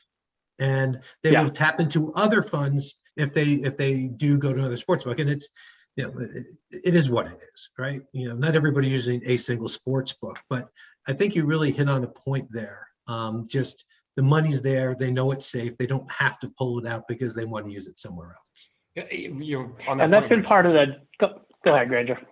Sorry, Andrew. Yeah, so I think on that point, and I can't quote it, but I know there has been research done, or there's been operators I've talked to that have implemented quick, Visa Direct, so that their players can withdraw quickly. And what happens is new players come in, they get some winnings, they withdraw it, And then they say, oh, hey, this worked. It's worked great. They put the money right back in, right? So they just want to test it. And then that money sits out there and they play it and play through and it stays out there. But it's that, for new players, probably they were in the gray market offshore doing whatever, and they know, hey, I'm never going to be able to get my money out. And so they do it like, hey, wait, this is a different environment. This is a regulated environment. Can actually get my money back out. So it's, good for many reasons.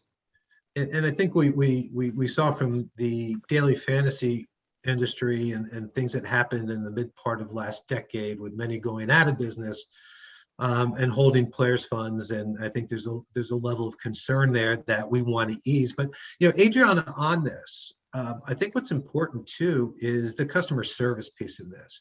I know we've talked about this many a times, but the number one customer service complaint is, where's my money? It's a Saturday, it's a Sunday, they've won a lot of money. Sorry, you got to wait till Monday and either we'll send you a check or you can do an ACH.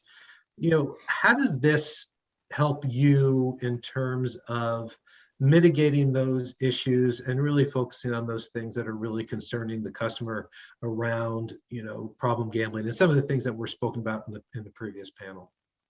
Absolutely. I mean, these particular offerings really help an operations team, and specifically in customer services, because as you mentioned, every question is always, where's my money? How long is it going to take? And so forth. A player will essentially hit the withdrawal button and call customer service. I just processed a withdrawal. How long is it going to take? These particular instant offerings for instant withdrawal is a lifesaver. Specifically when you're thinking about Sightline, it's very easy. They have it on their card and it's on automatic. They can go to any ATM. With these interchecks and the Visa debits, I mean, this goes right into their debit card. So essentially, this really gives an operator the ammunition to allow their customers to feel safe about putting money on as well as taking money off. So it's an exciting time for the operators. And we're excited about it. And so I am looking here as I've got a question from the panel. I'm hearing all the easy money has been deployed. Oh, is that Art, Pat? I think that was the last panel. I think that was the last one. panel. Okay. So what I want to get into is cryptocurrency. This has been, we got the last 5-10 minutes left and probably don't need that much time.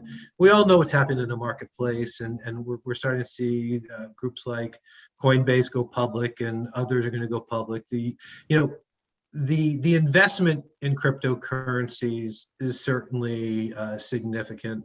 The use of cryptocurrencies, I'm not sure. And I'm going to go to Granger first, because one of the questions is, when players fund accounts through their credit card, and there's other ways to do it through ACH or going through other types of products out there, is there any concern from Visa and the network that cryptocurrencies that are exchanged into dollars mix into the whole ecosystem? Do you see any concern with that from the front end player funding? And then what about exchanges pushing monies out to players who would want to withdraw through a cryptocurrency? Is that something been contemplated, discussed, or what's your thoughts? Yeah, I wouldn't say it's been contemplated specifically to the gaming industry as it relates, from Visa's perspective. From Visa's perspective, I mean, crypto, there's been a lot of recent announcement that Visa has enabled some certain things, stable coins and others within the network. We have partnered with some other entities. So I'd say more from a macro level, Visa is supportive of cryptocurrencies. We want to be the network of networks, and so we want to be an enabler for it as well. I'd say specifically to your question of, do we see any risk per se? Again, I don't think I think this is going to kind of beg in, kind of leads into another question: is this what consumers want? Do consumers want to be using? Yep. I mean, in the Bay Area, I think it's funny that the Oakland A's baseball team, they announced you can get a suite for the year, a season ticket and suite if you pay with Bitcoin, one Bitcoin to purchase it. I don't think they had a single bit of interest, right? I mean, people get Bitcoin for an investment. Are they getting it to be able to transact with it? Eventually, sure, I think that they probably will, but I think we're going to have to yet to see how that plays out. And I'm just asking a question because I thought I saw something. Does Visa have a crypto-based credit card to use? There are debit cards. So debit cards. To debit. All right. There are debit. It's not transacted in cryptocurrency, but there are cryptocurrencies that are, can be used, converted to fiat currency, US dollar. All right, so to Andrew, from that perspective, then, how are you and Sightline looking at crypto, for the frictionless wallet and supporting, this, well, we know is going to be a huge marketplace. So as a general rule of thumb, the more load options, the better. You really need to be prepared to take the money in the way the consumer, again, going back to that frictionless, simple experience for the consumer, let them pay the way that they prefer to pay. That said, I mean, I'm a big fan of Bitcoin and the underlying blockchain technology, but until there's a better and a clearer regulatory framework on the financial side, I don't see the gaming regulators getting comfortable with it either. It's a blessing and a curse. We have two highly regulated industries that come together on this. And that is to the benefit of all of us. So there's a very good confidence on both sides. But until it's addressed at the regulatory level, I think it's going to be a little slow to be adopted in a normal fashion within casino operations, either digital or brick and mortar. Outside of simple things, I know there are ATMs deployed on the Strip where you can convert Bitcoin into cash. But having that direct funding experience, I think we're still a ways away. Perhaps part of that comes to there's a lot more sophistication now about tracing the source of funds that are coming through on cryptocurrency, like openly, not cracking the code or anything like that. So as that gets more sophisticated and there's more visibility into where the money is originating, and you tie it into the KYC or the know your customer for the consumer that you're engaging with, it's going to be a while before we get the gaming regulators comfortable with that in the US. And I agree there. And that was always one of the concerns that I had is, blockchain and cryptocurrencies are based upon a certain position of anonymity, right? And regulatory on sports betting is everything's open, right? We know everything about you. And somehow those two things have to go together. And right now, I think there's some regulators whose heads would explode if you walked in and say, hey, let's try something like this today. But I think it's the path that we want to go. And I think going with Adriana, are you seeing any consumers or any of the operators seeing their customers looking to fund their accounts with cryptocurrency? And also, those who want a lot of money and saying, hey, I'd love to throw some money in one of the cryptocurrencies.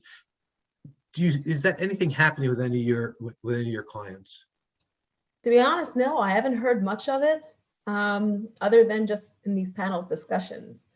I know a lot of the customers are interested in having more opportunities to fund their account, but that's really it, not essentially just crypto. Okay. Yeah. And it just, I haven't heard much outside of certain, new companies that want to, focus on that as a funding method. And I think it's becoming more highlighted just because we talked about at the very beginning, Andrew, and that was the ability to get credit card processing and to go through those processes. And I think there's this belief that, well, why don't we just do it in crypto because we don't have to go through the networks to get all approved. And I think you really hit the nail on the head when it's just like, well, no, the regulators really aren't looking at cryptocurrency at this point in time. And I'm not sympathetic either, because based on what you and I go through for our gaming license, I think they deserve a little exposure, right? Yeah. I agree, Andrew. And I'm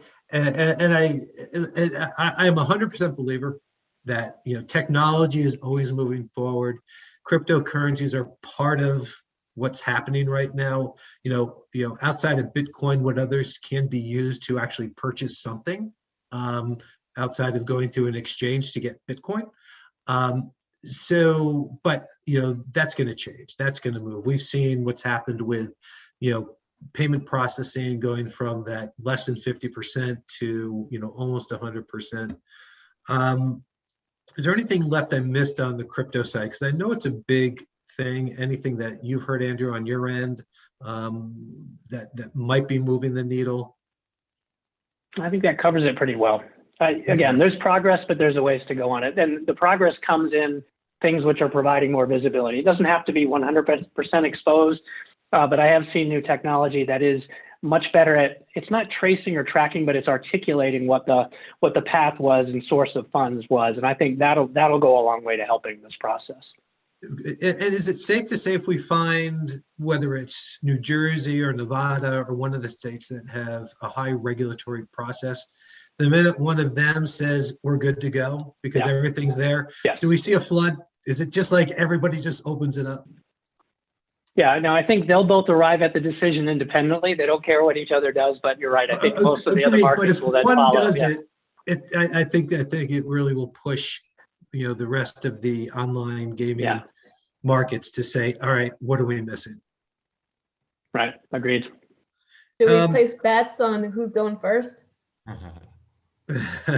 Any No. friendly wagers? I'll place a bet in Bitcoin.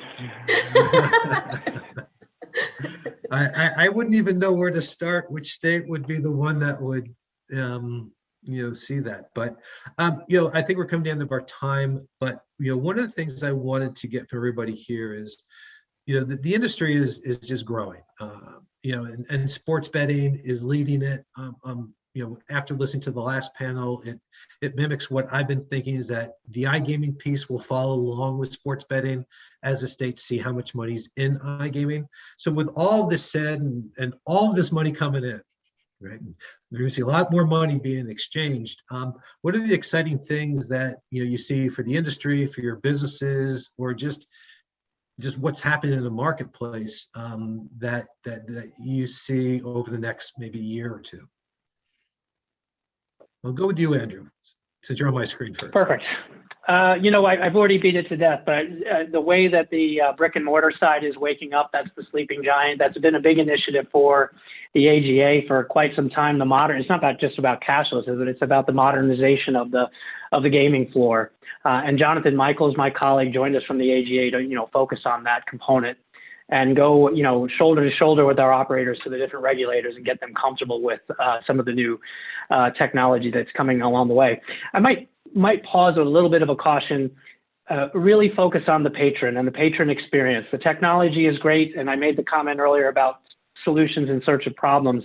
Focus on the patron, focus on responsible gaming, focus on the things that really matter in this market, and then build out your solutions based on the technologies, integrated solutions, et cetera, that support that broader vision.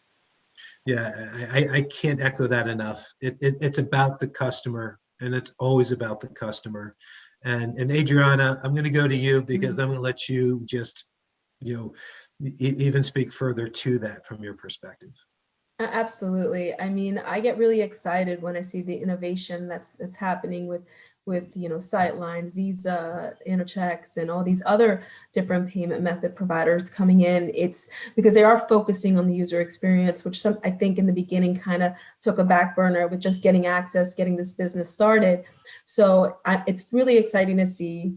I can't even wait to even more these payment processors even looking more at a fraud aspect and being able to help with the operational costs that operators go through in order to mitigate risk. So again, I think the space is becoming more and more innovative, and putting the customer first is absolutely the most important thing. And I think people in the business are realizing that now.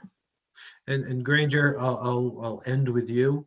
You guys are always focused on the customer. That's your business, like everybody else's. Where's the excitement for? Well, there's a lot of excitement for Visa, but what are you focused on? And I think along the same thread that we've heard here, one of the things that excites me most about what's going on in this entertainment category, and really that's what it is, right? Is whether that be digital or brick and mortar, whether it be sports or iGaming, is that yes, it's great for all of us that are probably already gamers and have done things in the gambling or wagering or gaming space. But you know what the other thing is doing is it's becoming more mainstream, and there are more and more consumers that were never part of this before that are now coming into this sphere that we all live in, and that's exciting, right? I mean, it's exciting that you can turn on a national sports network on TV and they have sports wagering shows, and you can talk to relatives and friends, and they are either doing sports wagering or iGaming. And so I think it is that the pie is getting bigger, but it is that it's getting more mainstream. So I think that's all great, and that's all for the consumer. I'd say the kind of the more, the last component to that is just we all need to be responsible when it comes to responsible gaming. And so while that's great, and existing customers and bringing in new customers, we also have to be aware that